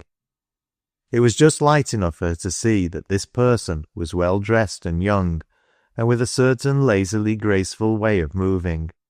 And it was just light enough for the man to see that the half-frightened face she lifted was pretty and youthful. But having seen this much, he must surely have recognized more, for he made a quick, backward step. "Liz," he said. "Why, Liz, my girl." And Liz stood still. She stood still because, for the moment, she lost the power of motion. Her heart gave a great wild leap, and in a minute more she was trembling all over with a strange, dreadful emotion. It seemed as if long terrible months were blotted out, and she was looking into her cruel lover's face as she had looked at it last. It was the man who had brought her to her greatest happiness and her deepest pain and misery.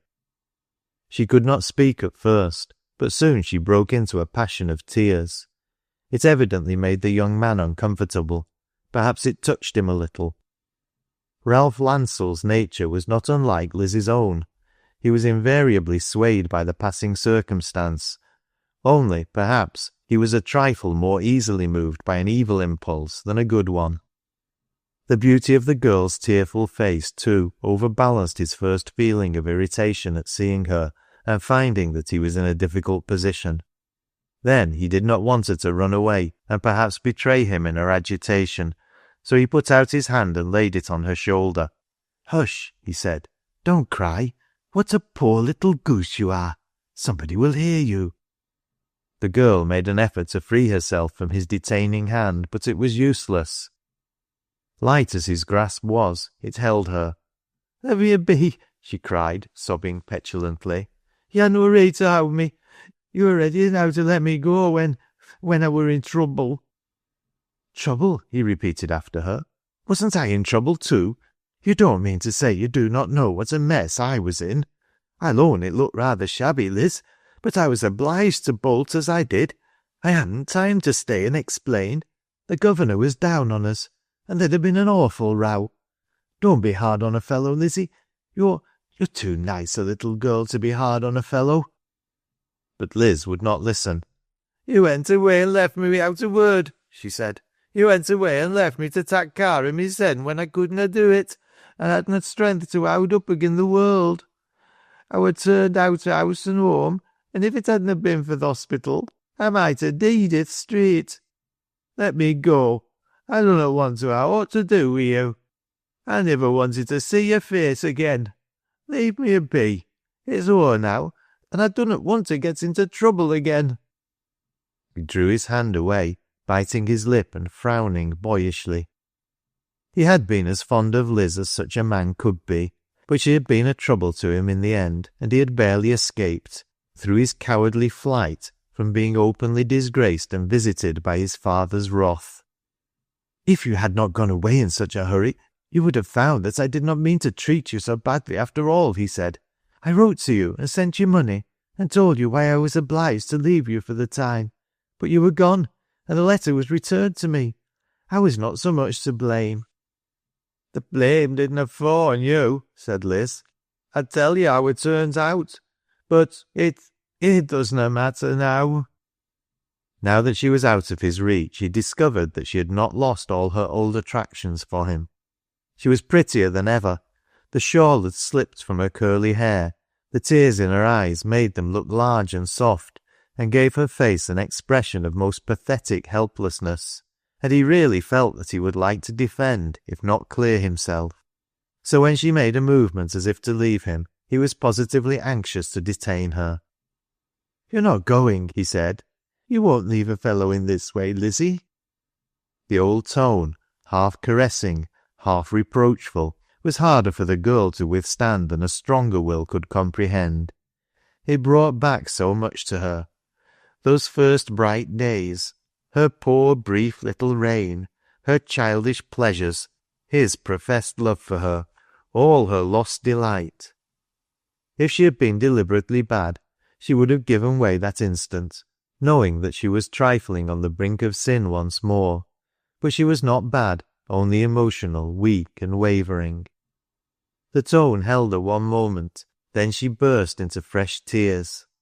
"I wouldn't listen to you," she cried. "I wouldn't listen to you. I wouldn't. And before he had time to utter another word, she had turned and fled down the lane back towards Joan's cottage, like some hunted creature fleeing for life. Joan, sitting alone, rose in alarm when she burst open the door and rushed in. She was quivering from head to foot, panting for breath, and the tears were wet upon her cheeks. "What is it?" cried Joan. "Lizzie, my lass, what ails you?" She threw herself down upon the floor and hid her face in the folds of Joan's dress. I seed a ghost at a summit," she panted and whimpered. I met summit as feared me." "Let me go and look what it were," said Joan. "Was it at lane? That trembling, oh, Lizzie." But Liz only clung to her more closely. Nay, she protested. "I shall not go. I have feared to be left, and I do not want you to go. Dunnot go, John, dunnot."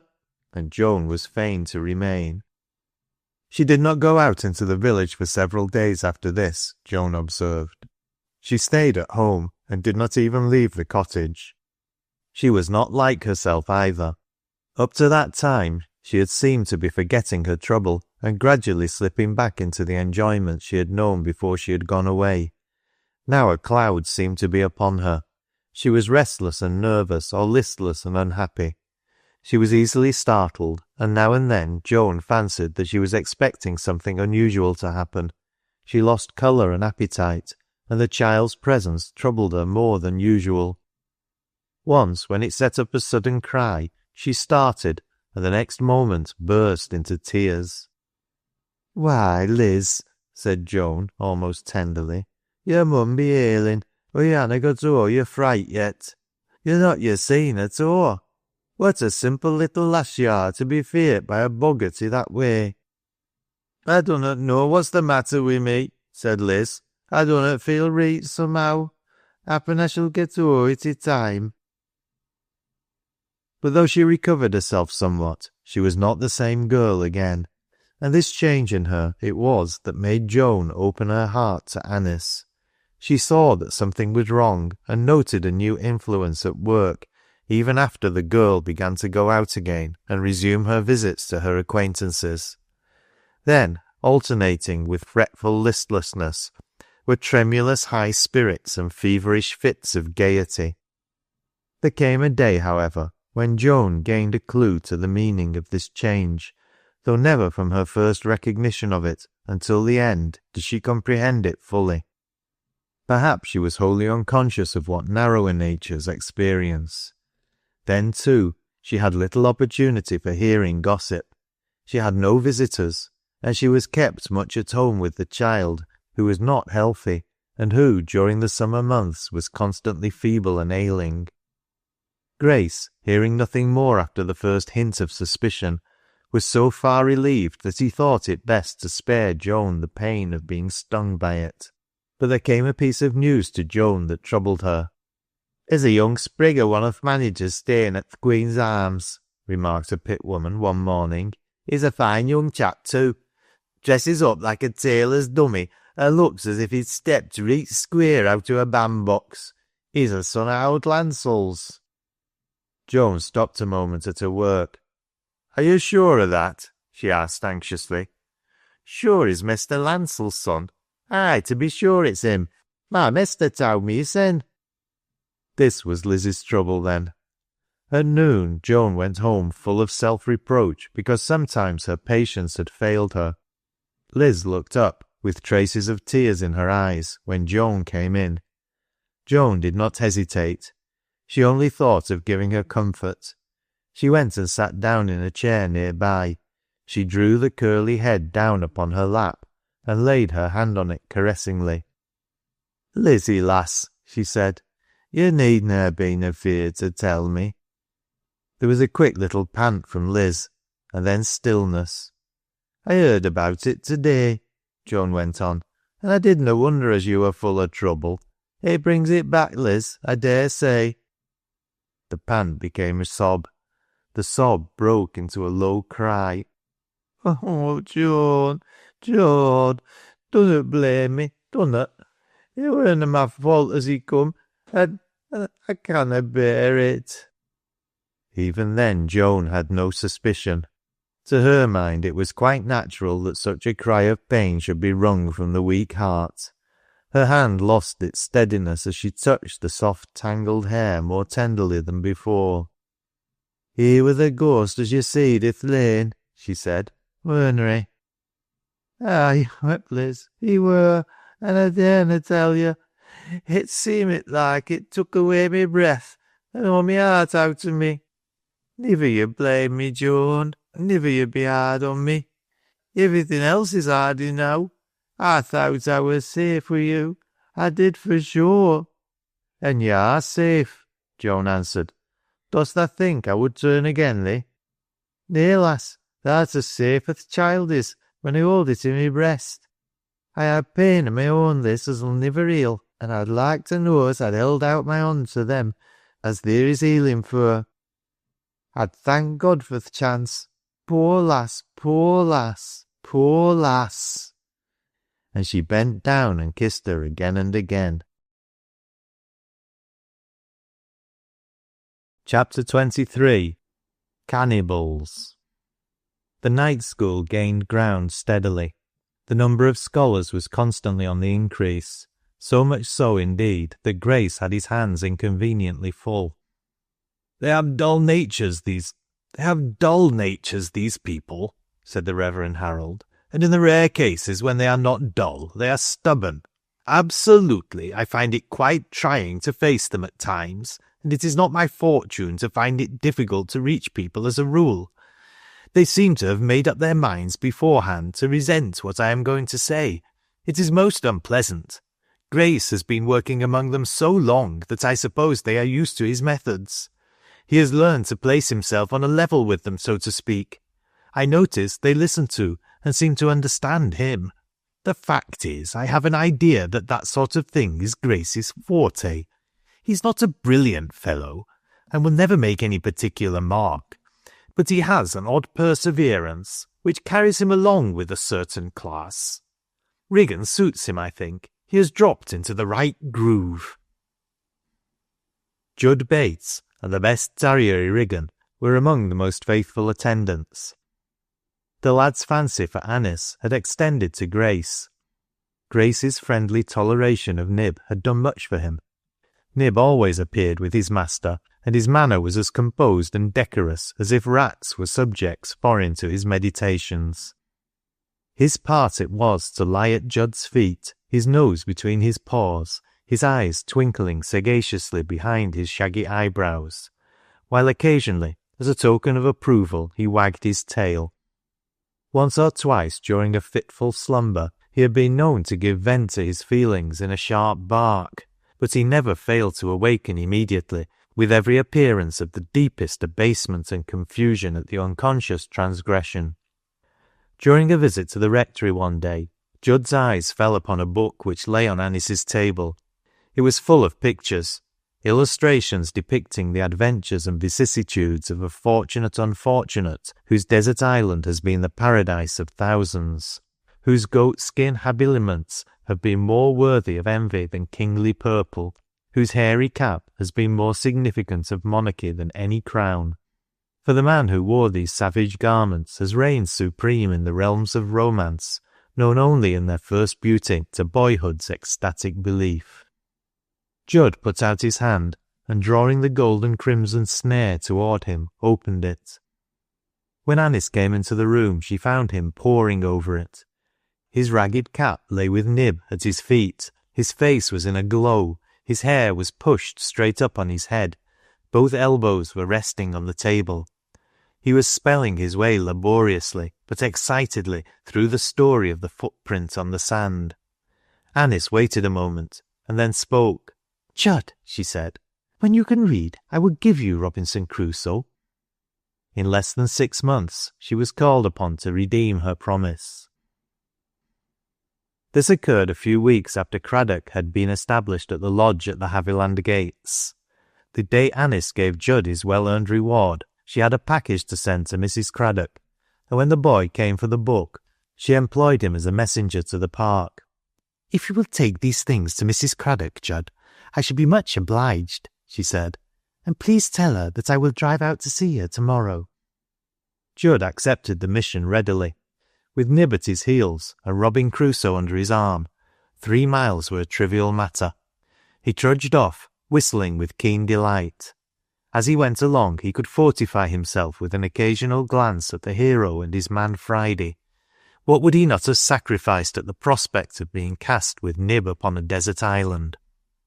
Owd Sammy sat near the chimney corner, smoking his pipe and making severe mental comments upon the conduct of Parliament, then in session, of whose erratic proceedings he was reading an account in a small but highly seasoned newspaper.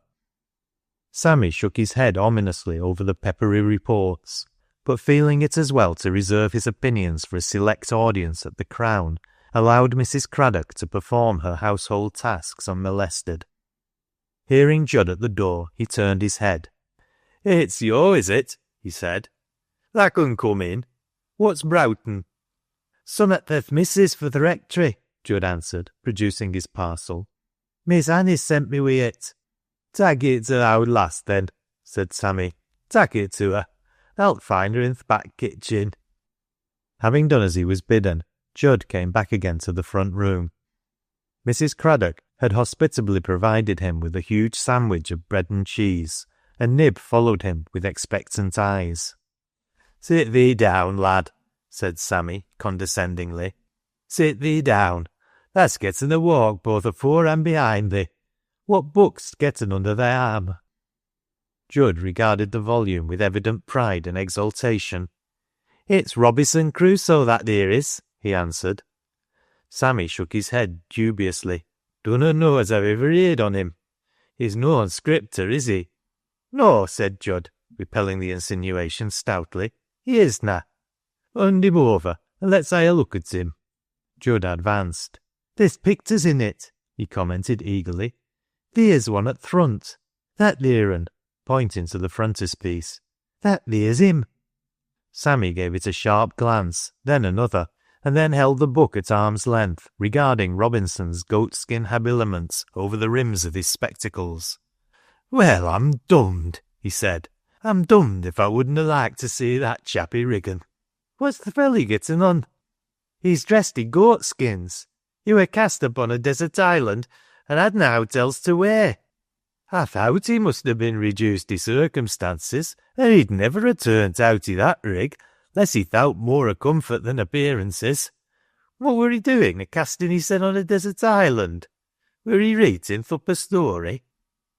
"He were shipwrecked," triumphantly. "Th' sea drifted him to th' shore, and he built hissen a hut, and getting goats and birds and all sorts, and it's the greatliest book tha ever seed. Miss Anice gave it me." "Has she read it hersen?" "Aye, it was her who tell't me most on it." Sammy turned the volume over and looked at the back of it, at the edges of the leaves, at the gilt-lettered title. "I wouldna be surprised," he observed with oracular amiability. "I wouldna be surprised, if that's the case, as there's summat in it." "That as I've towd thee is nowt to threst on it," answered Judd in enthusiasm. "There's a man called Friday, and a lot of fellies as eats each other. Cannybles, they call 'em." "Look tha here," interposed Craddock, his curiosity and interest getting the better of him. "Sit thee down and read a bit. That's something as I never heard on. Cannybles and th' like. Pick thee the place, and let's hear summat about th' Cannybles, if thou hasna th' time to do no more." Judd needed no second invitation.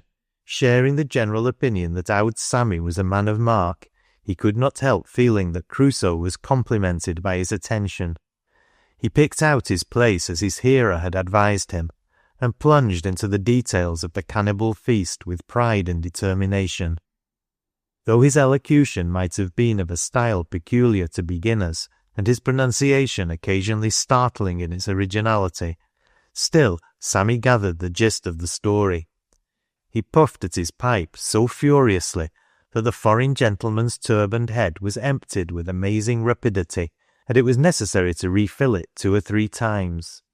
He rubbed his corduroy knees with both hands, Occasionally he slapped one of them in the intensity of his interest, and when Judd stopped, he could only express himself in his usual emphatic formula. "Well, I am dommed. And tha says as th' chap's name were Robinson?" "Aye, Robinson Crusoe." "Well, I mun say as I'd a liked to ha' knowed him. I did know a man by th' name o' Robinson onct, but it couldn't ha' been him, for he weren't a mature chap. If he'd been cast on a desert island, he wouldn't ha' had the gumption to do all that theer. Jem Robinson couldna. It wouldn't ha' been him, and besides, he couldna ha' writ it out, as that theer felly's done." There was a pause in which Craddock held his pipe in his hand reflectively, shaking his head once more. "Cannybles and flyke too," he said. "There's a sight o' things as a mon doesna hear on. Why, I never heard o' cannybles mysen, and I amna considered ignorant by th' most o' folk." Then, as Judd rose to go, "Art tha for going?" he asked. "Well, I mun say as I'd like to hear summat more about Robinson, but if tha mun go, tha mun, I suppose. Siddy here, could tha come again and bring him with thee?" "I'm out. I dunna mind the walk." "Then thee do it," getting up to accompany him to the gates, "and I'll give thee a copper now and then to pay thee. Here's summat i' a book o' that sort. Come thee again as soon as tha con, and we'll go on wi' the Cannybles." "What's th' lad been reading to thee, Sammy?" asked Mrs. Craddock, entering the room after Judd had taken his departure. "A bit o' literature. I dunnot know as tha'd know what th' book were if I towd thee. There niver were mich hand at literature. He were reading Robinson Crusoe." "Not a tract, surely?" "Nay, that it werena. It were th' dairy o' a man who were cast upo' a desert island in th' midst o' Cannybles." "The dairy?" "Nay, lass, nay," testily. "Not i' th' sense yo mean. The dairy were a th' literary sort. He were a literary mon." "Cannybles and th' like," Sammy said to himself several times during the evening. "Cannybles and th' like. There's a power of things in th' universe." He took his pipe after supper and went out for a stroll. Mental activity made him restless. The night was a bright one. A yellow harvest moon was rising slowly above the tree-tops and casting a mellow light upon the road stretching out before him. He passed through the gates and down the road at a leisurely pace, and had walked 100 yards or so when he caught sight of two figures approaching him, a girl and a man, so absorbed that they evidently had not noticed him. The girl was of light and youthful figure, and the little old red shawl she wore over her head was pushed aside and showed curly hair lying upon her brow. It was plain that she was uneasy or frightened, for as soon as she was near enough, her voice reached him in a tone of frightened protest. "Oh, dunnot," she was saying. "I conna bear it. I dunnot want to hear you, and I willna. You might have let me be. I dunnot believe you. Let me go home. I'll niver come again." And then she broke out crying. Craddock looked after them as they passed from sight. "Here's trouble there," he said eagerly. "A working lass and a mon i' gentleman's clothes. Dom sich like chaps, say I. What would they think if working men had come meddling with here lasses? I wish I had more time to see th' wench's face." Chapter 24. Dan Lowrie's Return. Not a pleasant road to travel at any time, the high road to Wigan. It was certainly at its worst tonight. Between 12 and 1 o'clock, the rain, which had been pouring down steadily with true English pertinacity for 2 days, was gradually passing into a drizzle still more unpleasant.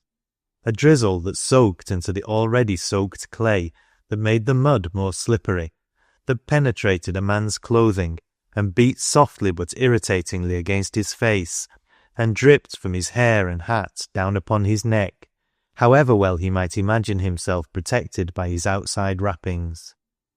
But if he was a common traveller, a rough tramp or a labourer who was not protected from it at all, it could not fail to annoy him still more, and consequently to affect his temper.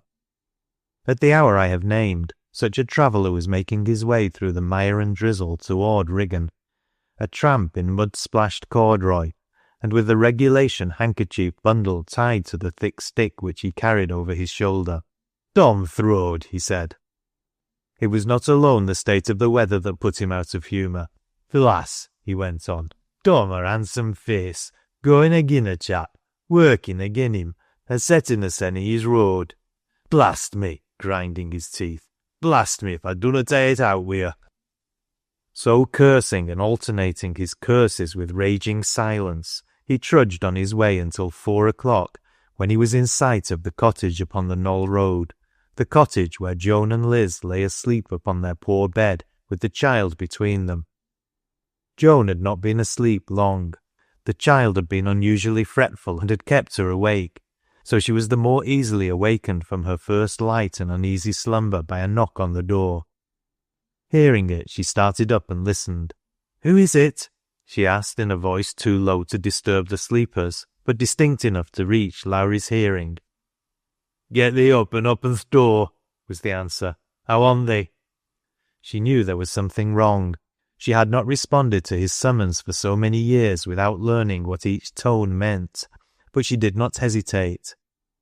When she had hastily thrown on some clothing, she opened the door and stood before him.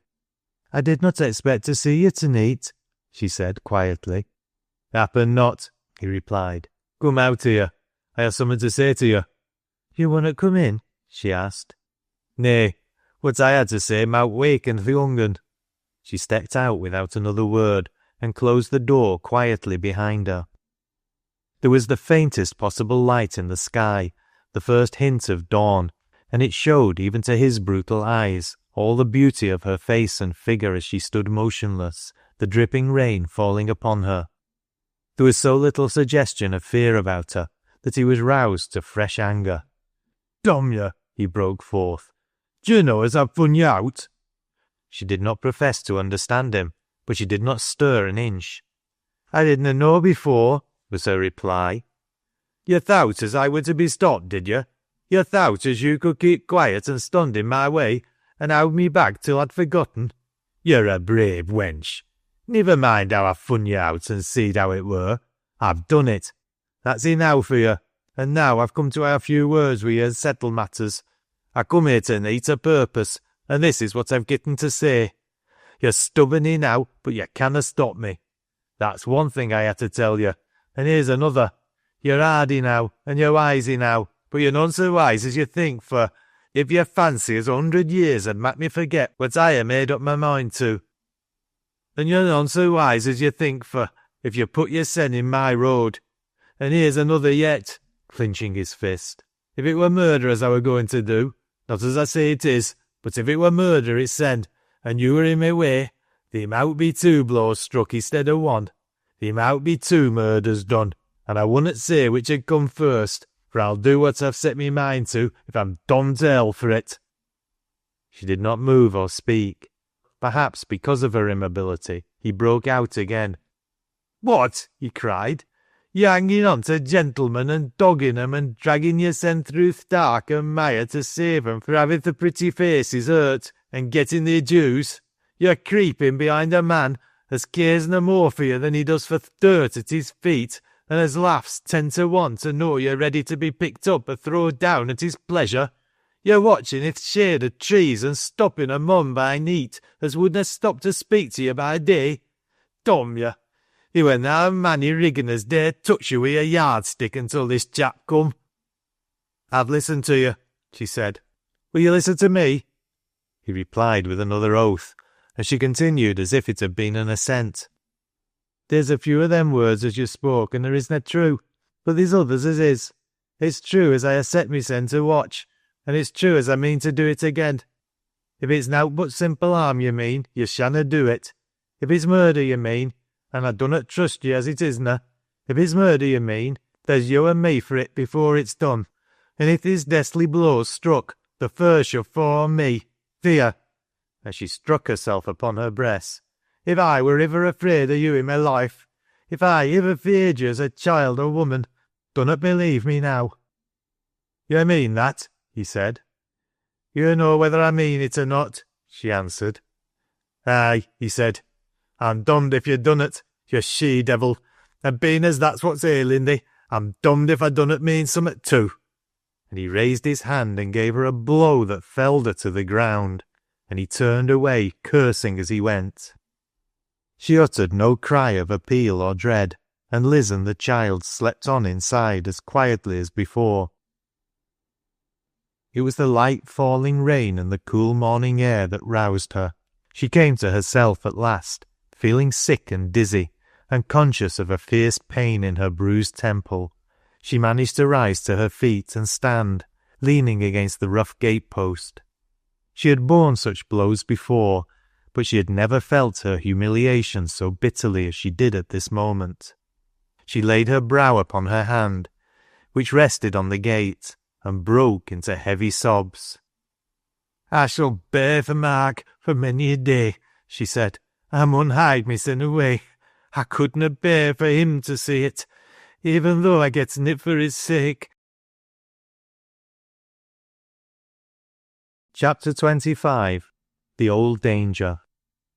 It had been some time since Derrick, on his nightly walks homeward, had been conscious of the presence of the silent figure.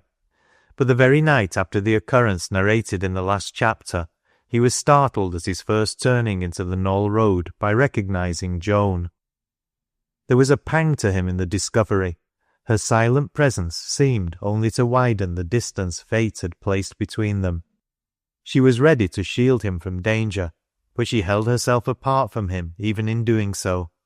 She followed her own path as if she were a creature of a different world, a world so separated from his own that nothing could ever bridge the gulf between them. Tonight Derrick was seized with an intense longing to speak to the girl. He had forborne for her sake before, but tonight he was in one of those frames of mind in which a man is selfish, and is apt to let his course be regulated by his impulse. Why should he not speak after all? If there was danger for him, there was danger for her, and it was absurd that he should not show her that he was not afraid. Why should she interpose her single strength between himself and the vengeance of a man of whom he had had the best in their only encounter? As soon as they had reached the more unfrequented part of the road, he wheeled round suddenly and spoke. "Joan," he said. He saw that she paused and hesitated, and he made up his mind more strongly. He took a few impetuous steps toward her, and seeing this she addressed him hurriedly. "Dunnot stop," she said. If you want to speak to me, I'll go along with you." "You think I'm in danger?" He could not see her face, but her voice told him that her usual steady composure was shaken. It was almost like the voice of another woman. "You niver were in more danger in your life." "The old danger?" "The old danger, as is worse to be feared now than iver." "And you," he broke out, "you interpose yourself between that danger and me?" His fire seemed to communicate itself to her. "The harm as is meant to be done is coward's harm," she said, "and will be done i' coward's fashion. It isna harm as will be done you wi' fair warning, i' dayleet and face to face. If it were, I shouldna fear, but the way it is, I say it shanna be done. It shanna, if I dee for it." Then her manner altered again, and her voice returned to its first tremor. "It isna wi' me as it is wi' other women. You munnot judge o' me as you judge o' other lasses. What moutn't be reet for other lasses to do is reet enow for me. It hasna been left to me to be lass-like and feart and modest." And she drew her breath hard, as if she was forced to check herself. "It has been left to you," he burst forth. "It has been left to you to stand higher in my eyes than any other woman God ever made." He could not have controlled himself, and yet, when he had said this, his heart leapt for fear he might have wounded her or given her a false impression. But strange to say, it proved this time that he had no need for fear. There was a moment's silence, and then she answered low, "Thank you." They had gone some yards together before he recovered himself sufficiently to remember what he had meant to say to her. "I wanted to tell you," he said, "that I do not think any enemy I have can take me at any very great disadvantage. I have prepared myself." She shuddered. "You carry summat?" "Don't misunderstand me," he said quickly. "I shall not use any weapon rashly. It is to be employed more as a means of warning and alarm than anything else. Rigonites do not like firearms, and they are not used to them. I only tell you this because I cannot bear that you should expose yourself unnecessarily." There was that in his manner which moved her as his light touch had done that first night of their meeting, when he had bound up her wounded temple with his handkerchief. It was that her womanhood, her hardly used womanhood of which she had herself thought with such pathetic scorn, was always before him, and was even a stronger power with him than her marvellous beauty. She remembered the fresh bruise upon her brow, and felt its throb with less of shame, because she bore it for his sake. "Promise me one thing," he went on, "and do not think me ungracious in asking it of you. Promise me that you will not come out again through any fear of danger for me, unless it is a greater one than threatens me now, and one I am unprepared to meet." "I conna," she answered firmly. "I conna promise you. You mun let me do as I ha' done for the sake of my own peace." She made no further explanation, and he could not persuade her to alter her determination. In fact, he was led to see at last that there was more behind than she had the will or power to reveal to him. Something in her reticence silenced him. "You dunnot know what I do," she said before they parted, "and happen you wouldn't quite understand it if you did. I dunnot do things lightly. I ha' no reason to, and I ha' set my mind on seeing that th' harm as has been brewing for long enow shanna reach wheer it's aimed. I mun ha' my way. Dunnot ask me to gie it up. Let me do as I ha' been doing for the sake of mysen, if for no one else." The truth which he could not reach, and would not have reached if he had talked to her till doomsday, was that she was right in saying that she could not give it up. This woman had made no inconsequent boast when she had told her father that if deadly blows fell, they must fall first upon herself. She was used to blows, she could bear them, she was fearless before them, but she could not have borne to sit at home under any possibility of wrong being done to this man. God knows what heavy sadness had worn her soul through the months in which she had never for a moment flinched from the knowledge that a whole world lay between herself and him. God knows how she had struggled against the unconquerable tide of feeling as it crept slowly upon her, refusing to be stemmed and threatening to overwhelm her in its remorseless waves. She was only left endurance, yet even in this there was a gladness which she had in nothing else. She could never meet him as a happier woman might, but she could do for him what other women could not do. She could brave darkness and danger. She could watch over him if need be. If the worst came to the worst, she could interpose herself between him and violence, or death itself. But of all this Fergus Derrick suspected nothing. He only knew that while she had not misinterpreted his appeal, some reason of her own held her firm. Chapter 26. The package returned. As Joan turned the corner of a lane leading to the high road, she found herself awkwardly trying to pass a man who confronted her, a young fellow far too elegant and well-dressed to be a Rigganite. "Beg pardon," he said abruptly, as if he were not in the best of humours, and then she recognised him. "It's Mr. Ralph Landsell," she said to herself as she went on. "What is he doing here?" But before she had finished speaking, she started at the sight of a figure hurrying on before her, Liz herself, who had evidently just parted from her lover and was walking rapidly homeward. It was a shock to Joan, though she did not suspect the whole truth. She had trusted the girl completely. She had never interfered with her outgoing or incoming. She had been generously lenient toward her on every point, and her pang at finding herself deceived was keen. Her sudden discovery of the subterfuge filled her with alarm. What was the meaning of it? Surely it could not mean that this man was digging fresh pitfalls for the poor straying feet. She could not believe this. She could only shudder as the ominous thought suggested itself. And Liz, nay, even Liz could not be weak enough to trifle with danger again. But it was Liz who was hurrying on before her, and who was walking so fast that both were breathless when Joan reached her side and laid a detaining hand upon her shoulder. "Liz," she said, "are you afeard of me?" Liz turned her face around, colourless and frightened. There was a tone in the voice she had never heard before, a reproach in Joan's eyes before which she faltered. Didn't I know it were you?" she said, almost peevishly. "What for should I be afeard of you?" Joan's hand dropped. "You know best," she answered. "I didn't say you were." Liz pulled her shawl closer about her shoulders, as if in nervous protest. "I dunnot see why I should be, though. To be sure, it's enout of here one to be followed i' this way. Can I go out for a minute wi'out? "Nay, lass," Joan interrupted. "That's wild talk." Liz began to whimper. "Th' child were asleep," she said, "and it was so lonesome i' th' house. There were no harm in coming out." "I hope to God they wunna," exclaimed Joan. "I'd rayther see thy dead face lying by th' little uns on th' pillow than think as they were. You know what I mean, Liz. You know I couldn't ha' caught up wi' you wi'out passin' thot Monday. Th' mon as you've been meeting on the sly. God knows why, lass, for I canna see unless you want to fall back to shame and ruin." They were at home by this time, and she opened the door to let the girl walk in before her. "Get thee inside, Liz," she said. "I mun hear what tha has to say, for I conna rest i' fear for thee. I amna angered, for I pity thee too much. Tha'rt nought but a child at th' best, and th' world is full o' traps and snares." Liz took off her hat and shawl and sat down.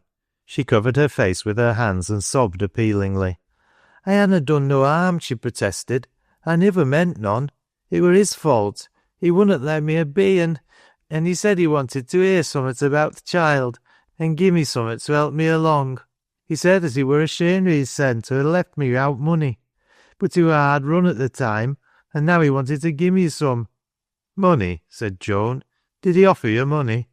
"Aye, he said—" "Wait," said Joan. "Did you tak it?" "What would you ha' me do?" restlessly. "There were no harm." "Are you getting it on you?"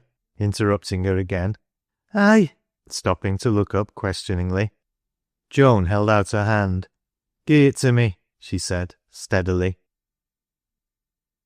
Mr. Ralph Landsell, who was sitting in his comfortable private parlour at the principal hotel of the little town, was disturbed in the enjoyment of his nightly cigar by the abrupt announcement of a visitor, a young woman who surprised him by walking into the room and straight up to the table near which he sat. She was such a very handsome young woman, with her large eyes and finely cut face and heavy nut-brown hair, and despite her common dress, so very imposing a young woman that the young man was quite startled, especially when she laid upon the tablecloth a little package which he knew had only left his hands half an hour before. "I brought it back to you," she said calmly. He glanced down at the package and then up at her, irritated and embarrassed. "You've brought it back to me," he said. "May I ask what it is?" "I don't think you need ask, but sin you do so, I can answer. It's the money, Master Landsell, the money you give to poor Lizzie." "And may I ask again what the money I gave to poor Lizzie has to do with you?" "You may ask again, and I can answer. I am th' poor lass's friend, happen th' only friend she has i' th' world, and I tell you as I willna see you play her false again." "The devil!" he broke forth angrily. "You speak as if you thought I meant her harm."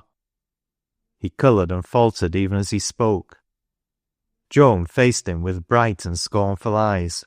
"If you dunnot mean her harm, dunnot lead her to underhand ways of deceiving them as means her well. If you dunnot mean her harm, tak your belongings and leave Riggan tomorrow morning." He answered her by a short, uneasy laugh. "By Jove," he said, "you are a cool hand, young woman, but you can set your mind at rest. I shall not leave Riggan tomorrow morning, as you modestly demand, not only because I have further business to transact, but because I choose to remain. I shall not make any absurd promises about not seeing Lizzie, which it seems to me is more my business than yours, under the circumstances, and I shall not take the money back." "You willna?" "No, I will not." "Very well, I have no more to say," and she went out of the room, leaving the package lying upon the table. When she reached home, Liz was still sitting as she had left her, and she looked up tearful and impatient. "Well," she said. "He has th' money," was Joan's answer, and he assured me as he is a villain. She came and stood near the girl, a strong emotion in her half-pitying, half-appealing look. "Lizzie, lass," she said, "thou mun listen to me, thou mun. Thou mun mak me a promise before thou tak's the child upon thy breast to eat." "I dunna care," protested Liz, weeping fretfully. "I dunna care what I do. It's all as bad as iver now. I dunna care for nowt. Everybody's at me. None of you will let me be. What with first one and then another, I'm almost drove wild." "God help thee," said Joan with a heavy sigh. "I dunnot mean to be hard, lass, but your mum promised me. It isna much, Lizzie. If things isna worse with you than I would ever believe. You're safe so far. Promise me as you willna run i' danger. Promise me as you willna see that man again, that you'll keep out of his way till he leaves Riggan." "I'll promise out," cried Liz. "I dunnot care. I tell you, I'll promise out your axe if you'll let me a be." And she hid her face upon her arms and wept aloud. Chapter 27. Sammy Craddock's Manny-ensis. At least twice a week, Jud Bates made a pilgrimage to Haviland Park. Having been enlightened to the extent of 2 or 3 chapters of Robinson Crusoe, Sammy Craddock was athirst for more. He regarded the adventures of the hero as valuable information from foreign shores, as information that might be used in political debates and brought forth on state occasions to floor a presumptuous antagonist. Accordingly, he held out inducements to Jud such as the boy was not likely to think lightly of. A penny a night and a good supper for himself and Nib held solid attractions for Jud, and at this salary he found himself engaged in the character of what Owd Sammy called a manny-ensis. "What's that there?" inquired Mrs. Craddock on first hearing this imposing title. "A manny what?" "A manny-ensis, owd lass," said Sammy, chuckling. "Didna ever hear o' a private gentleman as hadna a manny-ensis?"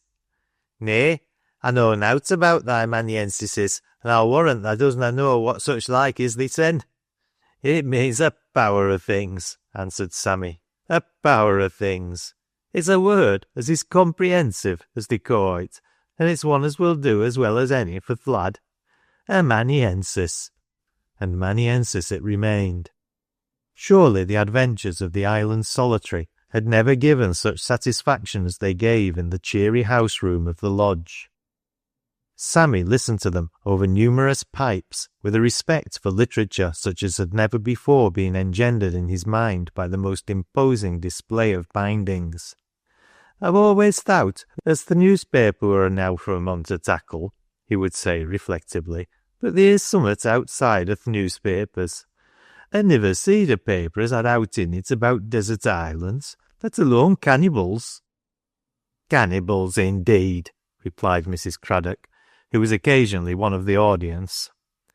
"I conna mak no sense out o' thee and thy Cannybles. I wonder they're na shaped o' the sense, going about wi'out so mich as a hat on, and eating each other, as if they werena a bit o' good victual i' th' place. I wonder th' Queen dunnot put a stop to it hersen, if Parliament are not getten the sense to do it. It's noan respectable, let alone Christian." "Eh," said Sammy, "but thou'rt i' a muddle. Th'st allus be in a muddle, if I let thee mak things out thysen and noan explain 'em to thee. Does tha think o' this here happen to England? It were i' furrin lands, owd wench, i' a desert island, i' th' mist o' th' sea." "Well, I were hoping it werena i' Lancashire, I mun say." "Lancashire? Why, it happens further off nor Lunnon, i' a place as it's like th' Queen has never seed nor heerd tell on." The old woman looked dubious, if not disapproving. A place that was not in Lancashire, and that the Queen had nothing to do with, was, to her, a place quite off-colour. "Well, well," she resumed, with the manner of an unbeliever.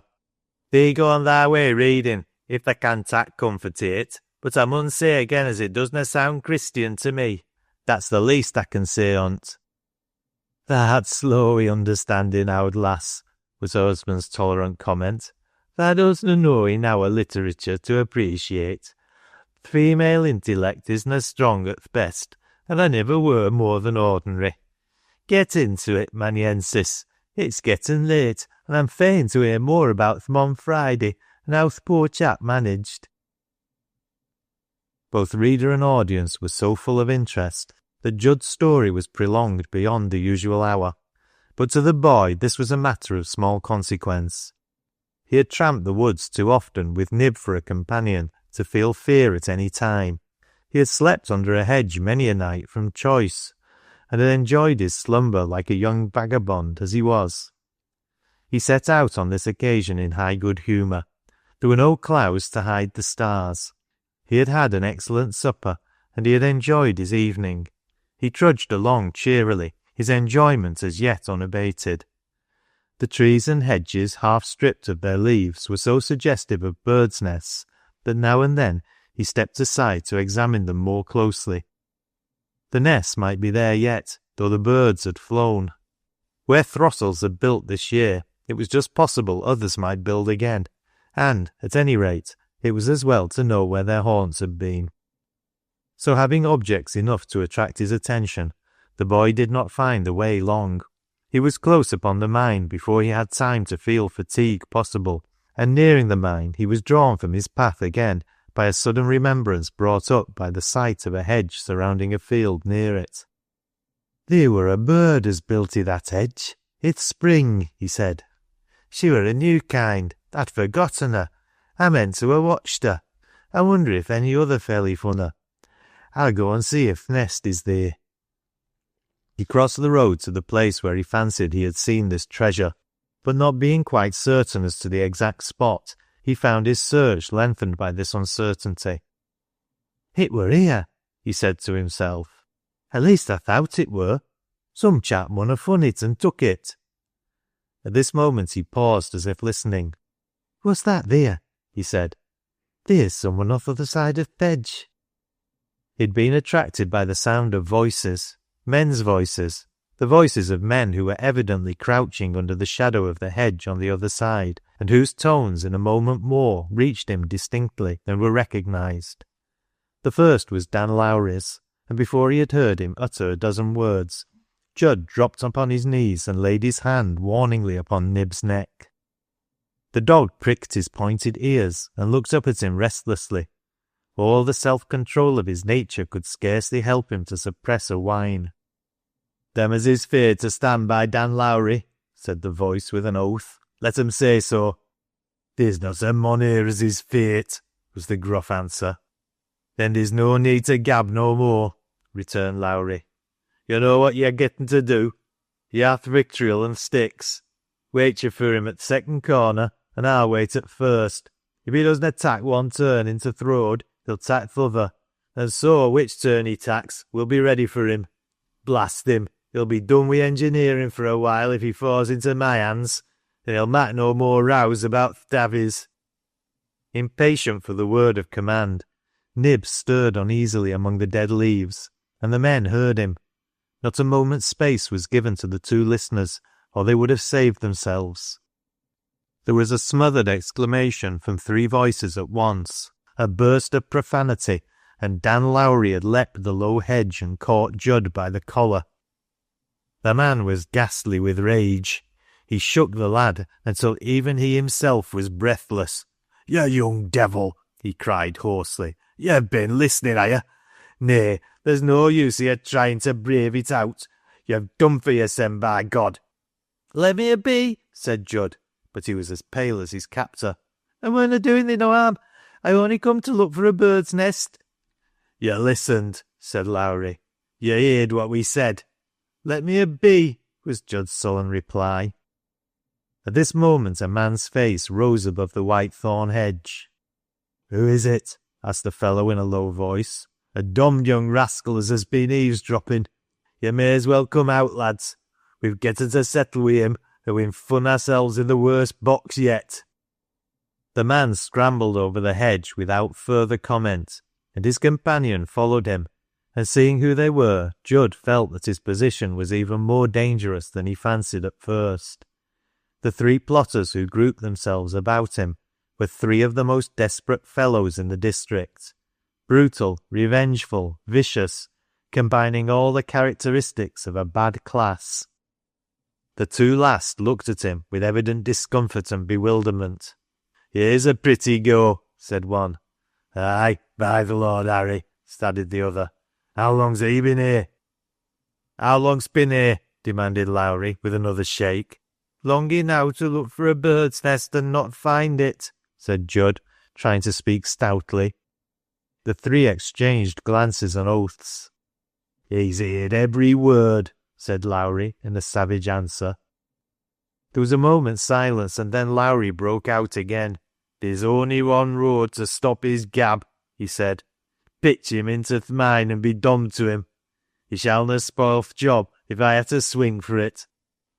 Nib gave a low whine, and Judd's heart leaped within him. Every lad in Riggan knew Dan Lowrie and feared him. There was not a soul within hearing, and people were not fond of visiting the mine at night. So if they chose to dispose of him in any way, they would have time and opportunity to do it without risk of being interfered with. But it happened that upon the present occasion, Lowrie's friends were not as heated as himself. It was not a strictly personal grudge they were going to settle, and consequently some remnant of humanity got the better of them. "Nay," said the youngest. "One's enow." "Nay," Lowrie put in. "One's not enow for me, if there's another as is going to meddle. Summat's getting to be done, and done quick." "Mak' him promise to keep his mouth shut," suggested number 3. "He'll do it sooner nor get hissen into trouble." "Wilta?" demanded the young one. Judd looked up at him. He had the stubborn North Country blood in him and the North Country courage. Having heard what he had, he was sharp enough to comprehend all. There was only one engineer whom Lowrie could have a grudge against, and that one was Derrick. They were going to work some harm against Mr. Derrick, who was his friend and Miss Anice's. "Wilta?" repeated his questioner, feeling quite sure of him. The youth of Riggan were generally ready enough for mischief, and troubled by no scruples of conscience, so the answer he received took him by surprise. "Nay," said Judd, "I willna." "Thou willna?" "Nay." The fellow fell back a step or 2 to stare at him. "Well, thou'rt a plucky one at any rate," he growled, discomfited. Judd stood his ground. "Mester Derrick's been good to me," he said, "and he's been good to Nib. The rest of you, I a kick for Nib whenever he gets i' your way, but he niver so much as spoke rough to him.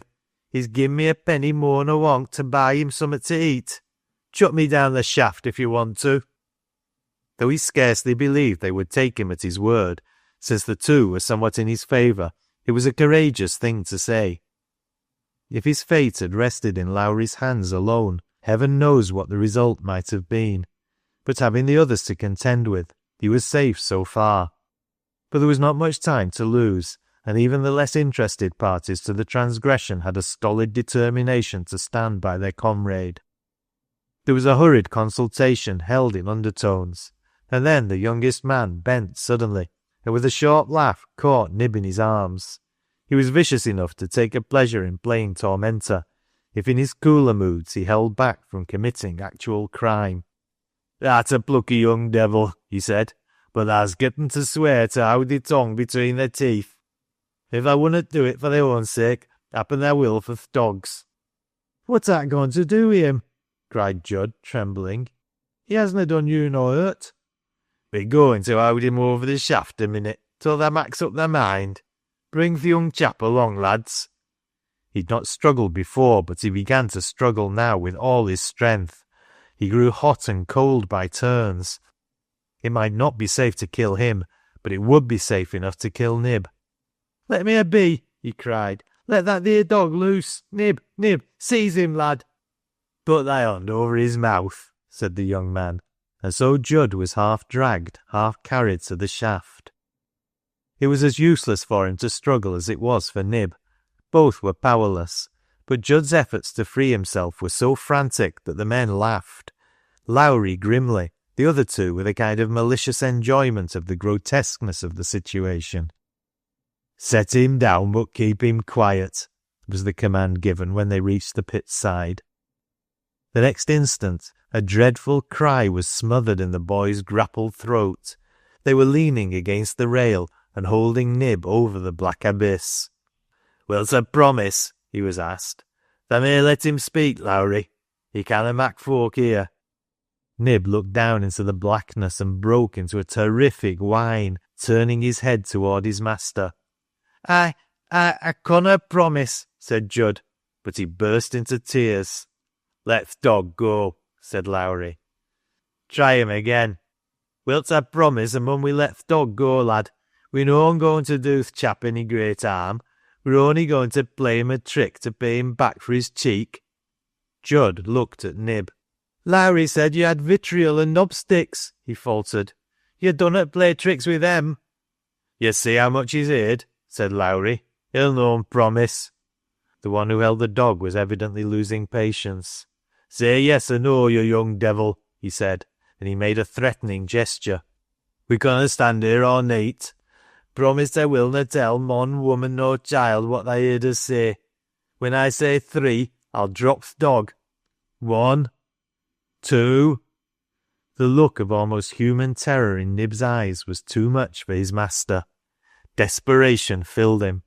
He could not sacrifice Nib. He could not sacrifice the man who had been Nib's friend. But he might make a sort of sacrifice of himself to both. "Stop," he cried. "I'll promise you." He had saved Nib, but there was some parleying before he was set free, notwithstanding his promise to be silent.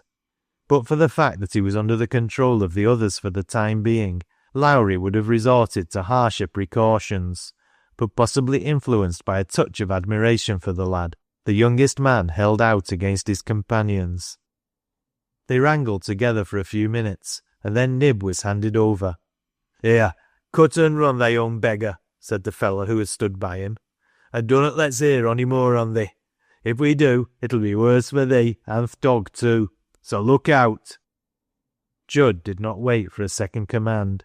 The instant he felt Nib in his arms, he scudded over the bare spaces of ground before him at his best speed. They should not have time to repent their decision. If the men had seen his face, they might not have felt so safe. But the truth was, they were reckoning upon Judd Bates as they would have reckoned upon any other young Riggan rascal of his age. After all, it was not so much his promise they relied on as his wholesome fear of the consequences of its being broken. It was not a matter of honour, but of dread. Chapter 28. Warned.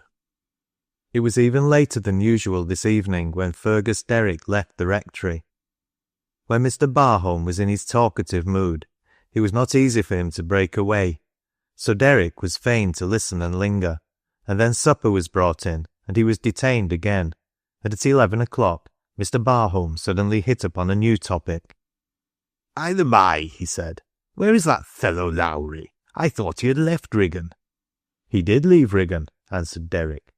"So I heard," returned the rector, "and I suppose I was mistaken in fancying I caught sight of him today.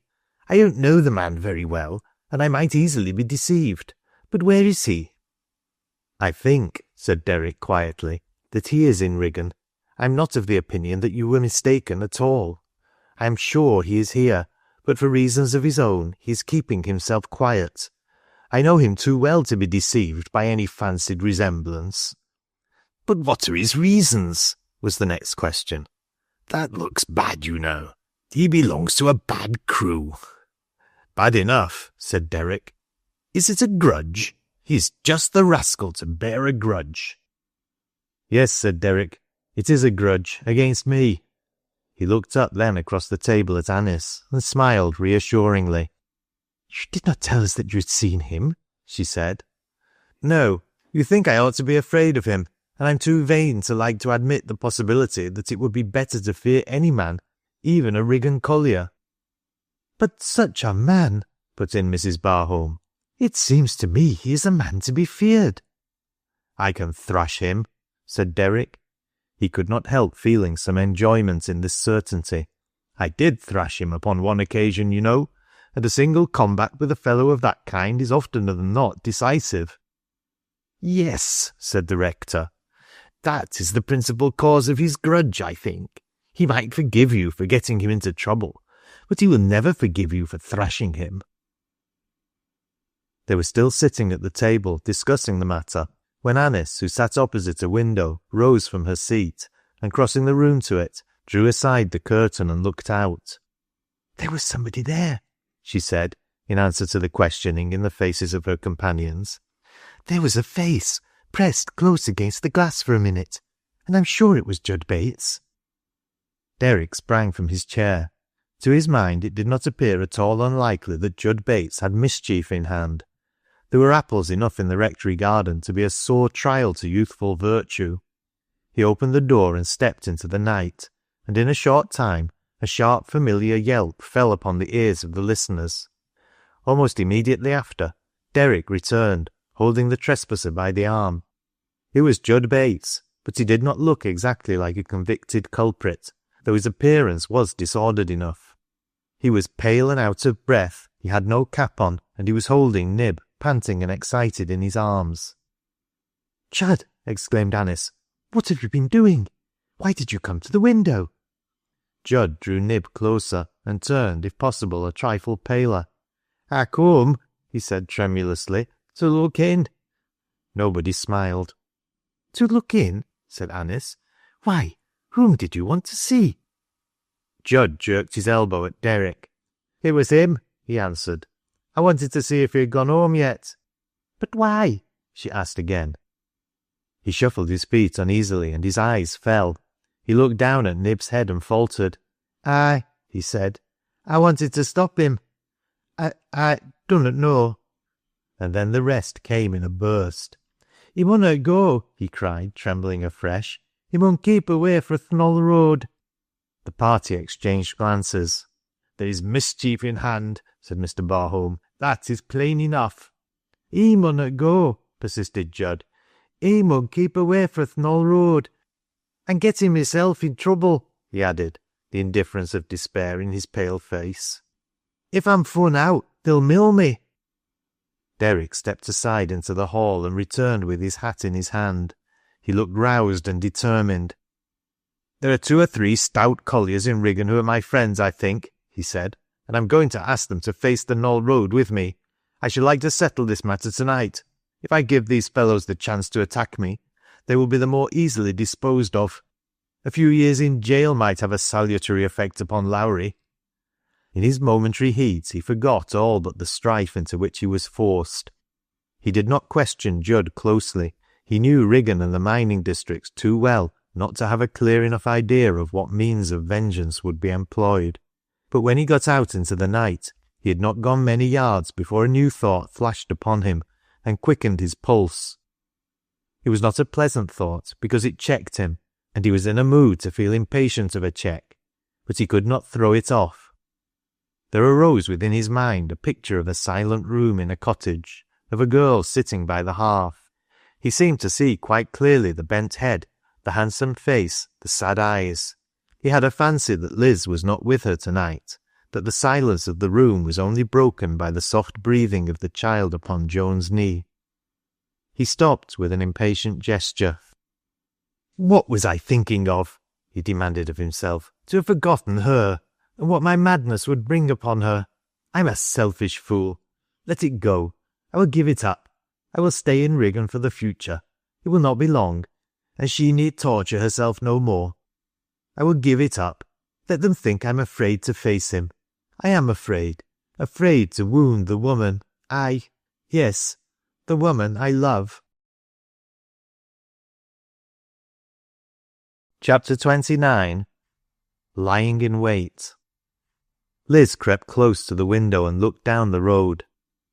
At this time of the year, it was not often that the sun set in as fair a sky.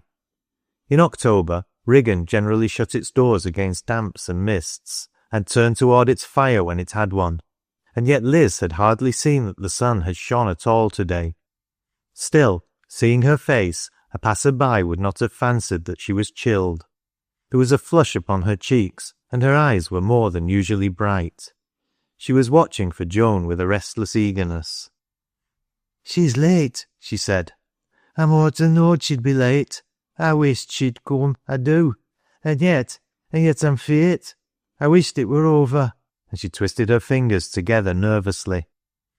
She had laid the child upon the bed, and presently it roused her with a cry. She went to it, took it up into her arms, and carrying it to the fire, sat down. Why couldn't thou stay asleep? She said. I never seed a child like thee. For the next minute, the little creature, whimpering, she bent down in impatient repentance and kissed it, whimpering too. Dunnot, she said. I couldn't bear to hear thee. Hush thee. Thou goes on as if thou knew. Eh, but I mun be a bad lass. Aye, I'm bad through and through, and I gonna be no worse nor I am. She did not kiss the child again, but held it in her listless way even after it fell asleep. She rested an elbow on her knee and a chin upon her hand while her tearful eyes searched the fire, and thus Joan found her when she came in at dusk. Thou'rt late again, Joan, she said. Aye, Joan answered, I'm late. She laid her things aside and came to the firelight. The little one always won her first attention when she came from her day's labour. Has she been fretting? She asked. Aye, said Liz. She's done nowt else but fret lately. I don't know what ails her. She was in Joan's arms by this time, and Joan stood looking at the puny face. She isna well, she said in a low voice. She has pain as we know nowt on, poor little lass. We gonna help her, or bear it for her. We would if we could, little un, as if she forgot Liz's presence. Joan, Liz faltered, what if you were to lose her? I hope I shanna. You couldna bear it? There isna much as we couldna bear. That's true enough, said Liz. I wish folk could dear trouble. There's more nor yours wish the same, Joan answered. She thought afterward of the girl's words, and remembered how she looked when she uttered them, her piteous eyes resting on the embers, her weak little mouth quivering, her small hands at work. But when she heard them, she only recognised in them a new touch of the old petulance to which she had become used. Joan went about her usual tasks, holding the baby in her arms. She prepared the evening meal with Liz's assistance, and they sat down to eat it together. But Liz had little appetite. Indeed, neither of them ate much, and both were more than usually silent. A shadow of reserve had lately fallen between them. After the meal was ended, they drew their seats to the hearth again, and Liz went back to her brooding over the fire. Joan, lulling the child, sat and watched her. All Liz's beauty had returned to her. Her soft rough hair was twisted into a curly knot upon her small head. Her pretty babyish face was at its best of bloom and expression. That absent, subdued look was becoming to her. There's honest men as more to loved her, said Joan inwardly. There's honest men as would have made her life happy.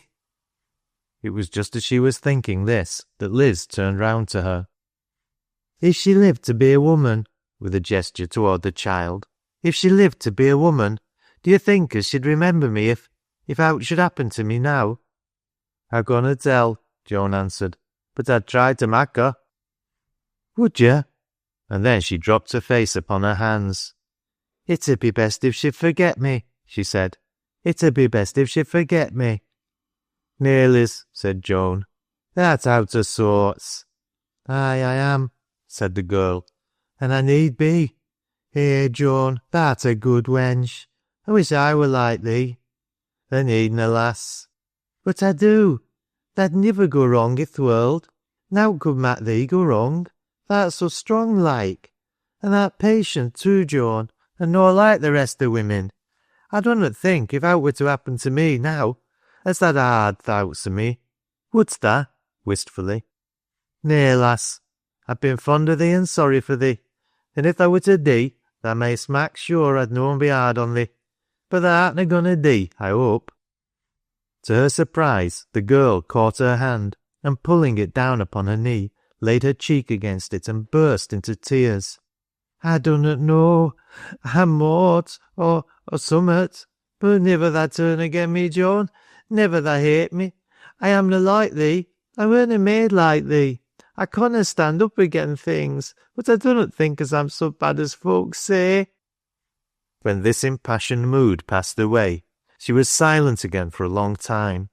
The baby fell asleep upon Joan's breast, but she did not move it. She liked to feel it resting there. Its close presence always seemed to bring her peace. At length, however, Liz spoke once more. "Where were thy feyther going with Spring and Braddy?" she asked. Joan turned a pale face toward her. "Where did you see him with Spring and Braddy?" "Here," was Liz's reply. "He were here this afternoon with him. They didna come in, though.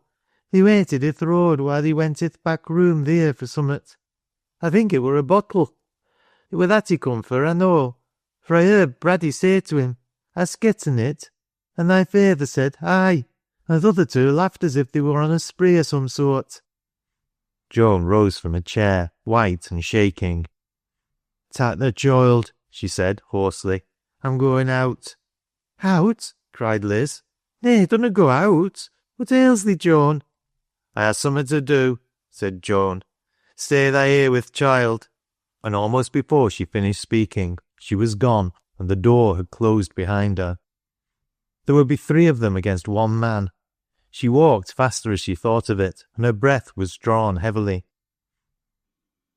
Lowrie bent down in his hiding place, smiling grimly. He knelt upon the grass behind a hedge at the roadside. He had reached the place a quarter of an hour before, and he had chosen his position as coolly as if he'd been sitting down to take his tramp dinner in the shade. There was a gap in the hedge, and he must not be too near to it or too far from it. It would be easier to rush through this gap than to leap the hedge, but he must not risk being seen. The corner where the other men lay concealed was not far above him. It was only a matter of a few yards, but if he stood to wait at one turn and the engineer took the other, the game would escape. So he had placed his comrades at the second, and he had taken the first. "I'd like to have first yammer at him," he had said savagely. "You can come when you hear me." As he waited by the hedge, he put his hand out stealthily towards his knobstick and drew it nearer, saying to himself, "When I had done settling wi' him for mysen, I shall have a bit of an account to settle for her.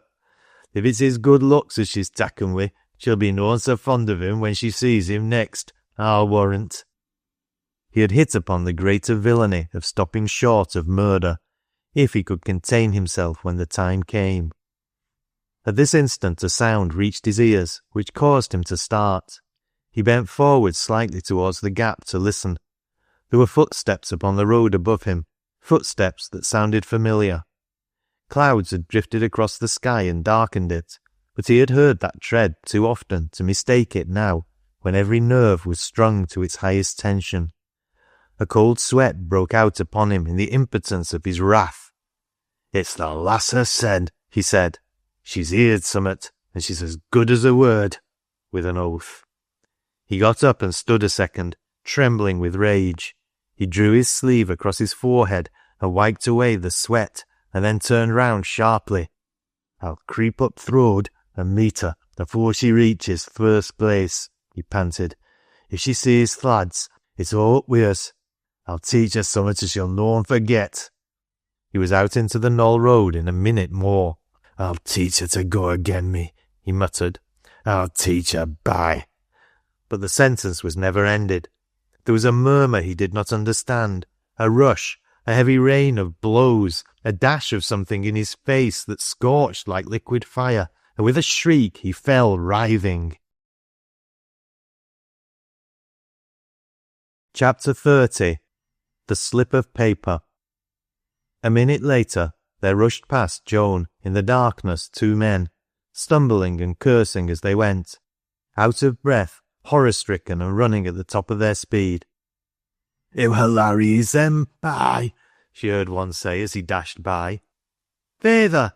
Feyther, where are you? Feyther, are you nigh me?"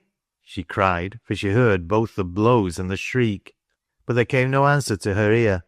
The rapid feet beating upon the road, their echo dying in the distance, made the only sound that broke the stillness. There was not even a groan, yet a few paces from her lay a battered, bleeding form. There was no starlight now. She could only see the vague outline of the figure, which might be that of either one man or the other. For an instant, the similarity in stature which had deceived his blundering companions deceived her also. But when she knelt down and touched the shoulder, she knew it was not the master who lay before her. "It's feyther hissen," she said, and then she drew away her hand shuddering. "It's wet wi' blood," she said. "It's wet wi' blood." He did not hear her when she spoke. He was not conscious that she tried to raise him. His head hung forward when she lifted him. He lay heavily and without motion upon her arms. "They killed him," she said. "How is it as it isna him?" There was neither light nor help nearer than the crown itself, and when her brain became clearer she remembered this. Without light and assistance she could do nothing. She could not even see what hurt he had sustained. Dead or dying, he must lie here until she had time to get help. She took off her shawl and, folding it, laid his head gently upon it. Then she put her lips to his ear. "Feyther," she said, "I'm going to bring help to thee. If thou can hear me, stir thy hand." He did not stir it, so she disengaged her arm as gently as possible, and rising to her feet, went on her way. There were 6 men in the bar-room when she pushed the door inward and stood upon the threshold. They looked up in amazement. "Those on you as want to help a deeing mon," she said. "Come wi' me. My feyther's lying in the Knoll road, done to death." All were astir in a moment. Lanterns and other necessaries were provided, and bearing one of these lanterns herself, Joan led the way. As she stepped out onto the pavement, a man was passing, and attracted by the confusion turned to the crowd. "What is the matter?" he asked. "There's a mon been killed up on Knoll road," answered one of the colliers. "It's this lass's feyther, Dan Lowrie." The man strode into the light, and showed an agitated face. "Killed," he said. "Dan Lowrie?" It was Fergus Derrick. He recognised Joan immediately and went to her. "For pity's sake," he exclaimed, "don't go with them. If what they say is true, this is no place for you. Let me take you home. You ought not—" "It were me," interrupted Joan in a steady voice, "as found him." He could not persuade her to remain behind, so he walked on by her side. He asked her no questions. He knew enough to understand that his enemy had reaped the whirlwind he had himself sown.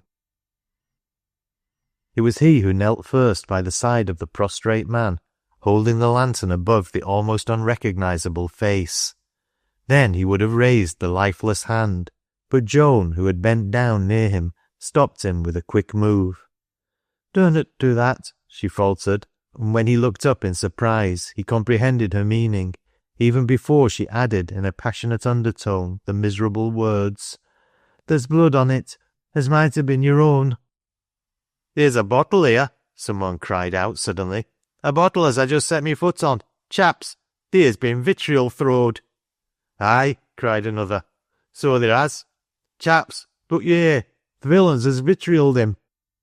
They laid him upon the shutter they had brought, and carried him homeward. Joan and Derrick were nearest to him as they walked. They were not far from the cottage, and it was not long before the light glimmered through the window upon them. Seeing it, Joan turned to Derrick suddenly. "I mun hurry on before," she said. "I mun go and say a word to Liz. Coming o'er at want, the sight of fear her." Reaching the house, she pushed the door open and went in. Everything was so quiet that she fancied the girl must have gone to bed. "Liz," she said aloud. "Liz."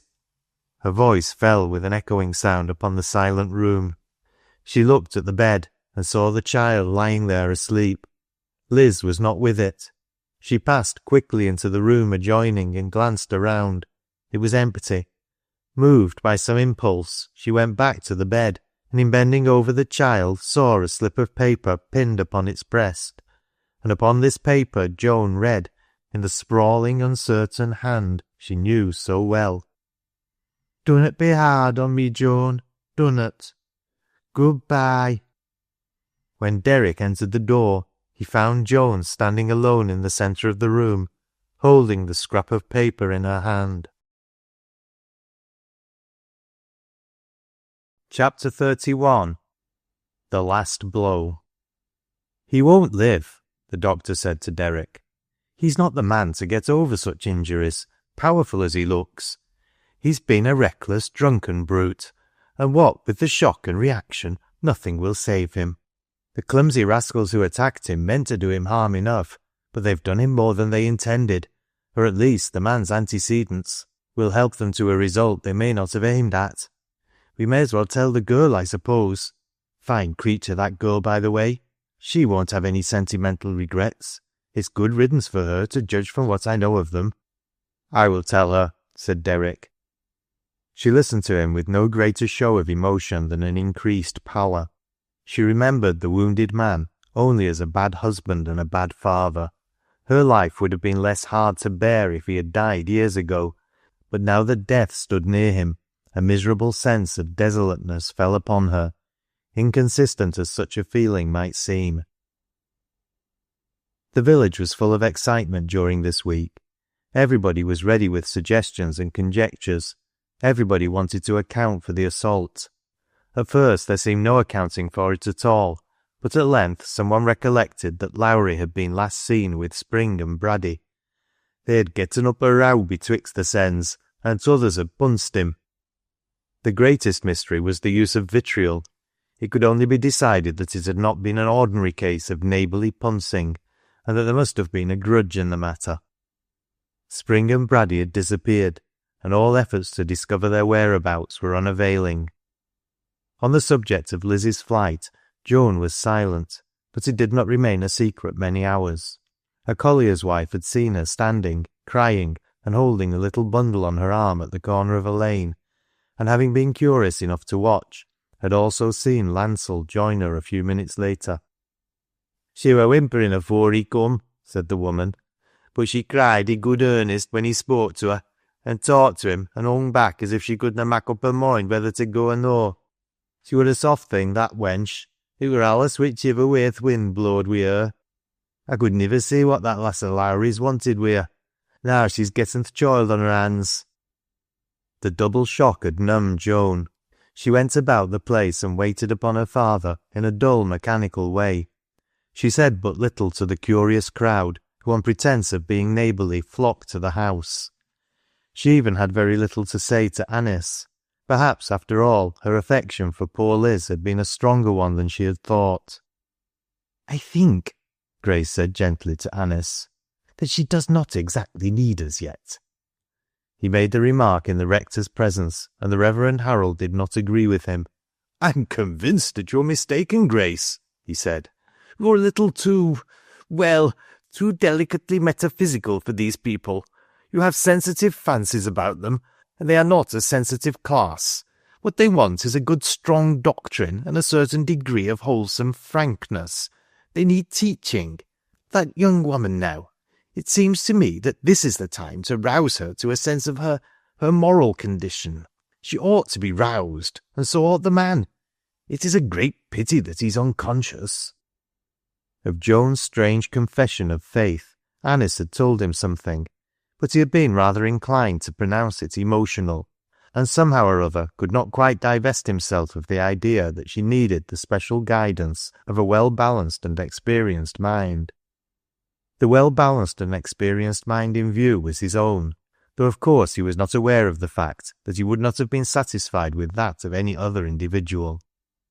He was all the more disinclined to believe in Joan's conversion, because his interviews with her continued to be as unsatisfactory as ever. Her manner had altered. She had toned down somewhat, but she still caused him to feel ill at ease. If she did not defy him any longer, or set his teachings at naught, her grave eyes, resting on him silently, had sometimes the effect of making his words fail him, which was a novel experience with the rector. In a few days Lowrie began to sink visibly. As the doctor predicted, the reaction was powerful, and remedies were of no avail. He lay upon the bed, at times unconscious, at times tossing to and fro in delirium. During her watching at the bedside, Joan learned the truth. Sometimes he fancied himself tramping the Knoll road homeward through the rain, and then he muttered sullenly of the day that was coming to him, and the vengeance he was returning to take. Sometimes he went through the scene with Joan herself, and again he waited behind the hedge for his enemy, one moment exultant, the next striving to struggle to his feet with curses upon his lips and rage in his heart as he caught the sound of the advancing steps he knew so well. As he went over these scenes again and again, it was plain enough to the listener that his vengeance had fallen upon his own head. The day after he received his hurts, a collier dropped into the Crown with a heavy stick in his hand. "I fun this knobstick nigh a gap i'th Hedge on th' Knoll road," he said. "It weren't fur for weally fun, Lowrie. Happen them chaps laid it i wait for him, and it belongs to one of them." "Let's ha' a look at it," said a young miner, and on its being handed to him he inspected it closely. "Why," he exclaimed, "it's Lowrie's own.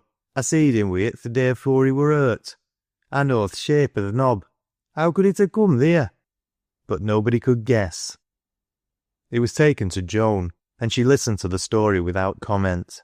There was no reason why they should be told what she had already discovered. When Lowrie died, Anice and Grace were in the room with Joan. After the first 2 days, the visitors had dropped off. They had satisfied their curiosity. Lowrie was not a favourite, and Joan had always seemed to stand apart from her fellows, so they were left to themselves. Joan was standing near the bed when there came to him his first and last gleam of consciousness. The sun was setting, and its farewell glow streaming through the window fell upon his disfigured face and sightless eyes. He roused himself, moving uneasily. "What's up with me?" he muttered. I couldn't see, I couldn't." Joan stepped forward. "Favour," she said. Then memory seemed to return to him. An angry light shot across his face. He flung out his hands and groaned. "What?" he cried. "Art there, art thou?" And helpless and broken as he was, he wore that moment a look Joan had long ago learned to understand. "Aye, feyther," she answered. It appeared as if, during the few moments in which he lay gasping, a full recognition of the fact that he had been baffled and beaten after all, that his plotting had been of no avail, forced itself upon him. He made an effort to speak once or twice and failed, but at last the words came. "They went again me, did they?" he panted. "Damn thee!"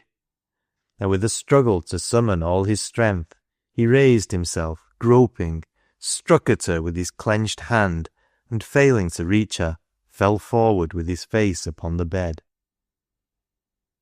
It was all over when they raised him and laid him back again. Joan stood upright, trembling a little, but otherwise calm. Chapter 32. Turned Methody. It had been generally expected that when all was over, the cottage upon the Knoll road would be closed and deserted, but some secret fancy held Joan to the spot. Perhaps the isolation suited her mood. Perhaps the mere sense of familiarity gave her comfort. "I shouldna be less lonely anywhere else," she said to Anice Barholm. "There's more here as I feel near to than i' any other place. I hadna friends, you know. As to th' child, I can carry it to Thwaite's wife i'th morning when I go to th' pit, and she'll look after it till neat for a trifle. She's getten children of her own, and knows the ways." So she went backward and forward night and morning with her little burden in her arms. The child was a frail, tiny creature, never strong and often suffering, and its very frailty drew Joan nearer to it. It was sadly like Liz, pretty and infantine. Many a rough but experienced mother, seeing it, prophesied that its battle with life would be brief. With the pretty face, it had inherited also the helpless, irresolute, appealing look. Joan saw this in the baby's eyes sometimes, and was startled at its familiarity. Even the low, fretted cry had in it something that was painfully like its girl mother's voice. More than once a sense of fear had come upon Joan when she heard and recognized it, but her love only seemed to strengthen with her dread. Day by day, those who worked with her felt more strongly the change developing so subtly in the girl. The massive beauty which had almost seemed to scorn itself was beginning to wear a different aspect. The defiant bitterness of look and tone was almost a thing of the past. The rough, contemptuous speech was less scathing and more merciful when at rare intervals it broke forth. "Summat has come over her," they said among themselves. "Happen it were trouble. She were different somehow." They were somewhat uneasy under this alteration, but on the whole the general feeling was by no means unfriendly. Time had been when they had known Joan Lowrie only as a lass who held herself aloof, and yet in a manner overruled them. But in these days more than one stunted, overworked girl or woman found her hard task rendered easier by Joan's strength and swiftness. It was true that his quiet and unremitted efforts had smoothed Grace's path to some extent. There were ill-used women whom he had helped and comforted. There were neglected children whose lives he had contrived to brighten. There were unbelievers whose scoffing his gentle simplicity and long-suffering had checked a little. He could be regarded no longer with contempt in Wigan. He even had his friends there. Among those who still mildly jeered at the little parson stood foremost, far more through vanity than malice, Aud Sammy Craddock. A couple of months after Lowrie's death, Aud Sammy had sauntered down to the mine one day and was entertaining a group of admirers when Grace went by. It chanced that, for some reason best known to himself, Sammy was by no means in a good humour. Something had gone wrong at home or abroad, and his grievance had rankled and rendered him unusually contumacious. Nearing the group, Grace looked up with a faint but kindly smile. "Good morning," he said. "A pleasant day, friends." Aud Sammy glanced down at him with condescending tolerance. He'd been talking himself, and his greeting had broken in upon his eloquence. "Which on us?" he asked dryly. "Which on us said it werena?" A few paces from the group of idlers, Joan Lowrie stood at work.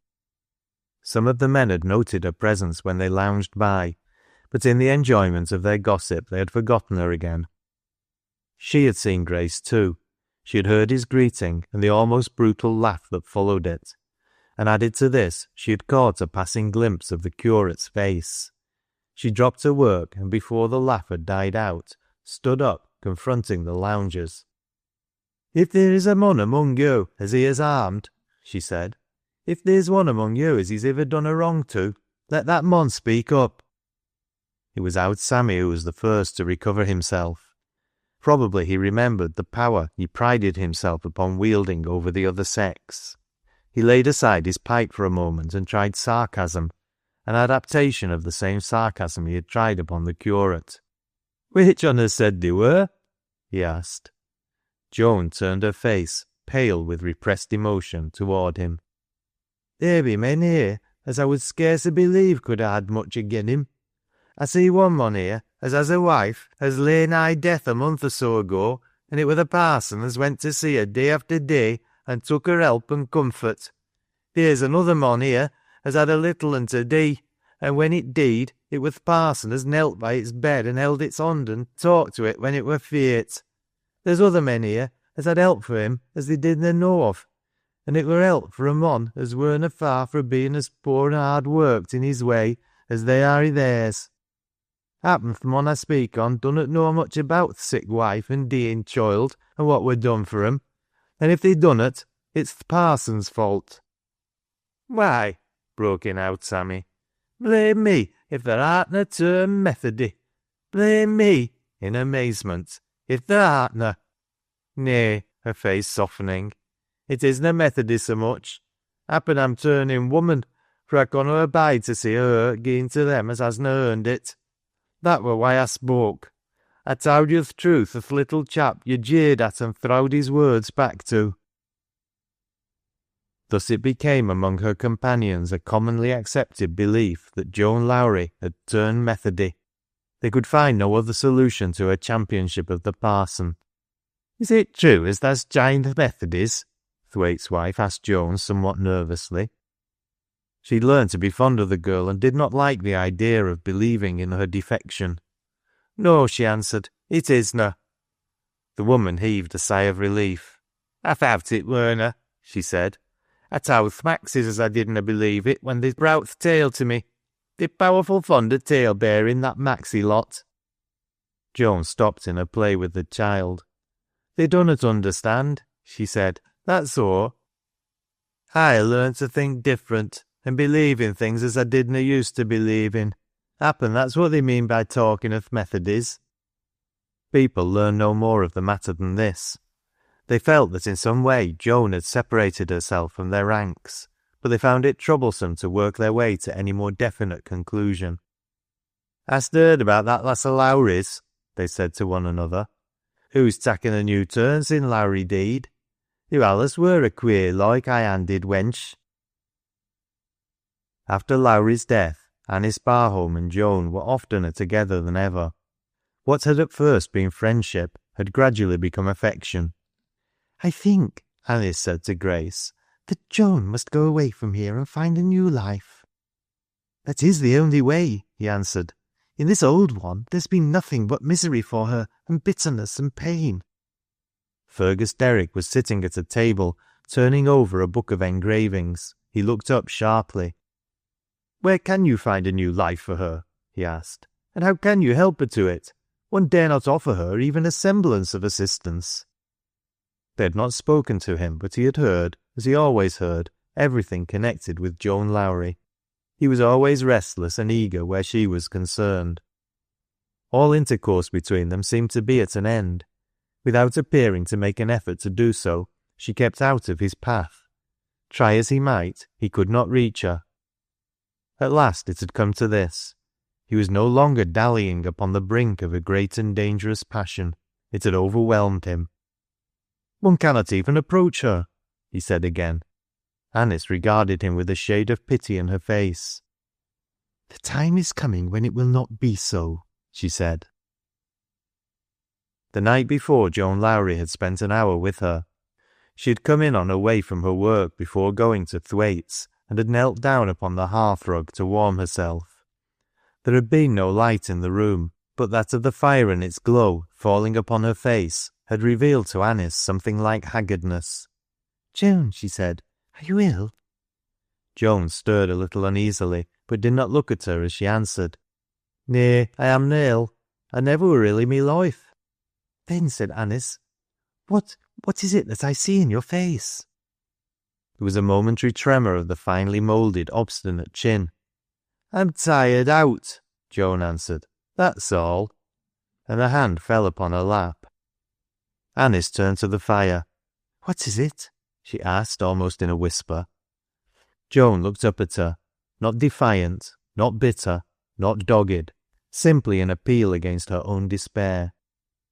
"Isna there a woman's place for me i' th' world? Is it allus to be this way wi' me? Can I niver reach no higher, strive as I will, pray as I will? For I have prayed. Isna there a woman's place for me i' th' world?" "Yes," said Anice, "I'm sure there is." "I've thowt as there mun be somewhere. Sometimes I've felt sure as there mun be, and then again I've been beset so sore that I almost gi'en it up. If there is such a place for me, I mun find it. I mun." "You will find it," said Anice. "Some day, surely." Anice thought of all this again when she glanced at Derrick. Derrick was more than usually disturbed today. He had for some time been working his way to an important decision, fraught with some annoyance and anxiety to himself. There was to be a meeting of the owners in a few weeks, and at this meeting he had determined to take a firm stand. "The longer I remain in my present position, the more fully I am convinced of the danger constantly threatening us," he said to Anice. "I am convinced that the present system of furnaces is the cause of more explosions than are generally attributed to it. The mine here is a fiery one, as they call it, and yet day after day goes by and no precautions are taken. There are poor fellows working under me whose existence means bread to helpless women and children. I hold their lives in trust, and if I am not allowed to place one frail barrier between them and sudden death, I will lead them into peril no longer. I will resign my position. At least I can do that." The men under him worked with a dull, heavy daring, born of long use and a knowledge of their own helplessness against their fate. There was not one among them who did not know that in going down the shaft to his labour, he might be leaving the light of day behind him for ever. but seeing the blue sky vanish from sight thus during 6 days of 52 weeks in the year engendered a kind of hard indifference. Explosions had occurred and might occur again. Dead men had been carried up to be stretched on the green earth, men crushed out of all semblance to humanity. Some of themselves bore the marks of terrible maiming. But it was an old story, and they'd learned to face the same hazard recklessly. With Fergus Derrick, however, it was a different matter. It was he who must lead these men into new fields of danger. Chapter 33. Fate. The time came before many days when the last tie that bound Joan to her present life was broken. The little one, who from the first had clung to existence with a frail hold, at last loosened its weak grasp. It had been ill for several days, so ill that Joan had remained at home to nurse it, and one night, sitting with it upon her knee in her accustomed place, she saw a change upon the small face. It had been moaning continuously, and suddenly the plaintive sound ceased. Joan bent over it. She had been holding the tiny hand as she always did, and at this moment the soft fingers closed upon one of her own quietly. She was quite alone, and for an instant there was a deep silence. After her first glance at the tiny creature, she broke this silence herself. "Little lass," she said in a whisper, "what ails thee? Is thy pain o'er?" As she looked again at the baby face, upturned as if in silent answer, the truth broke in upon her. Folding her arms around the little form, she laid her head upon its breast and wept aloud. Wept as she had never wept before. Then she laid the child upon a pillow and covered its face. Liz's last words returned to her with a double force. It had not lived to forget or blame her. Where was Liz tonight, at this hour, when her child was so safe? The next morning, on her way downstairs to the breakfast room, Anice Barholm was met by a servant. "The young woman from the mines would like to see you, miss," said the girl. Anice found Joan awaiting her below. "I come to tell you," she said, "that th' little un deed at midnight. There were no one I could call in. I sat alone wi' it i' th' room all th' neet, and then I left it to come here." Anice and Thwaite's wife returned home with her. What little there was to be done, they remained to do, but this was scarcely more than to watch with her until the pretty baby face was hidden away from human sight. When all was over, Joan became restless. The presence of the child had saved her from utter desolation, and now that it was gone, the emptiness of the house chilled her. At the last, when her companions were about to leave her, she broke down. "I canna bear it," she said. "I will go wi' you." Thwaite's wife had proposed before that she should make her home with them, and now, when Mrs. Thwaite returned to Riggan, Joan accompanied her, and the cottage was locked up. This alteration changed greatly the routine of her life. There were children in the Thwaite household, 6 of them, who, having overcome their first awe of her, had learned before the baby died to be fond of Joan. Her handsome face attracted them when they ceased to fear its novelty, and the hard-worked mother said to her neighbours, "She's getting away with childer somehow, that lass o' Lowrie's. You'd wonder if you could see her wi' 'em. She's mony a bit o' help to me." But as time progressed, Anice Barholm noted the constant presence of that worn look upon her face. Instead of diminishing, it grew and deepened. Even Derrick, who met her so rarely, saw it when he passed her in the street. "She's not ill, is she?" he asked Anice once, abruptly. Anice shook her head. "No, she's not ill." "Then she has some trouble that nobody knows about," he said. "What a splendid creature she is!" impetuously. "And how incomprehensible!"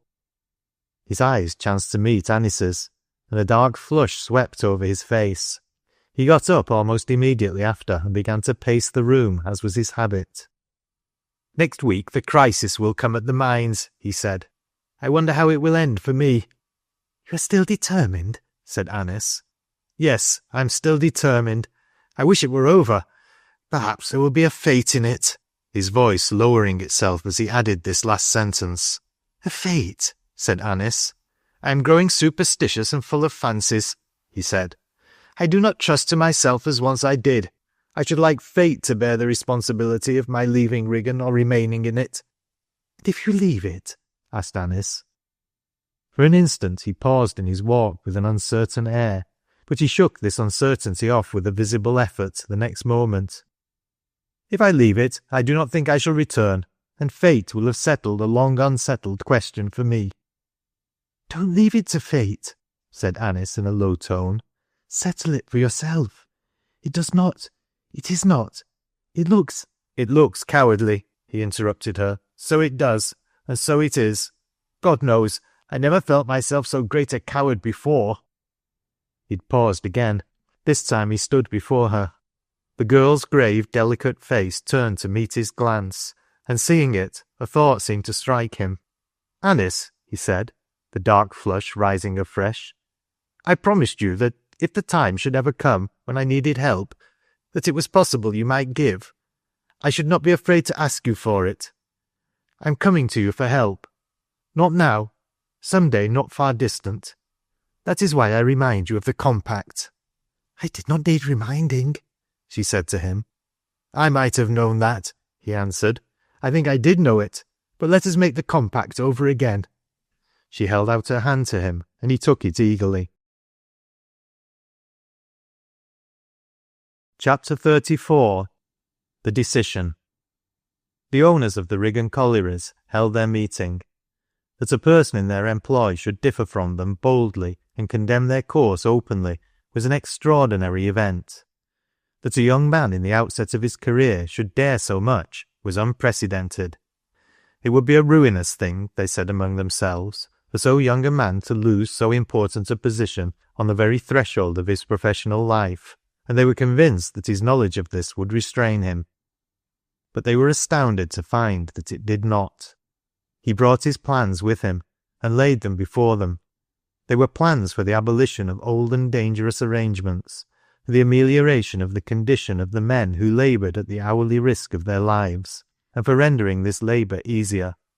Especially, there were plans for a newer system of ventilation, proposing the substitution of fans for the long-used furnace. One or two of the younger men leaned toward their adoption, but the men with the greatest influence were older, and less prone to the encouragement of novelty. It's all nonsense, said one. Furnaces have been used ever since the mines were opened, and as to the rest, it arises, I suppose, from the complaints of the men. They always will complain. They always did. So far they have had reason for complaint, remarked Derrick. As you say, there have been furnaces ever since there have been mines, and there have also been explosions, which may in many cases be attributed to them. There was an explosion at Broughton a few months ago, which was to some extent a mystery, but there were old miners who understood it well enough. The return air loaded with gas had ignited at the furnace, and the result was that 40 dead and wounded men were carried up the shaft to be recognised, when they were recognisable, by mothers and wives and children who depended upon them for their scant food. Derrick argued his cause well and with spirit, keeping a tight rein upon himself. But when, having exhausted his arguments, he found that he had not advanced his cause, and that it was a settled matter that he should not, he took fire. Then, gentlemen, he said, I have but one resource. I will hold no human life lightly in my hands. I have the honour to tender you my resignation. There was a dead silence for a moment or so. They had certainly not expected such a result as this. A well-disposed young man who sat near to Derrick spoke to him in a rapid undertone. My dear fellow, he said, it will be the ruin of you. For my part, I admire your enthusiasm, but do not be rash. A man with a will and a pair of clean hands is not easily ruined, returned Derrick a trifle hotly. As to being rash or enthusiastic, I am neither the one nor the other. It is not enthusiasm which moves me, it is a familiarity with stern realities. When he left the room, his fate had been decided. At the end of the week he would have no further occupation in Riggan. He had only 2 more days to work before him, and he had gained the unenviable reputation of being a fire-and-tow young fellow who was flighty enough to make a martyr of himself. Under the first street lamp he met Grace, who was evidently making his way home. "I will go with you," he said, taking his arm. Once within the walls of the pleasant little room, he found it easy to unbosom himself. He described his interview with his employers and its termination. "A few months ago I flattered myself that my prospects were improving," he said. "But now it seems that I must begin again, which is not an easy matter, by the way." By the time he ended, he found his temporary excitement abating somewhat, but still his mood was by no means undisturbed.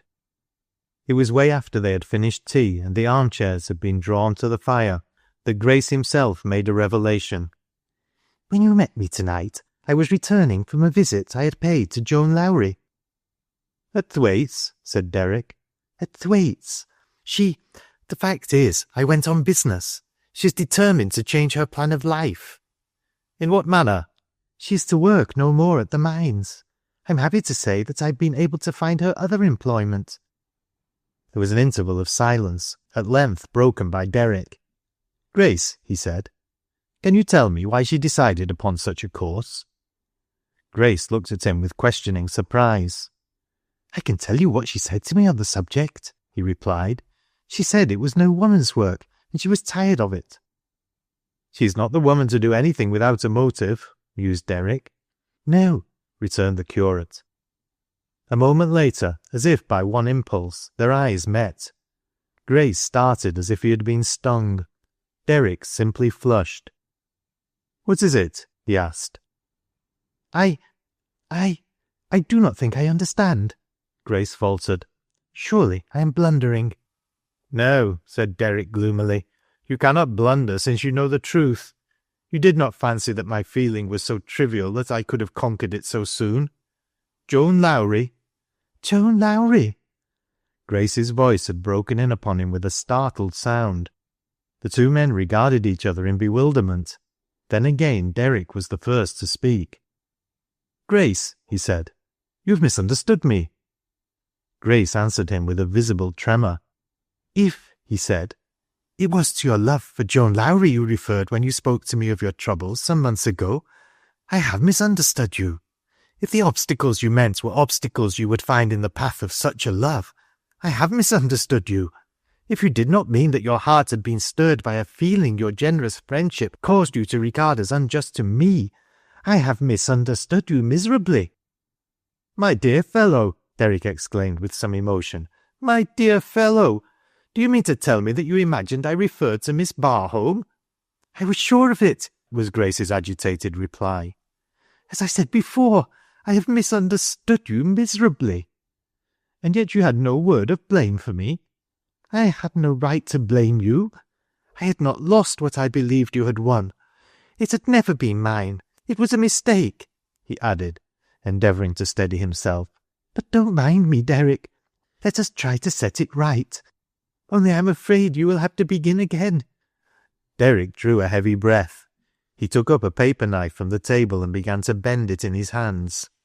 "Yes," he said, "we shall have to begin again, and it is told in a few words," he said with a deliberateness painful in its suggestion of an intense effort at self-control. "Grace, what would you think of a man who found himself setting reason at defiance, and in spite of all obstacles confronting the possibility of loving and marrying, if she can be won, such a woman as Joan Lowrie?" "You are putting me in a difficult position," Paul answered. "If he would dare so much, he would be the man to dare to decide for himself." Derrick tossed the paper knife aside. "And you know that I am the person in question. I have so defied the world, in spite of myself at first, I must confess. I have confronted the possibility of loving Joan Lowrie until I do love her. So there the case stands." Gradually there dawned upon the curate's mind certain remembrances connected with Joan. Now and then she had puzzled and startled him, but here possibly might be a solution of the mystery. "And Joan Lowrie herself?" he asked questioningly. "Joan Lowrie herself," said Derrick, "is no nearer to me today than she was a year ago." "Are you," hesitatingly, "are you quite sure of that?" The words had escaped his lips in spite of himself. Derrick started and turned toward him with a sudden movement. Grace, he said. I asked if you were sure of that, answered Grace, colouring. I am not. Chapter 35. In the Pit. The next morning Derrick went down to the mine as usual. There were several things he wished to do in these last 2 days. He had heard that the managers had entered into negotiations with a new engineer, and he wished the man to find no half-done work. The day was bright and frosty, and the sharp bracing air seemed to clear his brain. He felt more hopeful and less inclined to view matters darkly. He remembered afterward that, as he stepped into the cage, he turned to look at the unpicturesque little town, brightened by the winter's sun, and that, as he went down, he glanced up at the sky and marked how intense appeared the bit of blue which was framed in by the mouth of the shaft. Even in the few hours that had elapsed since the meeting, the rumour of what he had said and done had been bruited about. Some collier had heard it and told it to his comrades, and so it had gone from one to the other. It had been talked over at the evening and morning meal in divers cottages, and many an anxious woman had warmed onto the praise of the man who had had a thought for th' men. In the first gallery he entered, he found a deputation of men awaiting him, a group of burly miners with picks and shovels over their shoulders, and the head of this deputation, a spokesman burlier and generally gruffer than the rest, stopped him. "Lester," he said, "we chaps would like to have a word with you." "All right," was Derrick's reply. "I'm ready to listen." The rest crowded nearer, as if anxious to participate as much as possible and give their spokesman the support of their presence. "It isna much as we are getting to say," said the man, "but we fain to say it. Are we, mates?" "Aye, we are, lad," in chorus. "It's about summat as we need. There were a chap as towd summoners last neet as you'd getten the sack from th' managers, or leastways, as you'd turn th' tables on 'em, and gi'en them the sack yoursen. And we'd heard as it begun wi' your standing up for us chaps, axing for things as were wanted i'th bit, to save us for running more risk than we need. And we heard as you spoke up bold, and argued for us, and stood to what you thowt were th' reet thing. And we set our minds on telling you, as we'd heard it and talked it over, and we'd like to say a word of thanks i' common for th' pluck you showed. Isn't that it, mates?" "Aye, that it is, lad," responded the chorus. Suddenly one of the group stepped out and threw down his pick. "And I'm done, mates," he said, "if here isna a chap as I'd like to shake hands wi' him." It was the signal for the rest to follow his example. They crowded about their champion, thrusting grimy paws into his hand, grasping it almost enthusiastically. "Good luck to you, lad," said one. "We'n noan smooth sort of chaps, but we'n stand by what's fair and plucky. We shall hae good word for thee when thou'st made the flitting." "I'm glad of that, lads," responded Derrick heartily, by no means unmoved by the rough and ready spirit of the scene. "I only wish I had had better luck, that's all." A few hours later the whole of the little town was shaken to its very foundations by something like an earthquake, accompanied by an ominous booming sound, which brought people flocking out of their houses with white faces. Some of them had heard it before. All knew what it meant. From the colliers' cottages poured forth women, shrieking and wailing, women who bore children in their arms and had older ones dragging at their skirts, and who made their desperate way to the pit with one accord. From houses and workshops there rushed men, who, coming out in twos and threes, joined each other, and forming a breathless crowd, ran through the streets, scarcely daring to speak a word. And all ran toward the pit. There were scores at its mouth in 5 minutes. In 10 minutes there were hundreds, and above all the clamour rose the cry of women. "My mister's down, and mine. 4 lads of mine is down. 3 of mine. My little un's there, the youngest, not but 10 year old, poor little chap, and only been at work a week.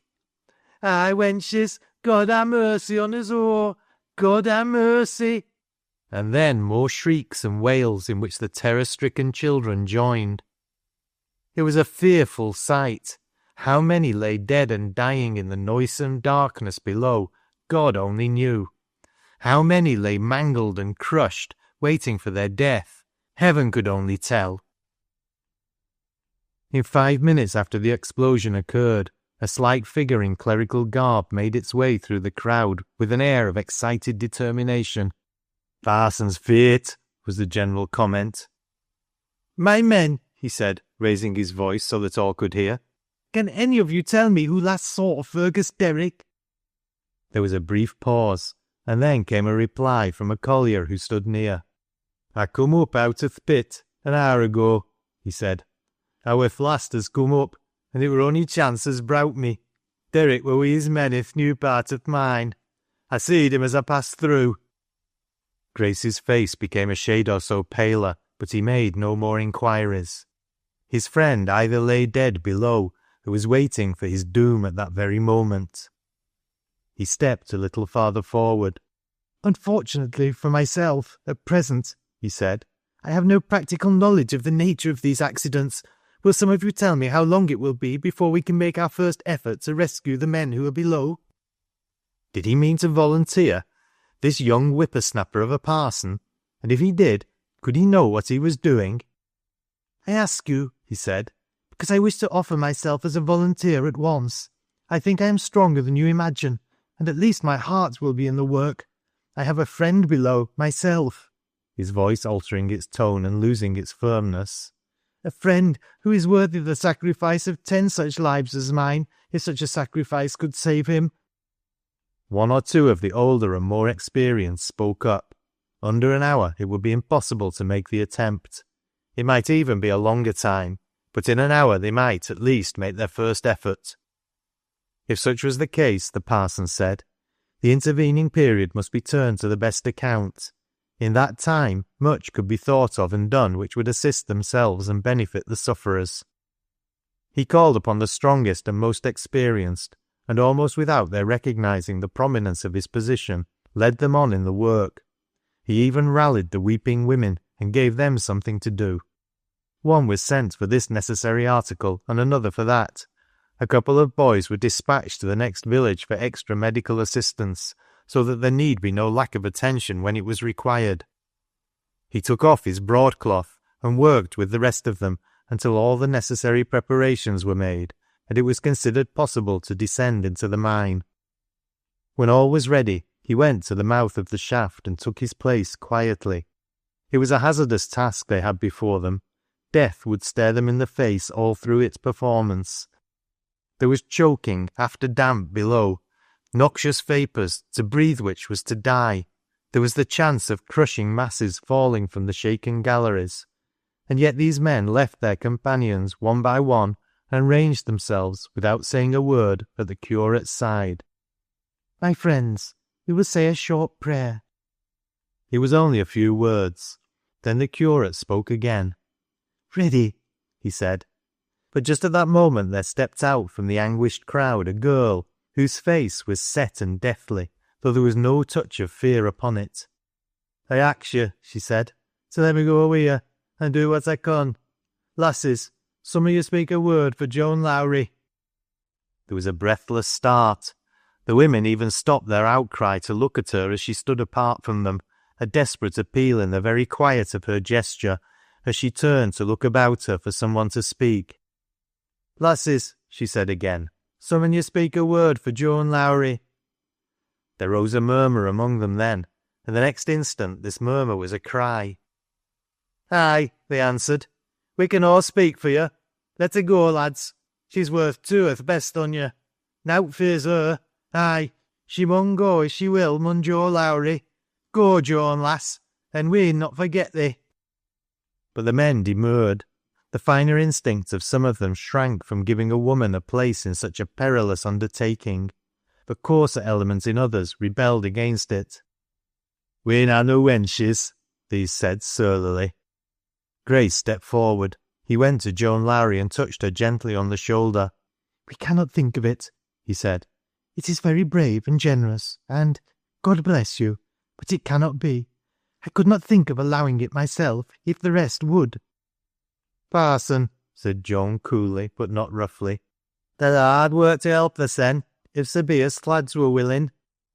But, he protested, it may be death. I could not bear the thought of it. You are a woman. We cannot let you risk your life. She turned to the volunteers. Lads, she cried passionately, you munna turn me back. Aye, sin I mun tell you, and she faced them like a queen. There's a mun down there as I give me heart's blood to save. They did not know whom she meant, but they demurred no longer. Tak thy place, wench, said the oldest of them. If thou mun, thou mun. She took a seat in the cage by Grace, and when she took it she half turned her face away. But when those above began to lower them, and they found themselves swinging downward into what might be to them a pit of death, she spoke to him. There's a prayer I'd like you to pray, she said. Pray that if we mun dee, we mayna dee until we had done our work. It was a dreadful work indeed that the rescuers had to do in these black galleries, and Joan was the bravest, quickest, most persistent of all. Paul Grace, following in her wake, found himself obeying her slightest word or gesture. He worked constantly at her side, for he at least had guessed the truth. He knew that they were both engaged in the same quest.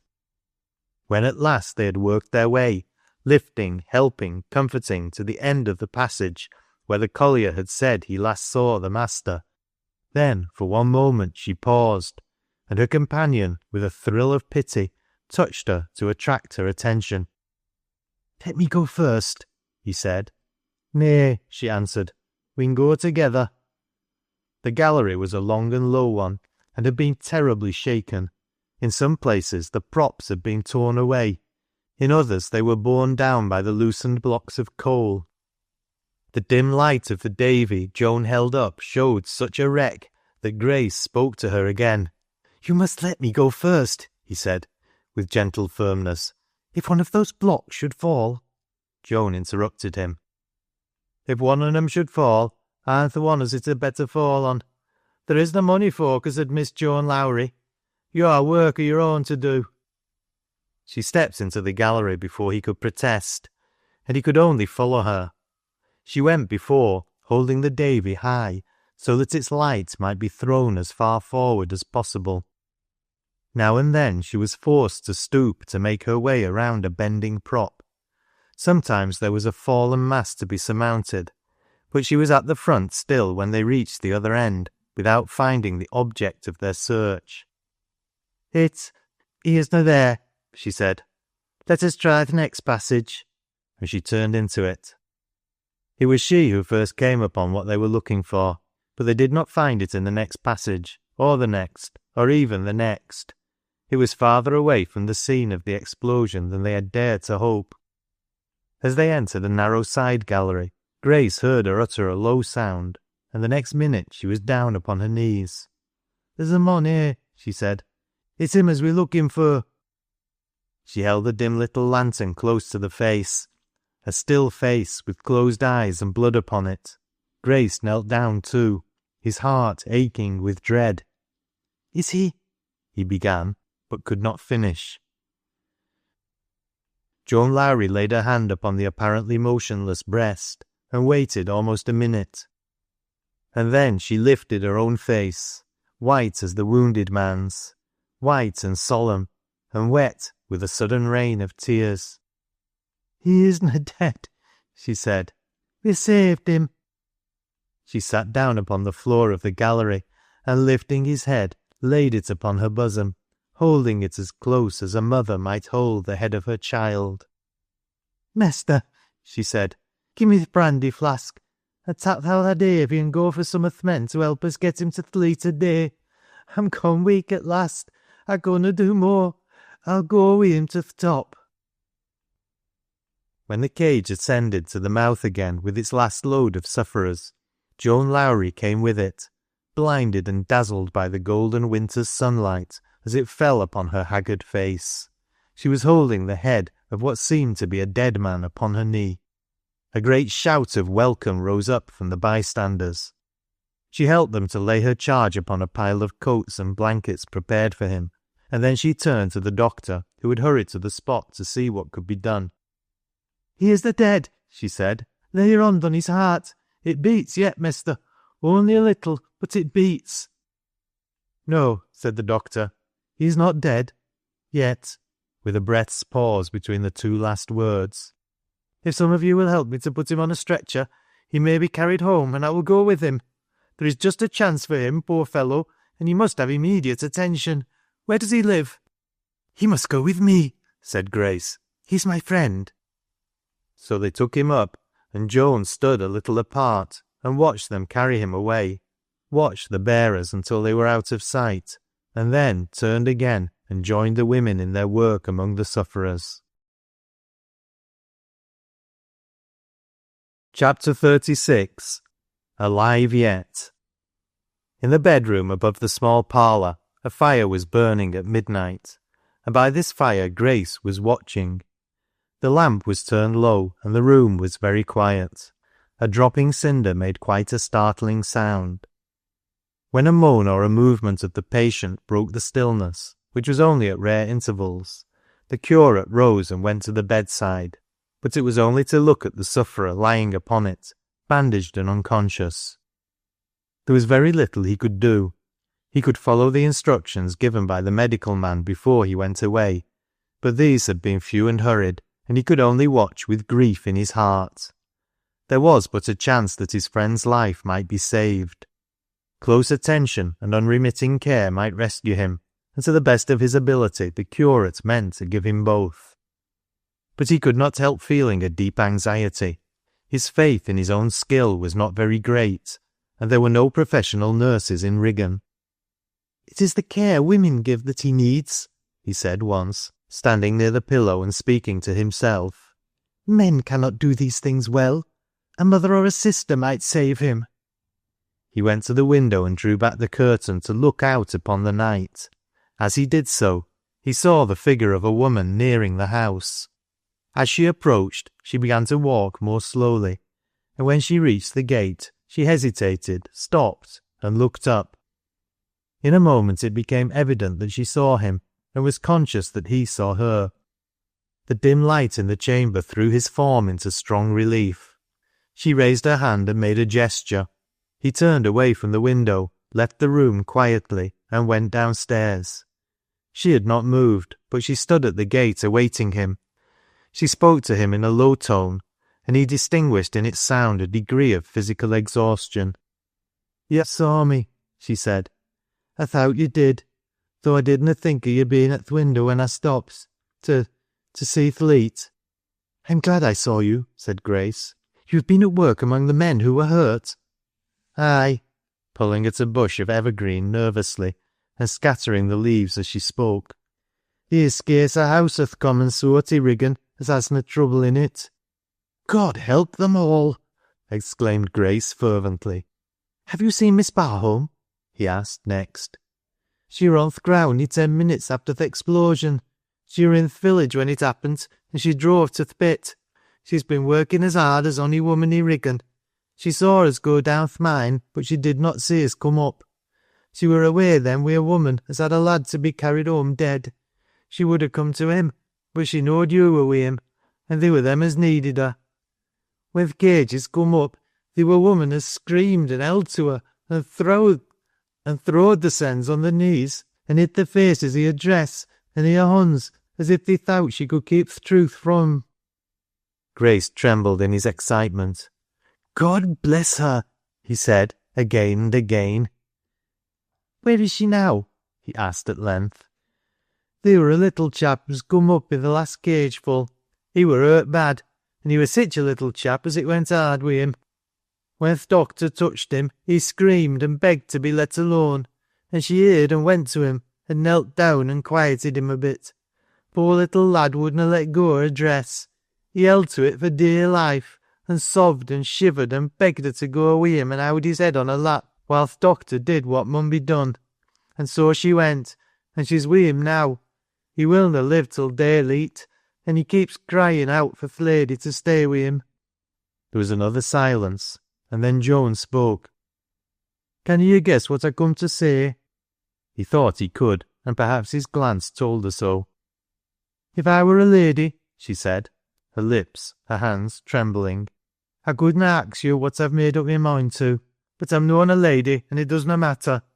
If you need someone to help you wi' him, will you let me hath place? I dunnot ax nowt else, but to be let to do th' hard work." She ended with a sob. Suddenly she covered her face with her hands, weeping wildly. "Don't do that," he said gently. "Come with me. It is you he needs." He led the way into the house and up the stairs, Joan following him. When they entered the room, they went to the bedside. The injured man lay motionless. "Is there life in him yet?" asked Joan. "He looks as if there mightna be." "There is life in him," Grace answered, "and he has been a strong man, so I think we may feel some hope." Chapter 37. Watching and Waiting. The next morning the pony carriage stopped before the door of the curate's lodgings. When Grace went downstairs to the parlour, Anice Barholm turned from the window to greet him. The appearance of physical exhaustion he had observed the night before in Joan Lowrie, he saw again in her, but he had never before seen the face which Anice turned toward him. "I was on the ground yesterday and saw you go down into the mine," she said. "I'd never thought of such courage before." That was all, but in a second he comprehended that this morning they stood nearer together than they had ever stood before. "How is the child you were with?" he asked. "He died an hour ago." When they went upstairs, Joan was standing by the sick man. "He's worse than he were last neet," she said, "and he'll be worse still. I ha' nursed hurts like these afore. It'll be mony a day afore he'll be better, if time iver comes." The rector and Mrs. Barholm, hearing of the accident, and leaving Broughton hurriedly to return home, were met by 6 different versions on their way to Riggan, and each one was so enthusiastically related that Mr. Barholm's rather dampened interest in his daughter's protégé was fanned again into a brisk flame. "There must be something in the girl after all," he said. "If one could only get at it. Something ought to be done for her, really." Hearing of Grace's share in the transaction, he was simply amazed. "I think there must be some mistake," he said to his wife. "Grace is not the man physically," straightening his broad shoulders, "to be equal to such a thing." But the truth of the report forced itself upon him after hearing the story repeated several times before they reached Riggan, and arriving at home they heard the whole story from Anice. While Anice was talking, Mr. Barholm began to pace the floor of the room restlessly. "I wish I had been there," he said. "I would have gone down myself." It is true, he would have done so. "You're a braver man than I took you for," he said to his curate when he saw him, and he felt sure that he was saying exactly the right thing. "I should scarcely have expected such dashing heroism from you, Grace." "I hardly regarded it in that light," said the little gentleman, colouring sensitively. "If I had, I should scarcely have expected it of myself." The fact that Joan Lowrie had engaged herself as nurse to the injured engineer made some gossip among her acquaintances at first, but this soon died out. Thwaite's wife had a practical enough explanation of the case. "The lass were tired of pit work, and no wonder. She's made up her mind to ha' done wi' it, and she's a first-rate one to nurse, strong i' the arms, and noan sleepy-headed. Happen she'll tak' up wi' it for a trade. As to it being him as she meant when she said they were a mon as she meant to save, it were no such thing. Joan Lowrie's noan the kind of wench to be running after gentlefolk. You know that yoursens. It's none o' our business who the mon were. Happen he's dead, and whether he's dead or alive, you'd better leave him a be, and her too." In the sick man's room the time passed monotonously. There were days and nights of heavy slumber or unconsciousness, restless mutterings and weary tossings to and fro. The face upon the pillow was sometimes white, sometimes flushed with fever, but whatever change came to pass, death never seemed far away. Grace lost appetite and grew thin with protracted anxiety and watching, even to Anice or Mrs. Barholm, who spent much of their time in the house. He would barely consent to snatch a few minutes' rest in the daytime. In truth, he could not have slept if he would. Joan held to her post unflinchingly. She took even less respite than Grace. Having almost forced her to leave the room one morning, Anice went downstairs to find her lying upon the sofa, her hands clasped under her head, her eyes wide open. "I'm going to sleep yet a while," she said. "Don't let it trouble you. I'm used to it." Sometimes during the long night, Joan felt his hollow eyes following her as she moved about the room, and fixed hungrily upon her when she stood near him. Who are you?" he would say. I've seen you before, and I know your face, but I've lost your name. Who are you?" One night, as she stood upon the hearth, alone in the room, Grace having gone downstairs for something, she was startled by the sound of Derrick's voice falling with a singular distinctness upon the silence. "Who is it that is standing there?" he said. "Do I know you?" Yes, it is—" But before he could finish, the momentary gleam of recognition had passed away, and he had wandered off again into low disjointed murmurings. It was always of the mine, or one other anxiety, that he spoke. There was something he must do or say, some decision he must reach. Must he give up? Could he give up? Perhaps he had better go away, far away. Yes, he had better go. No, he could not. He must wait and think again.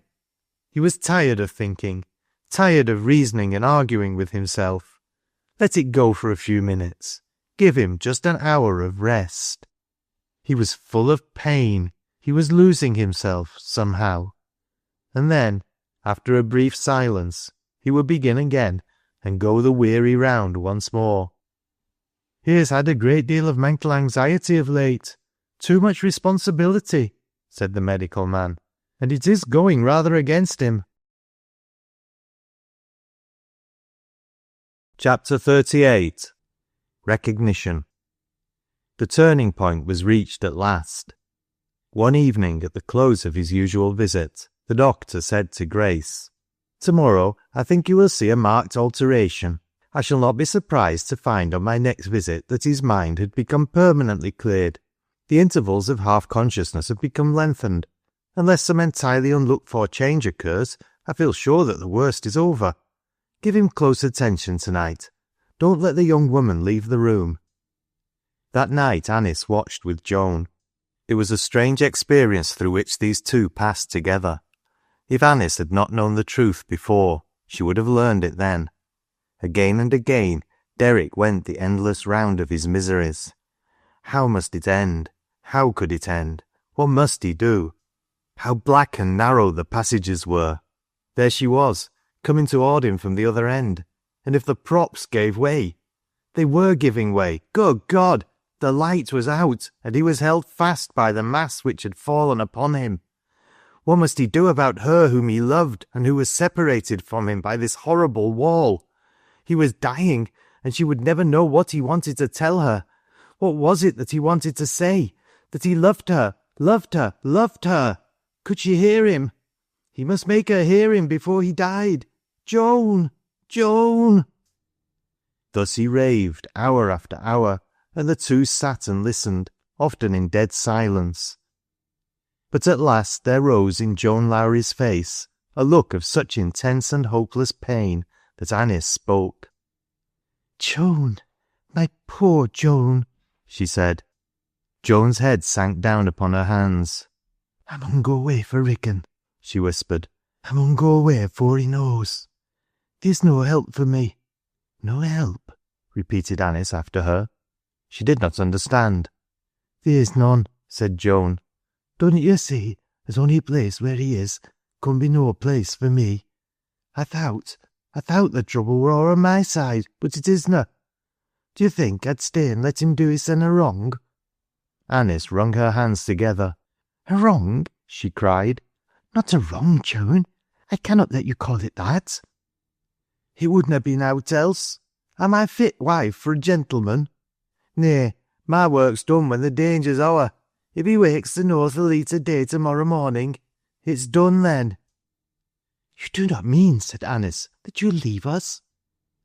"I conna stay Riggin. I mun go away. Toward morning, Derrick became quieter. He muttered less and less until his voice died away altogether, and he sank into a profound slumber. Grace, coming in and finding him sleeping, turned to Joan with a look of intense relief. The worst is over, he said. Now we may hope for the best. Aye, Joan answered quietly. The worst is o'er. For him. At last darkness gave way to a faint grey light, and then the grey sky showed long slender streaks of wintry red, gradually widening and deepening until all the east seemed flushed. It's morning, said Joan, turning from the window to the bed. I mun gie him the drops again. She was standing near the pillow when the first flood of the sunlight poured in at the window. At this moment, Derrick awoke from his sleep to a full recognition of all around him, but the strength of his delirium had died out. His prostration was so utter that for the moment he had no power to speak and could only look up at the pale face hopelessly. It seemed as if the golden glow of the morning light transfigured it. He's awake, Joan said, moving away and speaking to those on the other side of the room. Will one on you pour out th' medicine? My hand's no unsteady. Grace went to the bedside hurriedly. Derrick, he said, bending down. Do you know me? Yes, Derrick answered in a faltering whisper, and as he said it the bedroom door closed. Both of them heard it.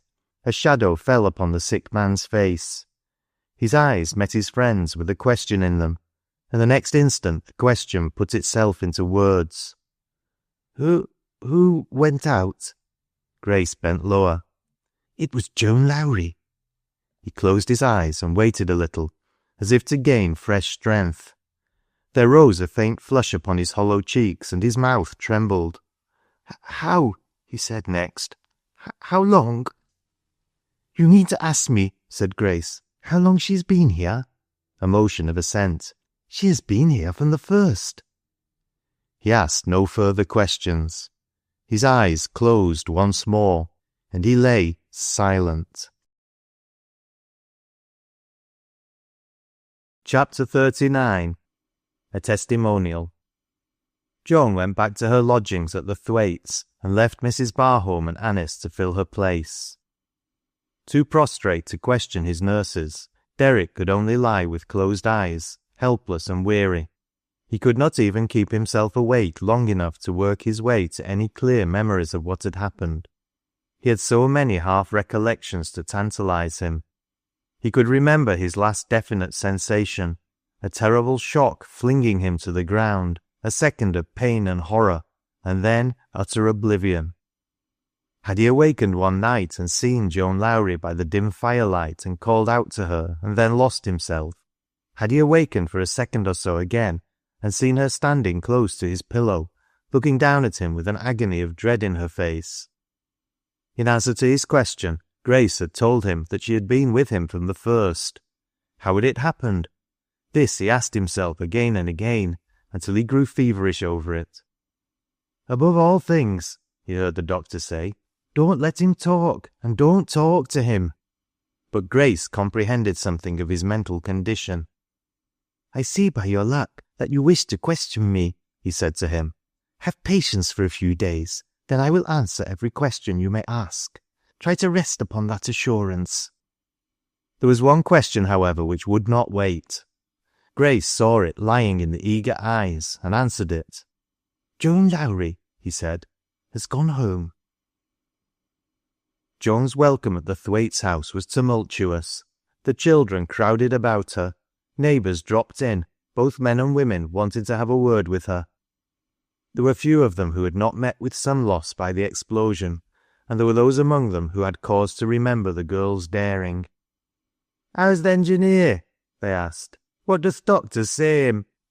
"He'll get better," she answered. "They says he's out of danger." "Werena it him as had his head on your knee when you come up i'th cage?" asked one woman. Mrs. Thwaite answered for her with some sharpness. They should not gossip about Joan if she could help it. "I dunnot suppose as she knoweth th' difference betwixt one mon and another," she said. It weren't likely as she'd pick and choose. Let th' lass ha' a bit o' quiet, wenches. You're moitherer wi' your talk. It's an ill wind as blows nobody good, said Thwaite himself. Th' explosion has done one thing. It's made th' mesters change their minds. They're i' th' humour to do what th' engineer axed for, Nab. Aye, said a tired-looking woman, whose poor attempt at mourning told its own story. But that wouldn't bring my mester back. Nay, said another, nor my two lads. There had been a great deal of muttered discontent among the colliers before the accident, and since its occurrence there had been signs of open rebellion. Then, too, results had proved that the seasonable adoption of Derrick's plan would have saved some lives at least, and, in fact, some future expenditure. Most of the owners, perhaps, felt somewhat remorseful. A few, it is not impossible, experienced nothing more serious than annoyance and embarrassment, but it is certain that there were one or two who were crushed by a sense of personal responsibility for what had occurred. It was one of those who made the proposition that Derrick's plan be accepted unreservedly, and that the engineer himself should be requested to resume his position and undertake the management of the work. There was some slight demurring at first, but the catastrophe was so recent that its effects had not had time to wear away, and finally the agreement was made.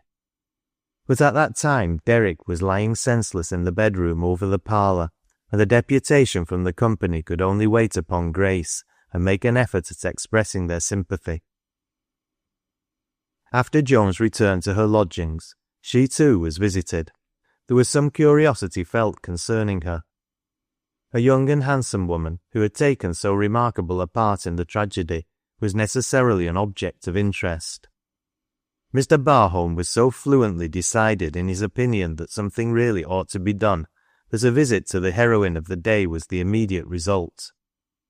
There was only one form the appreciation of a higher for a lower social grade could take, and it was Mr. Barholm who had been, naturally, selected as spokesman. He explained to Joan the nature of the visit. His friends of the company had heard the story of her remarkable heroism, and had felt that something was due to her, some token of the admiration her conduct had inspired in them. They had agreed that something ought to be done, and they had called this evening to present her with a little testimonial. The bundle of crisp banknotes burned in the hand of the man who held them, as Joan Lowrie listened to this speech. She stood upright before them, resting one hand upon the back of a chair, but when the bearer of the testimonial in question rose, she made a step forward. There was more of her old self in her gesture than she had shown for months. Her eyes flashed, her face hardened, a sudden red flew to her cheek. "Put it up," she said. "I wunna tak it." The man who had the money laid it upon the table, as if he were anxious to be rid of it. He was in a glow of anger and shame at the false step they had made. "I beg your pardon," he said. "I see we have made a mistake." "Aye," she said, "you ha' made a mistake. If you choose to take that and gie it to th' woman and childer as is left to on bread, you may do it and welcome." Chapter 40. Going South. The first day Fergus Derrick was allowed to spend an hour in an easy-chair by the fire, he heard the story of his rescue from the lips of his friend, listening to it as he rested against the propping cushions. "Don't be afraid of exciting me," he had said to Grace. "I have conjectured until I am tired of it. Tell me the whole story. Let me hear the end, now."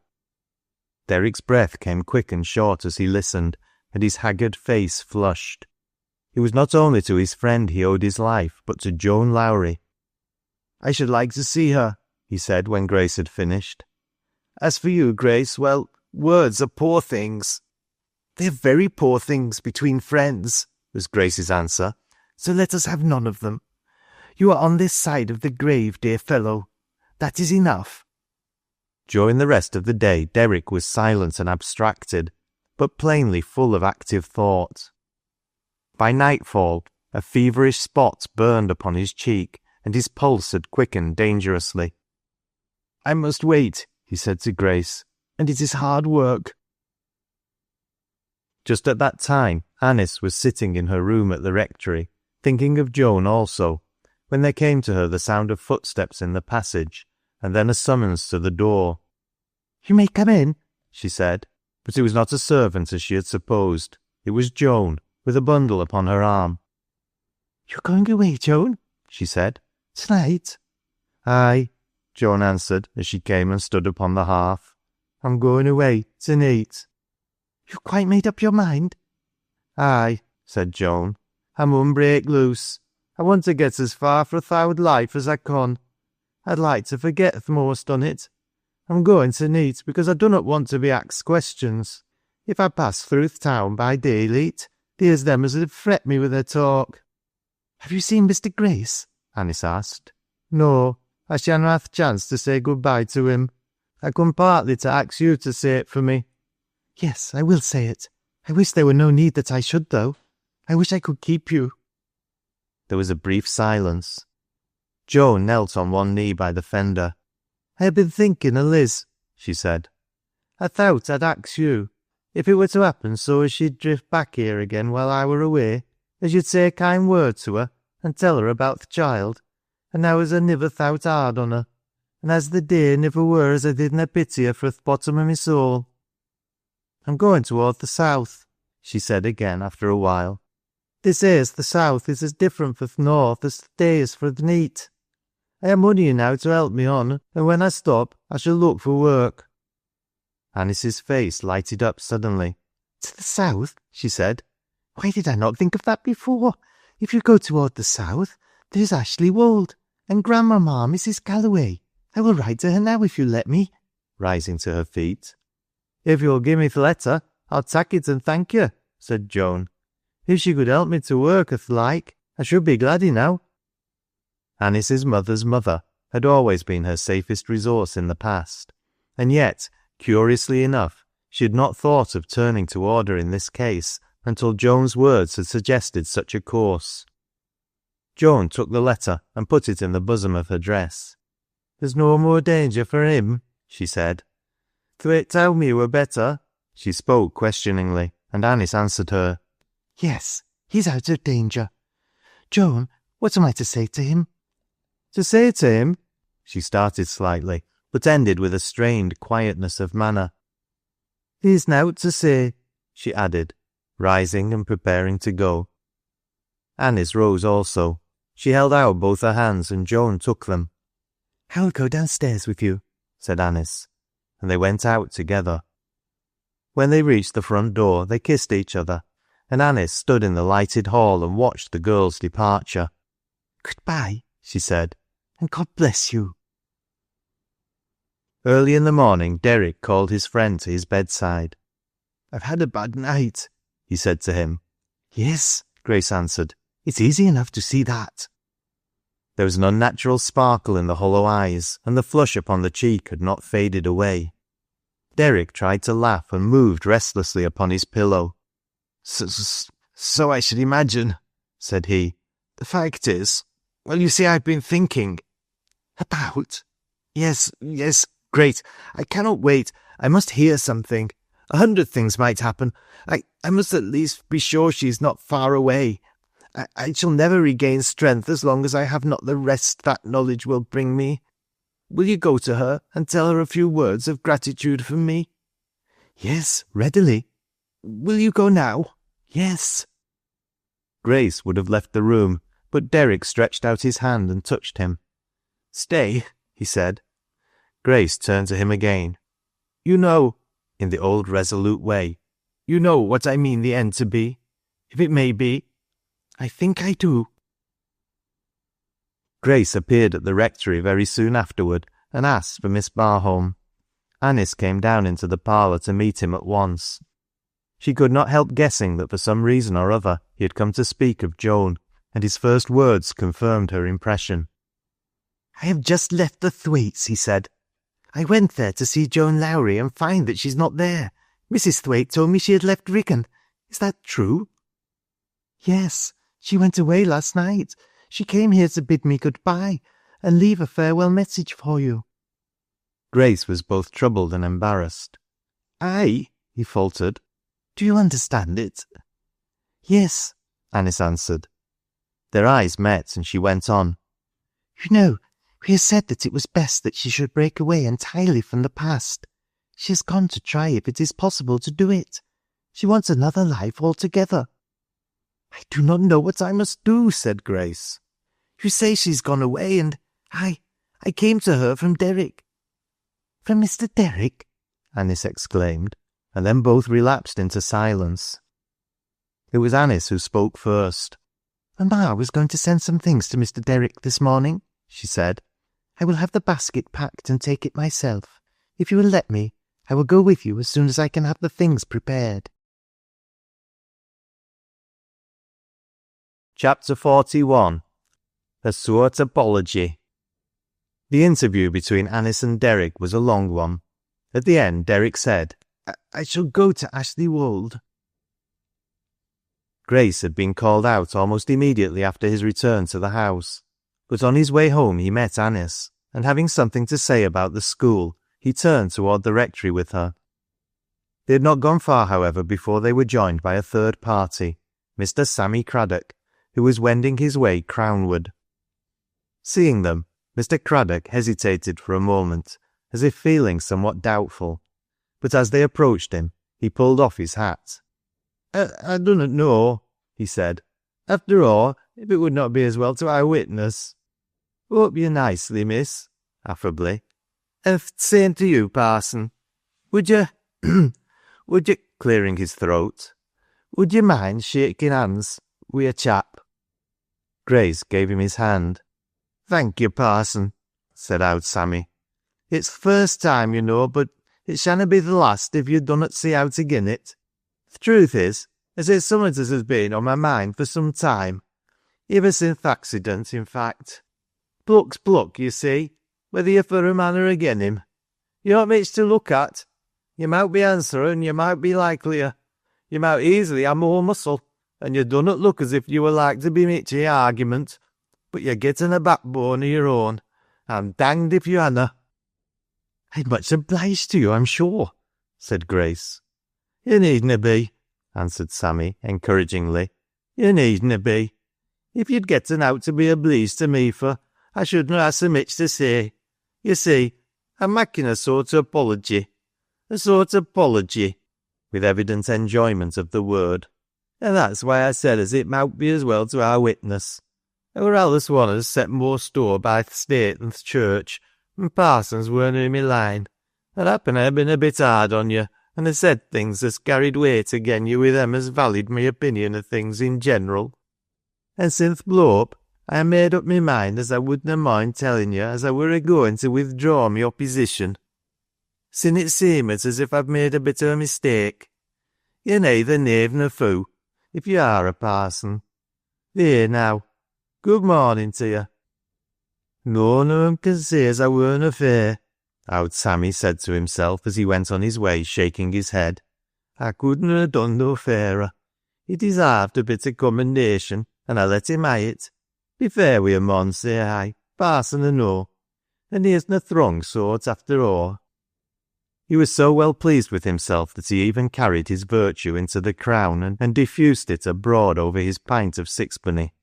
He found it not actually unpleasant to display himself as a magnate who, having made a most natural mistake, had been too independent and straightforward to let the matter rest, and consequently had gone to the magnificent length of apologetic explanation.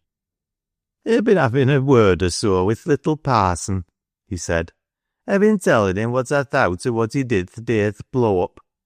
I changed my mind about th' little chap that day, and I have been telling him so." "Ya?" in an amazed chorus. "Well now, that were a turn, Sammy." "Aye, it were. I'm noan afeard to speak my mind one way or t'other, you see.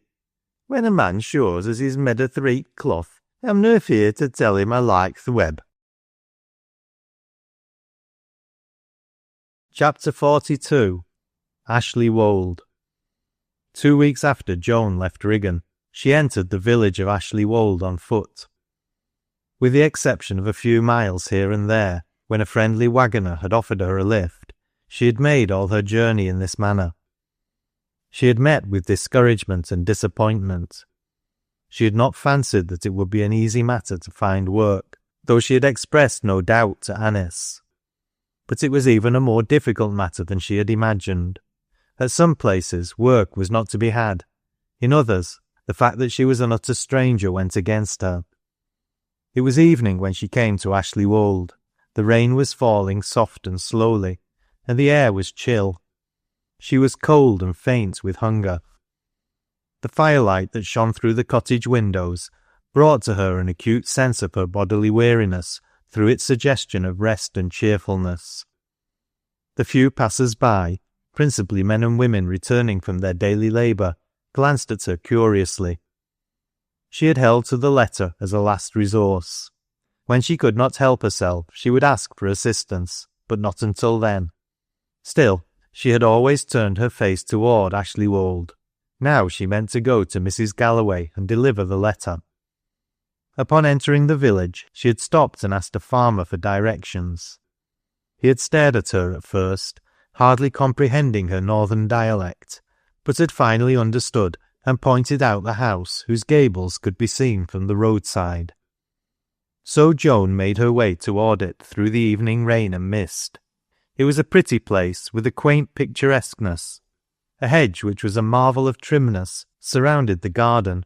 Ivy clung to the walls and gables, and fancifully clipped box and other evergreens made a modest greenery about it, winter though it was. At her first glance at this garden, Joan felt something familiar in it. Perhaps Anice herself had planned some portion of it. Joan paused a moment and stood looking over the hedge. Mrs. Galloway, sitting at her work table near the window, had found her attention attracted a few moments before by a tall young woman coming down the road which passed on one side of the hedge. "There is something a little remarkable about her," she said. "She certainly does not belong to Ashley-wold." Then Joan stopped by the hedge, and she saw her face, and uttered a low exclamation of surprise at its beauty. She drew nearer to the window and looked out at her. "She must be very cold," said Mrs. Galloway. "She looks as if she had made a long journey. I will send Hollis to her." A few minutes later, there tripped down the garden walk a trimly attired young housemaid. The mistress had seen her from the window, and thought she looked cold and tired. Would she come into the house to rest? Joan answered, with a tinge of colour on her cheek. She felt a little like a beggar. "Thank you. I'll come," she said. "If th' mistress is Mrs. Galloway, I ha' a letter for her, fra Lancashire." Mrs. Galloway met them on the threshold. "The young woman, ma'am," said the servant, "has a letter from Lancashire." "From Lancashire?" said Mrs. Galloway. "Fra Riggin, mistress," said Joan. "Fra Miss Anice. I'm Joan Lowrie." That Joan Lowrie was a name familiar to her was evident by the change in Mrs. Galloway's face. A faint flush of pleasure warmed it, and she spoke quickly. "Joan Lowrie," she said. "My dear child's friend. Then I know you very well. Come into the room, my dear." She led her into the room and closed the door. "You are very cold, and your shawl is wet," laying a kind hand upon it. "Give it to me, and take a seat by the fire. You must warm yourself thoroughly, and have a cup of tea," she said, "and then I will begin to ask questions." There was a wide, low-seated, low-armed, soft-cushioned chair at one side of the fire, and in this chair she had made Joan seat herself. The sudden change from the chill dampness of the winter day to the exquisite relief and rest almost overcame the girl. She was deadly pale when Mrs. Galloway ceased, and her lips trembled. She tried to speak, and for a moment could not. Tears rushed to her eyes and stood in them, but she managed to answer at last. "I beg your pardon," she said. "You had no need to mind me. The warmth hath made me a bit faint, that's all. I have not been used to it lately." Mrs. Galloway came and stood near her. "I'm sorry to hear that, my dear," she said. "You're very kind, ma'am," Joan answered. She drew the letter from her dress and handed it to her. "I getten that from Miss Anice the neet I left Riggin," she said. When the tea was brought in and Joan had sat down, the old lady read the letter. "Keep her with you if you can. Give her the help she needs most. She has had a hard life and wants to forget it." "Now, I wonder," said Mrs. Galloway to herself, "what the help is that she needs most." The rare beauty of the face impressed her as it invariably impressed strangers, but she looked beneath the surface and saw something more in it than its beauty. She saw its sadness, its resolution. When Joan rose from the table, the old lady was still standing with the letter in her hand. She folded it and spoke to her. "If you are sufficiently rested, I should like you to sit down and talk to me a little. I want to speak to you about your plans." "Then," said Joan, "happen I better tell you at the start as I ha' none." Mrs. Galloway put her hand upon her shoulder. "Then," she returned, "that is all the better for me, for I have in mind one of my own. You would like to find work to help you—" "I mun find work," Joan interrupted. "A starve." "Of any kind?" "I ha' worked at th' pit's mouth all my life," said Joan. "I needna be dainty, you see." Mrs. Galloway smoothed the back of the small withered hand upon her knee with the palm of the other. "Then, perhaps," she said slowly, "you will not refuse to accept my offer and stay here with me." "Will you?" Joan exclaimed. "I am an old woman, you see," Mrs. Galloway answered. "I have lived in Ashley-wold all my life, and have, as it were, accumulated duties, and now as the years go by, I do not find it so easy to perform them as I used to. I need a companion who is young and strong and quick to understand the wants of those who suffer. Will you stay here and help me?" "Will you?" said Jo again. "Nay," she cried, "nay, that is not for me. I amna fit." On her way to her chamber some hours later, Mrs. Galloway stopped at the room which had been Anice's and looked in upon her guest. But Joan was not asleep as she had hoped to find her. She stood at the fireside looking into the blaze. "Will you come here a minute?" she said. She looked haggard and wearied, but the eyes she raised to her hostess were resolute. "There's summat as I held back for saying to you," she said, "and the more I think on it, the more I see as I mun tell you if I mean to begin fair and clear. I ha' a trouble as I'm fain to hide. It's a trouble as I ha' fought wi', and anna help mysen again. It's na a shame," straightening herself. "It's a trouble such as ony woman might bear and be honest. I come away fra Riggan to be out o' th' way on it. Not to forget it, for I conna, but so as I shouldna be so near to th' hurt on it." "I do not need another word," Mrs. Galloway answered. "If you had chosen to keep it secret, it would have been your own secret as long as you chose that it should be so. There's nothing more you need. Very well. Good night, my dear." Chapter 43. Liz comes back. "Miss," said Mrs. Thwaite, "it were last night, and you might have knocked me down with a feather, for I seed her as plain as I see you." "Then," said Anice, "she must be in Riggan now." "Aye," the woman answered, "that she mun, though here, God knows, I done it. It were pretty late, you see, and I were getting th' mester's supper ready, and as I turns mysen for th' oven, where I'd been stooping down to look at th' bit of bacon, I seed her face again th' winder, staring in at me wild-like. Aye, it were her sure enow, poor wench. She were like death itsen. Main different for th' bit of soft, pretty, leet-headed lass she used to be." "I will go and speak to Mr. Grace," Anice said. The habit of referring to Grace was growing stronger every day. She met him not many yards away, and before she spoke to him, saw that he was not ignorant of what she had to say. "I think you know what I'm going to tell you," she said. "I think I do," was his reply. The rumour had come to him from an acquaintance of the Maxes, and he had made up his mind to go to them at once. "Aye," said the mother, regarding them with rather resentful curiosity. "She were here this morning, Liz were. She were in a bad way, you know. She said she'd been out on th' tramp for nigh a week. Seemit a bit out her head. Th' mon had left her again, as she mout ha' knowed he would. Aye, lasses is fools. She'd been i' th' Union too, bad o' th' fever. I towd her she'd better ha' stayed theer. She wanted to know where Joan Lowrie were, and kept axing for her till I were tired of hearing her and towed her so." "Did she ask about her little child?" said Anice. "Aye, I think she did, if I remember right.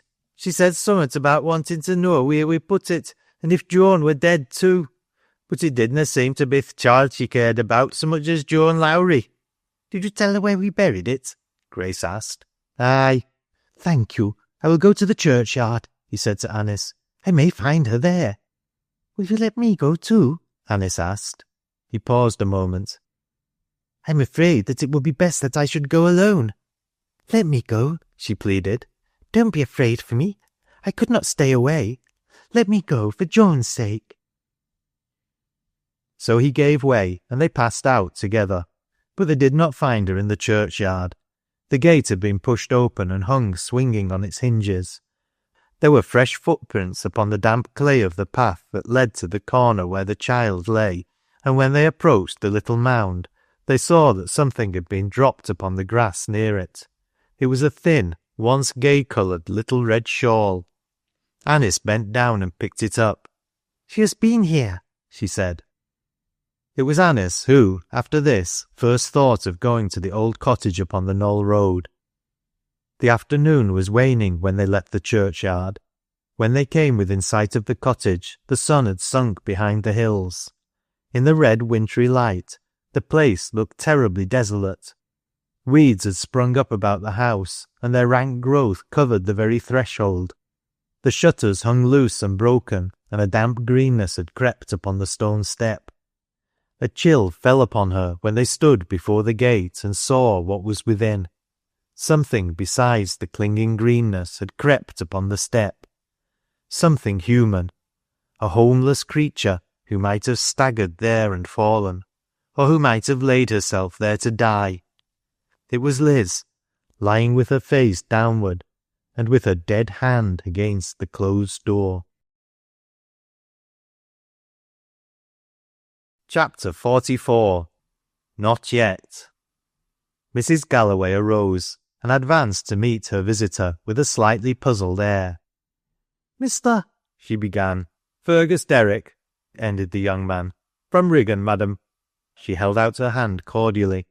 "June is in the garden," she said, after a few moments of earnest conversation. "Go to her."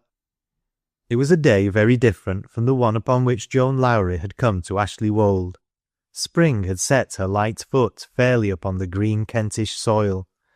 Farther north she had only begun to show her face timidly, but here the atmosphere was fresh and balmy, the hedges were budding gravely, and there was a low twitter of birds in the air. The garden Anice had so often tended was flushing into bloom in sunny corners, and the breath of early violets was sweet in it. Derrick was conscious of their springtime odour as he walked down the path in the direction Mrs. Galloway had pointed out. It was a retired nook where evergreens were growing, and where the violet fragrance was more powerful than anywhere else, for the rich, moist earth of one bed was blue with them. Joan was standing near these violets. He saw her as he turned into the walk, a motionless figure in heavy brown drapery. She heard him and started from her reverie. With another half-dozen steps he was at her side. "Don't look as if I had alarmed you," he said. "It seems such a poor beginning to what I have come to say." Her hand trembled, so that one or two of the loose violets she held fell at his feet. She had a cluster of their fragrant bloom fastened in the full knot of her hair. The dropping of flowers seemed to help her to recover herself. She drew back a little, a shade of pride in her gesture, though the colour dyed her cheeks and her eyes were downcast. I cannot listen," she said. The slight change which he noted in her speech touched him unutterably. It was not a very great change.